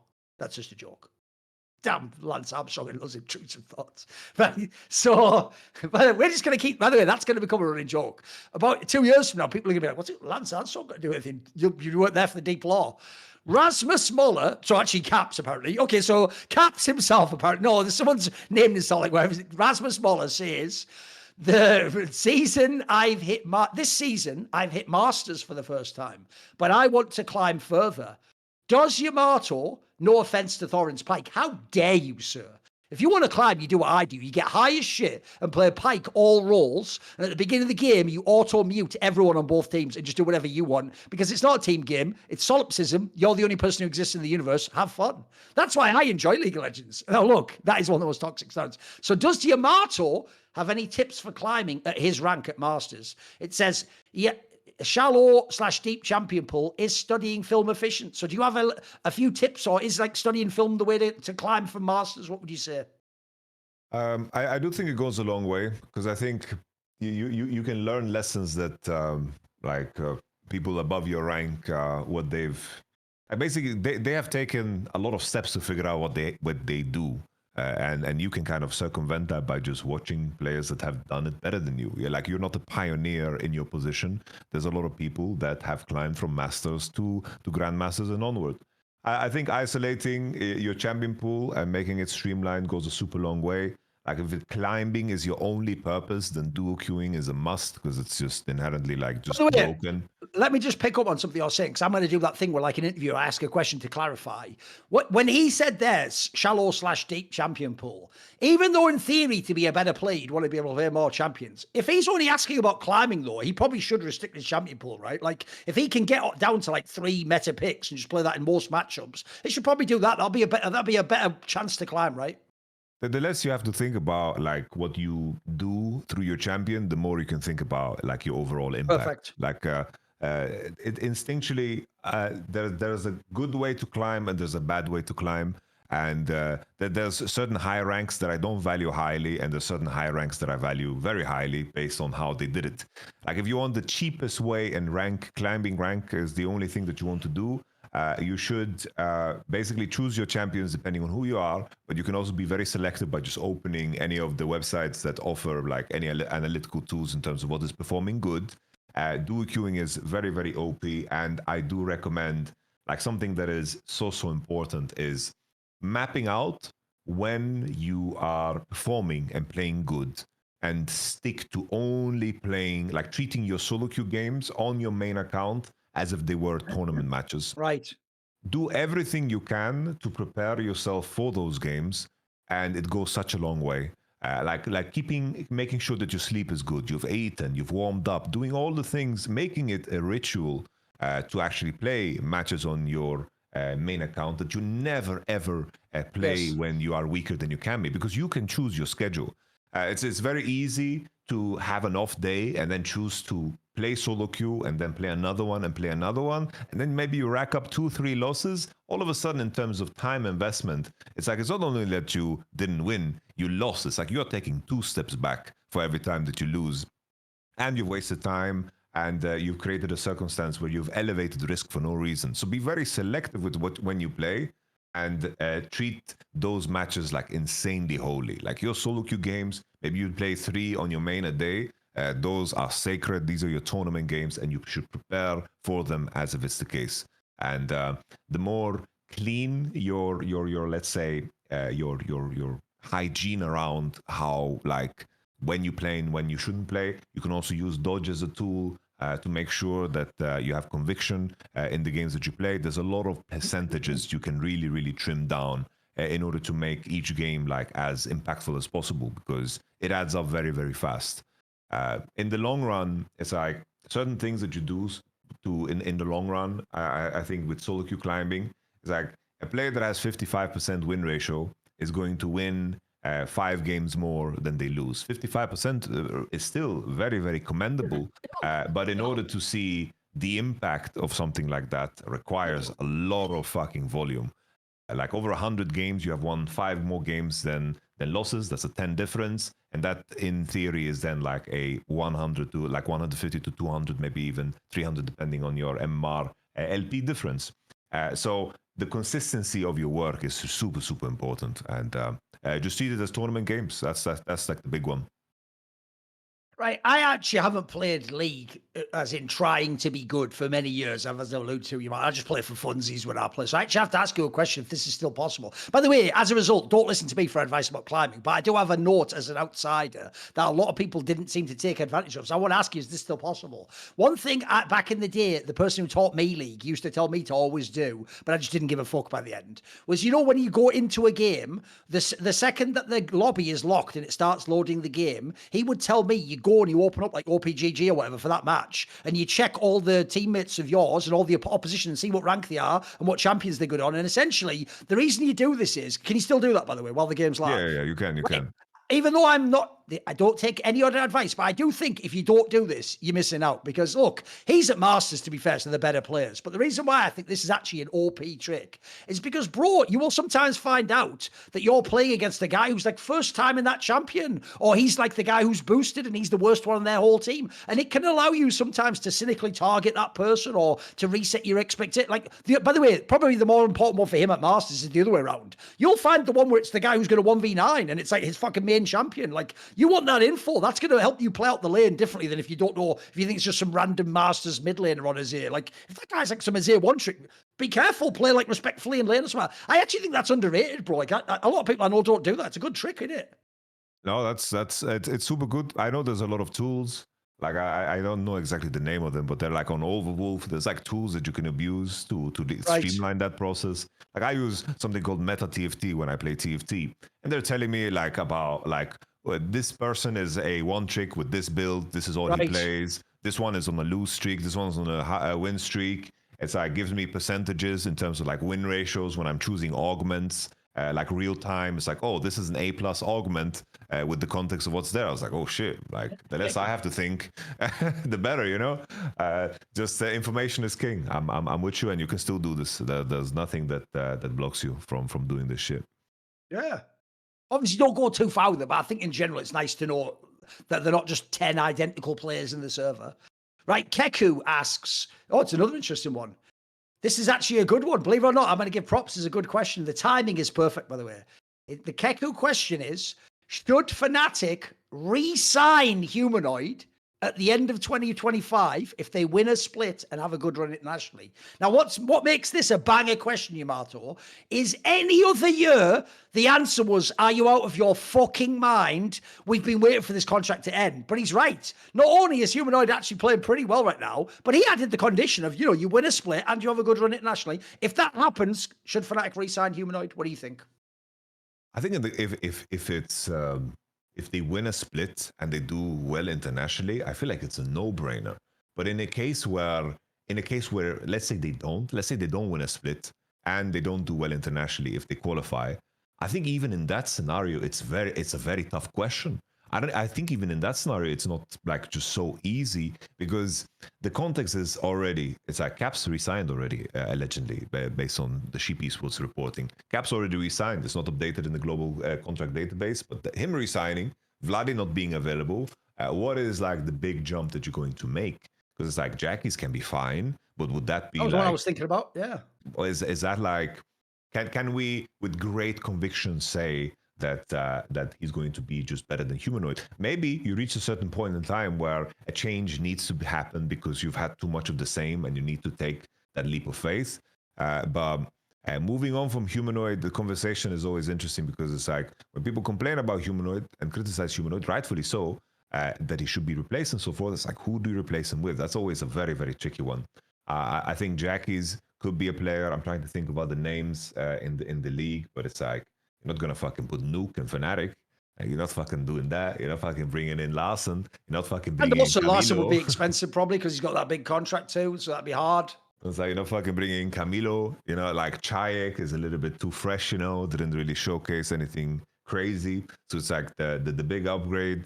Unless there's like some superstar mid laner that I don't know. Unless you go quad and get a fucking Korean. Yeah, that could be an angle get Korean, too, right? You get the KT challengers mid laner, or maybe you just go even further. LPL is falling apart. You bring in Scout. It's like I don't know, because it's like from Fnatic side too. It's like they are also fucking licking their wounds. Like, this is not an org that has like any fucking firepower. Like, I think from Fnatic's perspective, if things don't work out with this core, I think moving forward will be tricky, because like Fnatic, in terms of where they are financially and in terms of how much they generate and so forth, this is a roster. This is an organization that is fucking bleeding too. So I don't know how big moves they can make, because the names that they would want are names that are very, very. There's a lot of competition for them in the market.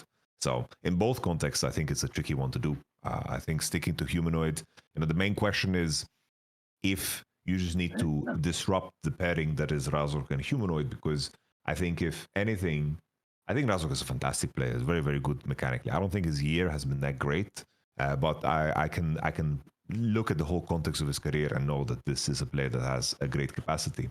But if it ever comes down to it, I do think, if I'm looking at it from Fnatic's perspective, I would say that the jungle role has a lot more opportunity and ways where you can maneuver around to maybe create a different scenario for Humanoid. Maybe you create a scenario where you reunite Humanoid Elioya or something. Maybe that's an angle that you go for. Or I think just in terms of the jungle pool, there's a lot of interesting players that could just change up the dynamic in a way and move on from the old. I do think he sort of rigged the question though, because if you win a split and you have a good run, I'm with you. At that point, you just do it because of all the considerations you just gave. At that point, it would be justified. The problem is, though, I do agree, though, except I'm going to slightly disagree. I'm going to take the last point you said and agree with it. If you don't win any split this year, I almost think at this point in time, you just don't want to win if you re-sign both Razork and Humanoid to play together anymore. Like, it just shows that there's something that just never fully 100% synced with those guys. So you almost at that point, by the way, you almost just want to see how Razork would play with someone else too. Like, you want to just, as you say, you already had many years of that chance. It's had many chances. It's been good, but it hasn't never been the best, except for maybe now. So if you don't win at all, I would make the change. At that point, by the way, I'm willing to even gamble. Maybe I'm getting Jackie's, maybe I'm getting a Korean. In fact, you know what? If you want to get really spicy, Yamato, Yamato, here's a move nobody would think of. In fact, everyone would hate it. But one thing I've learned about League and most esports games is talent. There's not really a thing called skill vampires, Yamato. People do get worse, but there's often reasons why. Wrong meta, wrong teammates are not motivated in their life. I'll tell you a crazy out of left field move no one's thought about. Welcome back to both the mid lane and Fnatic, Niski. Put Razork with Niski, bro. Now let's cook. No? I would gamble on that, mate. I would gamble on that. I think that's a move. Oh shit, bro. I'm not bought in, bro. I think the distance between Nitsky, good performance, and now is just too far. Let's see. Let's see. I mean, here's the thing. I wouldn't really do it. I was actually never a Niski fan anyway. But that is, if you're spitballing crazy moves, I'm trying to think of someone who could go with Razork, you know. There's not many. I also, by the way, I don't think he can get Larson, but I also think Larson's not a terrible one. If I think of the way Razork plays, I think Larson would love a fucking jungler like that, mate. I think he would fucking love it. Bro, Larson should love the fact that he still has a fucking job that pays well, bro. Like, I'm not on the fucking Larson hype train at all, bro. This is something we disagree on. We'll see. We'll I want Larson out. Yeah, you also went on the hype train back when he was beating your ass. Yeah, because sure. We lost because of Larson. Okay. I think he was the weakest fucking performer on that rogue roster. Doesn't matter, mate. Now. Doesn't matter. Doesn't matter. In the finals, he fucking clapped caps. What are you talking about? True. You know what I give? He was pretty good. He was pretty good in the finals. You know what I would say about Larson? I think 2020 Larson was fucking insane. 2020 summer Larson. Who's playing the Oriana and stuff? Yeah, sure. Like a 2020 Larson, I remember that best of 5 they played against G2, when, like in summer. Yeah. That was the most I've ever been impressed by Larson, sure, bro. Because he played like a wide, like he played fucking Akali. Akali was popping off, man. That's the Larson that I liked, and I always compare whatever he does to that, because even in that fucking semis that we lost. They had to ban out like any matchups that made it like dynamic in mid, because that game 1, the Silas humanoid was popping off, and then it was mage versus mage, and mid lane got even CS, boring shit. Malrang and Odoamne was fucking up Wunder and getting herald every game, so we lost. I know that series as the inside of my palm, because that's the split that got away, you know. The other splits I can say, I got fucked by Fnatic 2018, I got fucked by G2. It is what it is. But that one. Oh, that one was for the taking. Right, as a joke, Bot Pounder 420 asks, how much money do I have to raise for Gamers Outreach? Because that was a charity. He asked if I could donate some. He said, can I donate on your behalf? So I said this one. He said, for you to change your Discord pronouns to thick daddy. Well, the answer is I wouldn't do that. It's just not my style, is it? So no amount of money. Right, Josh Gerling PT. Here's a good one. Who is the European player that didn't reach their potential that you're convinced, here's the key part, that you're convinced on a different team, working with a different coach, they would have reached that potential? Who fits that billing, do you think? Because I think this is better than the normal ones. Like, you know, the normal ones, it's always just me saying fucking self-made every week. But it's not going to be that for this one. Because we can think on this one, like, if we put this guy on the right team with the right coach, he could have hit his height. What sort of names are you thinking of already? Who we getting to the bottom with here?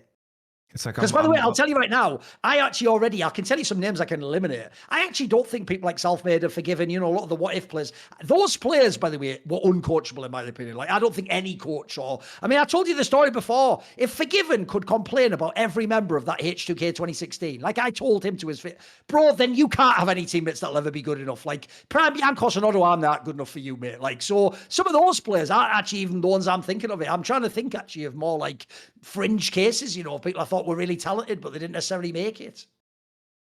It was like the big one for me is like I'm thinking about players, not necessarily that they didn't get to be on like the best team or like in the best environment. It was more about just like circumstances in their career just didn't pan out like as they should have, or just by choices.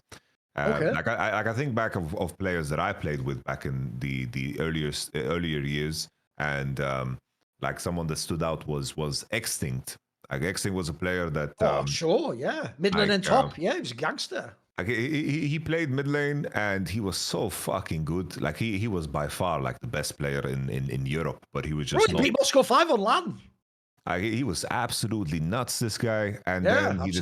decided not to play. And then he was Yep. brought back to just play top lane for An NIP IP. Yep. and just was instantly the best top lane in the league. I can Like, tell you, mate, all the people who were his teammates said that guy was like a mega talent.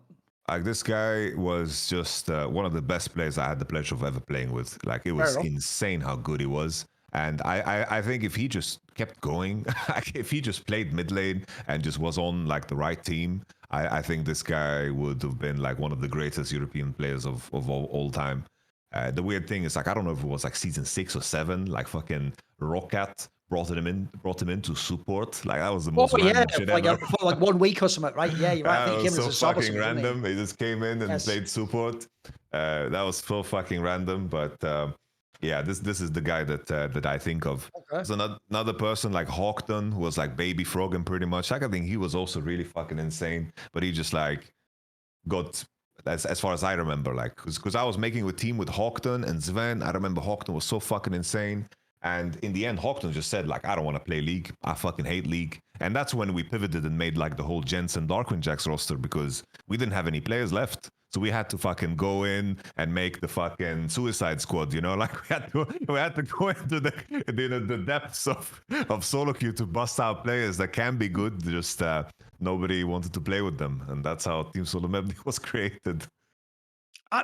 What's funny is you're going to think this is a diss against you when I say this player. But remember, my choices are a different team and coach. It's not the coach part. It's not the coach part, Yamato. But I would take your boy Jizuke.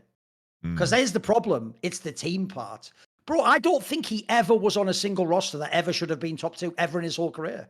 I think it's already admitted. If when I look how he played in Your Vitality and then in EG, this guy fucking, he's a floor raiser, mate. This guy's, I always thought he was every single second of his career, he was an above average mid laner at minimum. And crucially for me, he played the style of mid lane that I think is quite high variance, but that gives you actually a real chance to beat Caps and to beat Perks and to beat at the time the Bjergs and the unbeatable players. So the key thing for this is I just wish Jizuke had been in like, you know, a Fnatic roster or G2 roster or something like that. I think this guy on like one of the best teams, like put it this way, he's one of the players I think could have also done like amazing things internationally if he was going every year. Like, he had the style of play, mate, to give it to these Koreans in the LPL. Because one of the key things is not only was he like a very like fucking high fee player, but crucially, this guy wasn't a fucking pussy. And that is a big deal internationally. Like, this guy, but it's way, you can tell me better than me. I bet you this guy actually believed he could beat those fucking like Zhao Hu when he played RNG and stuff, right?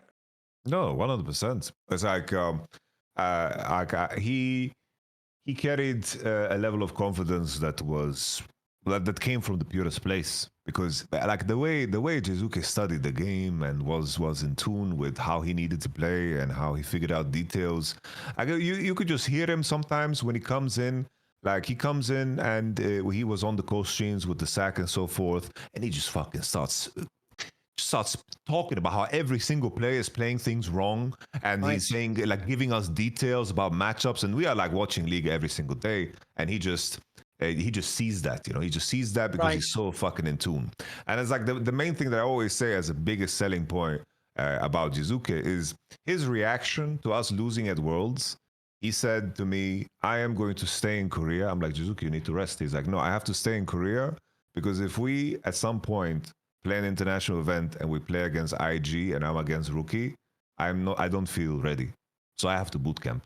So his reaction after Worlds were eliminated, he stays in Korea to boot camp. And he just gets challenger and grinds. He did this thing where he just grinded like 50 games of Vel'Koz, 50 games of Lissandra, just focused on all of his weaknesses. And that's the type of person that Jizuke is, you know, like just, he goes into every game wanting to be ready to fucking win against the opponent. And if for some reason he doesn't think so, which in that Rookie case he didn't because we scrimmed against him and Rookie is just fucking insane. He just works. He works. That's his reaction. It's not like he fucking folds. He works. Because I do think he is one of the players that is one of the biggest victims of the franchise system. Whereas I say, you have to literally rely on the GM to pick you. And if they all don't pick you, then you just don't get to play. Because I've always thought if League of Legends was an open circuit without franchising like Counter-Strike, you couldn't keep this guy off top teams, mate, because he would just go on another team and beat you on a lesser team, and eventually he would just get his way into top teams again. I actually think he really is one of the most forgotten talents ever, unfortunately. And I almost even think, because people are just going to remember things like his hilarious laugh, they'll forget how good a player he was. He was a demon. He was really skilled in the game, guys. You know, when I joined Fnatic, I wanted to bring Jizuke with me. Like, I wanted to have Jizuke That would as have my been a mid fucking laner. sick line. Maybe that's the one I want there. Maybe I make your era of Fnatic have him instead of Humanoid. Imagine him with Razork, mate. Wouldn't he cook? So it's like it was 2021 when we moved in, right? That was like the the year. Nemesis one. Yeah. Yeah. So basically, like, we moved on from Nemesis, and then like the big push was for Niski. I was very happy with Niski, but in my mind, I just thought the Jizuke, Whippo, Hilly on the same team will be just fucking. They are in the That'd be same. sick. They Yeah. are fucking making music together. Their jazz will be so fucking high level, and everyone's just fucking in tune. It's gonna be fucking crazy, but everyone's fucking in it, you know. And I thought the Jizuke would just be like a very, very good match. But at the time, I remember like there was no push because it's like Jizuke has a way of playing solo queue that a lot of people don't like. It's like he makes the game about himself. He doesn't give a fuck. Like, either he's going to go 15-0 or 10-0-10. You know, he's going to keep trying through himself, and he doesn't want to take the backseat and get carried, you know. So Whippo really didn't like that, and this gave him like a very negative impression. And then the commitment was made in towards Niski, of course. Morguina says, do you think it is better for the health of a sport? So I guess we could count esports too, but he says sport. For that, so he might even mean esports. Some people just use the same word interchangeably. Is it better for the health of a sport to have a dynasty or many champions? I think probably many champions. I think because I think the dynasty part requires additional notes. It's like the G2 era of the caps and the perks. It's like Fnatic tried to beat them time and time again, and Fnatic made it interesting. Do you have like the counterpart to like, there needs to be an antagonist and a protagonist always, Right? And either you want to wish the best team to lose, or like there needs to be some kind of a dance. But I think the simpler answer is, of course, that if you have multiple different winners, that there is some sense of contention that already creates a drama in itself. So I would say having different champions. Like this year, KC won, and we're fucking hyped for this playoffs because it's unsure. We're unsure. Last year, we knew G2 could run it down for a BO5, and up until the Matters, they're just gonna win anyway. So that kind of a year fucking sucks for sure. Like most incredibly broad questions that ask, in theory, a massive point, I don't think there's actually a hard or fast rule. Like, I'll immediately sound like I'm cheating, but I'm actually going to add more nuance. The problem here is this. I think, I'm speculating, that he has modeled the two options as black and white like this. So he's put, do you have a dynasty of like a great team that wins all the time? Or do you want like different champions each time? Here's the problem. The second part isn't always the same thing. So, for example, you could have an era where there's a different champion every split, but that's because the level of play in the league is dog shit. And even the champion's not very good. So here's the thing. I'll give it to you. Your answer of many champions, I would agree if it's an era, whether it's like now, like you've got 3 or 4 really good teams, and then they're taking turns, because that way the dynamic, like you say, is interesting. If not, if it's like the choice is a dominant team, or like it's just wide open and there's no one good, then I'd take the dominant team. And here's the counterintuitive reason why. Because the beauty of a dynasty is because they play the game at a much better level, they actually tend to teach the other rival teams how to play the game. And that is how you eventually overcome the dynasty, because some rival either changes a player to beat that style, or learns that style, or it gets less effective over time, or you get experience against them. So again, it's just one of those ones with nuance, I think. I think for entertainment value, you'd want the different champions. I also think, though, dynasties actually establish esports and sports as legit and actually show you the highest level of the game. So I think you could also argue the dynasties are very important. Like at this point in time, especially in sports, all-time great players, one of the best things they actually do is inspire the next generation. Like, that's real. Like, there definitely are players who, saw Michael Jordan or Kobe Bryant or something. That's why they went harder in the gym. Like, if they'd have just been a different champion every year who's just a good player, maybe that guy doesn't get obsessed with basketball, So I would say the same thing. In LEC, if there was no Caps, if there was no Reckless, if there was no Jankos, would people in those roles be obsessed? Maybe not. Maybe not. I mean, I can even tell you, my mate Upset, He's actually legit like this, mate. He's not one of those people who tries to play too cool for school. He would just tell you straight up. First of all, he obviously wanted to be forgiven. You respected him, but he wanted to have the record in the championships of reckless. These are real things. Those are people you put like you're chasing on the road, as it were. You know, they're important to have those people. I think. Nadnerb, here's a good one. Yamato, get ready. What is the greatest free agent signing in LOL history? He says it has to be signing an already established player. So he says, he gives some examples that it could be G2 getting Caps, it could be GenG getting Chovy, it could be IG getting Rookie. I assume he means the first time, not this time. T1 getting Kerry. Is the one that comes to mind, free agent signing, who would be the best, do you think? I think probably like the most impactful one, just by the nature of how it shaped the rest of European League of Legends history, the cap signing. It's just how it decapitated the Fnatic era that should have been a continuation of dominance. It's like Fnatic were at a world finals and lost their main player. That is insane to even fucking comprehend or to think about, that you are at the world finals and you fail to sign Caps again. And G2 grabbing him and then going on to winning the majority of all competition within Europe for the coming years is absolutely. I don't think at that level of like it's just like, if anything, it could be Zeus is maybe comparable if it ends up in a way where How Life win a world championship with Zeus, because it effectively kills the T1 era, and they signed him in a world where he just went into free agency. And I think the impact of a signing like that, where a team really loses every bit of momentum that they had on top of it, that's where just my mind goes. Because as far as I know, like GenG's signing Chovy, that was just a natural progression in Chovy's career, because he was just on a team that didn't really deserve him. And in some sense, sure, you can argue that for Zeus and Caps, but in terms of results, like, they had the results. I think this is actually one that's more wide open than he thinks. I know what you mean, by the way. The reason, what's funny is normally I would go completely against the Caps one, because it's like, I don't think you're even like, Caps isn't Chovy. I mean, look at the player. By the way, notice the 4 names he gave. Caps, Chovy, Rookie, Carrier. Bro, the other 3 are like GOAT contender players. Like, Caps is just the best European. But here's the weird reason why I agree with you. Because I actually think if Caps had stayed in Fnatic, he would have never done the things he's done in G2. Bro, even though he made it to that Worlds final, I always tell this story.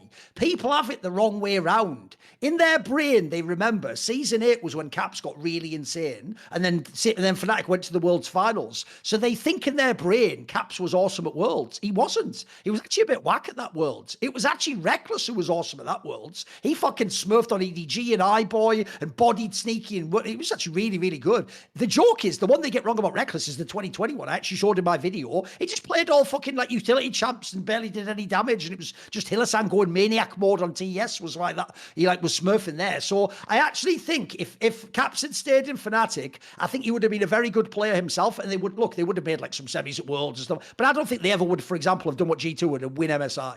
The idea of Western won MSI is inconceivable to this day. I mean, I still think, actually, that wasn't even something you can put on any one player. Like, I still think the craziest part, I will never get over this, Yamato, because this feeling has never existed in League of Legends since Moscow 5. It was the feeling in the semi-final of that MSI against T1, when in Game 5, they did the flex in the draft, and you were like, wait a minute, they've just beaten T1 in Game 5 in draft in a way that T1 can't respond to, because they don't have a former mid laner that plays ADC. They don't have 3 positions that can flex.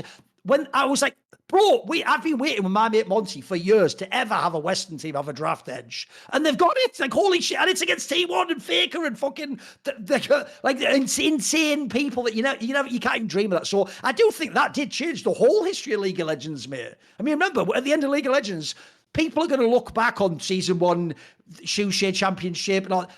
Mate, MSI is another level. Like, that was in Season 9. The game was fully developed. We had all the Korean dynasties. Again, it's against the GOAT. So, Capson's a good shout. I do think, aside from that, if we're just going on play, look, Chovy has had maybe the best work body of individual play ever in GenG. That's pretty good. I also thought another one, two that are underrated. Notice he's only mainly doing ones that go to their country. I'll tell you 2 examples of Koreans going to China. I think are mad underrated. It's 2 ADCs.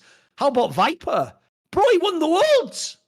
EDG was an org that their whole thing was they never even made a Worlds final, mate. He won Worlds for them. And then the other one's obviously Ruler. Mate, Ruler almost fucked around and did a perfect year.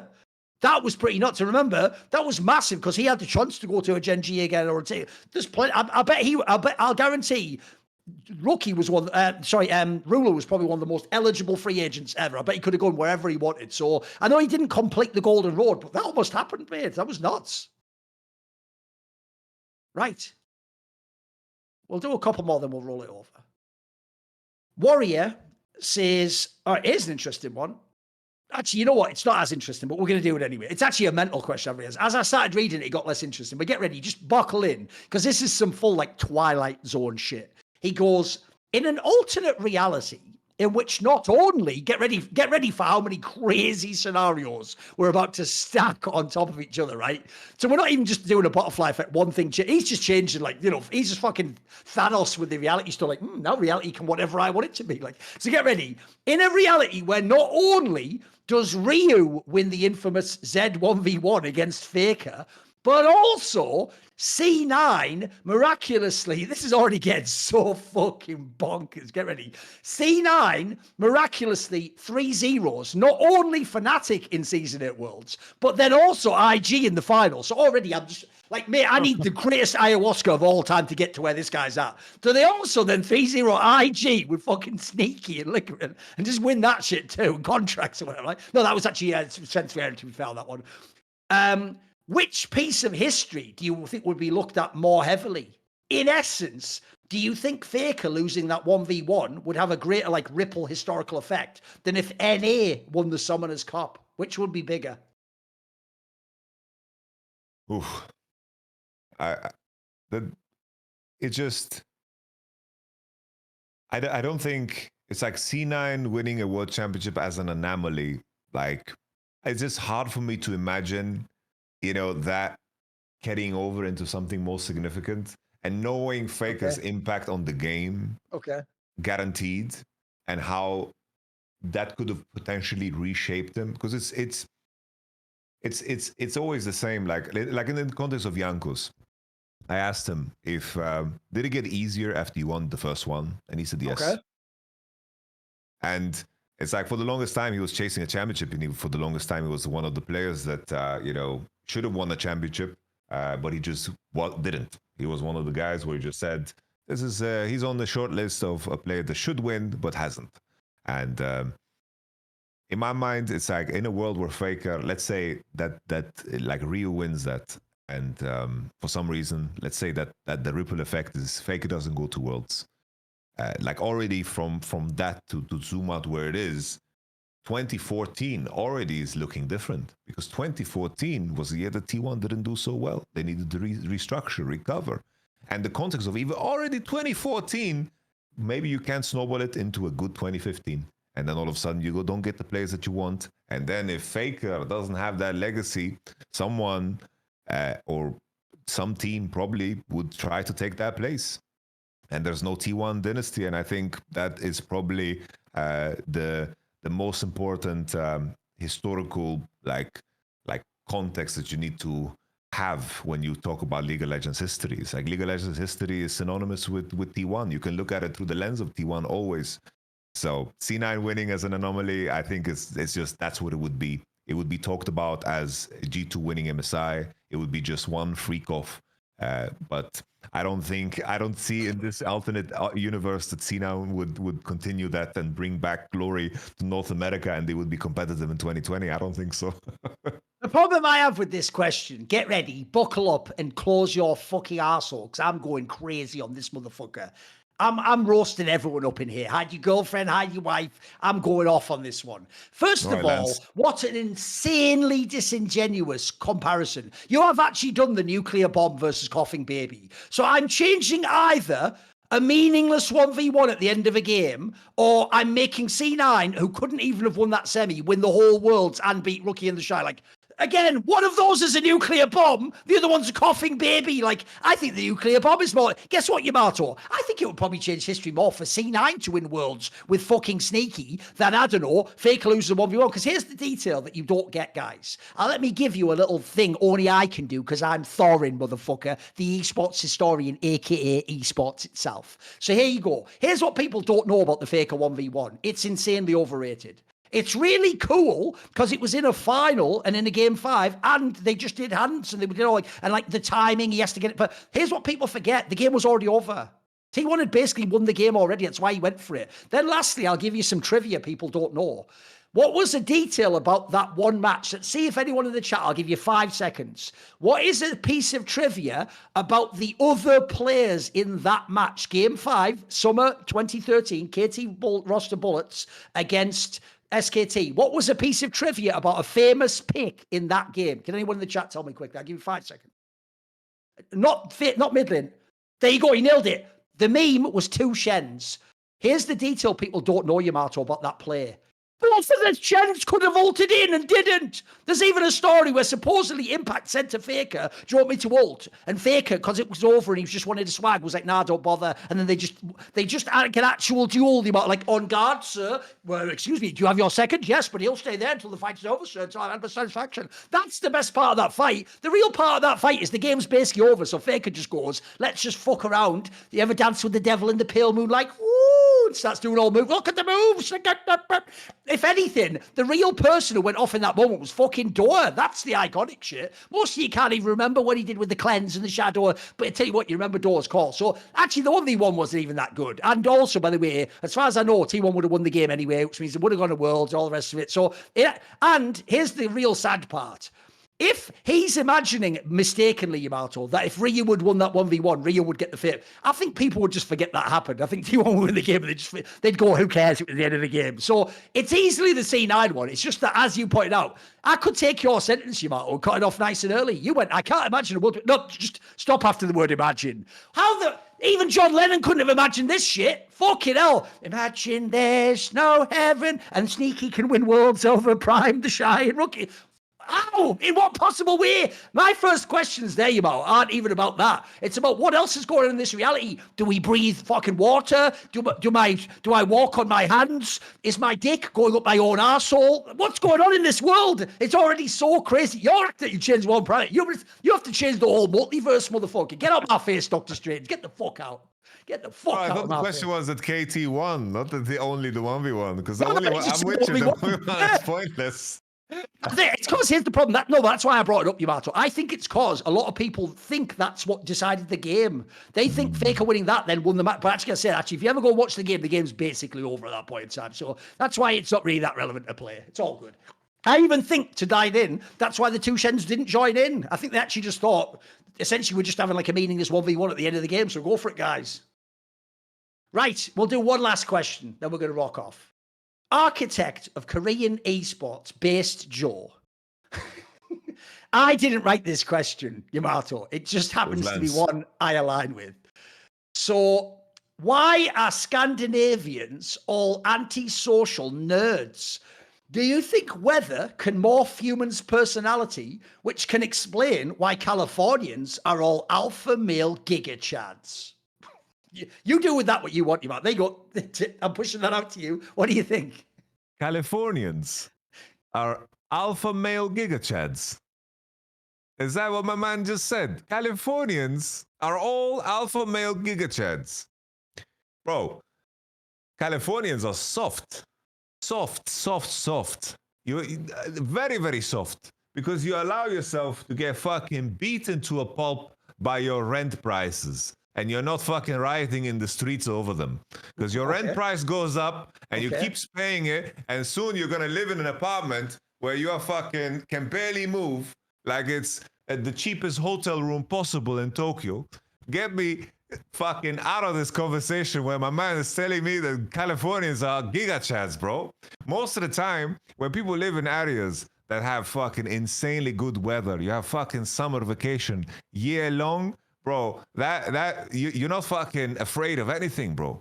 Fucking in Sweden, the fucking ice age comes at you during winter. You are fucking humble because you go outside and you freeze your dick off. Fucking your beer turns into ice. That changes your character. I agree though, sometimes Swedish people can keep a distance. They're afraid of, they stay away from confrontation. But that's because they want to do their own thing. They want to do their own thing. We have some good things going on in Sweden.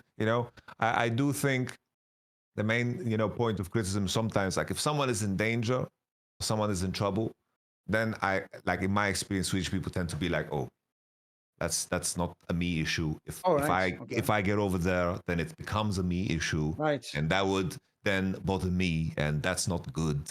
And people kind of just do their own thing. And I think there's a time and a place to get involved in your community and come together to do something collectively. And I think that's something that Sweden is missing. But get the fuck out here, man. Californians are alpha gigachat, man. Come on, man. Here's the thing. I've realised he missed a word, which is why I can't agree with it. Which is, remember, the first question was, why are Scandinavians all antisocial nerds? Here's my problem. If what you'd said is, why are Scandinavian esports pros antisocial nerds, that would be different. But here's the problem I have with that, Yamato.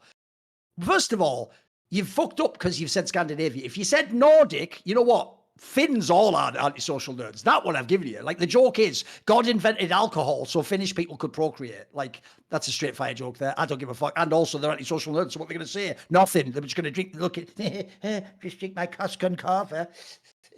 Get my Dutch courage up. Anyway, so also, I totally agree with you. You picked the wrong area. If you want Americans that are like alpha male gigachats, you need to go to like the Appalachian Mountains or something, mate. Like, Californians are the softest fuckers in all of America. They're all the fuckers eating kale and shit like that and going for like dogs walks with a poodle and you're out your fucking mind. No, you've fucked that one up completely. But if you want to know a more serious reason as to why they're antisocial, first of all, it's not true.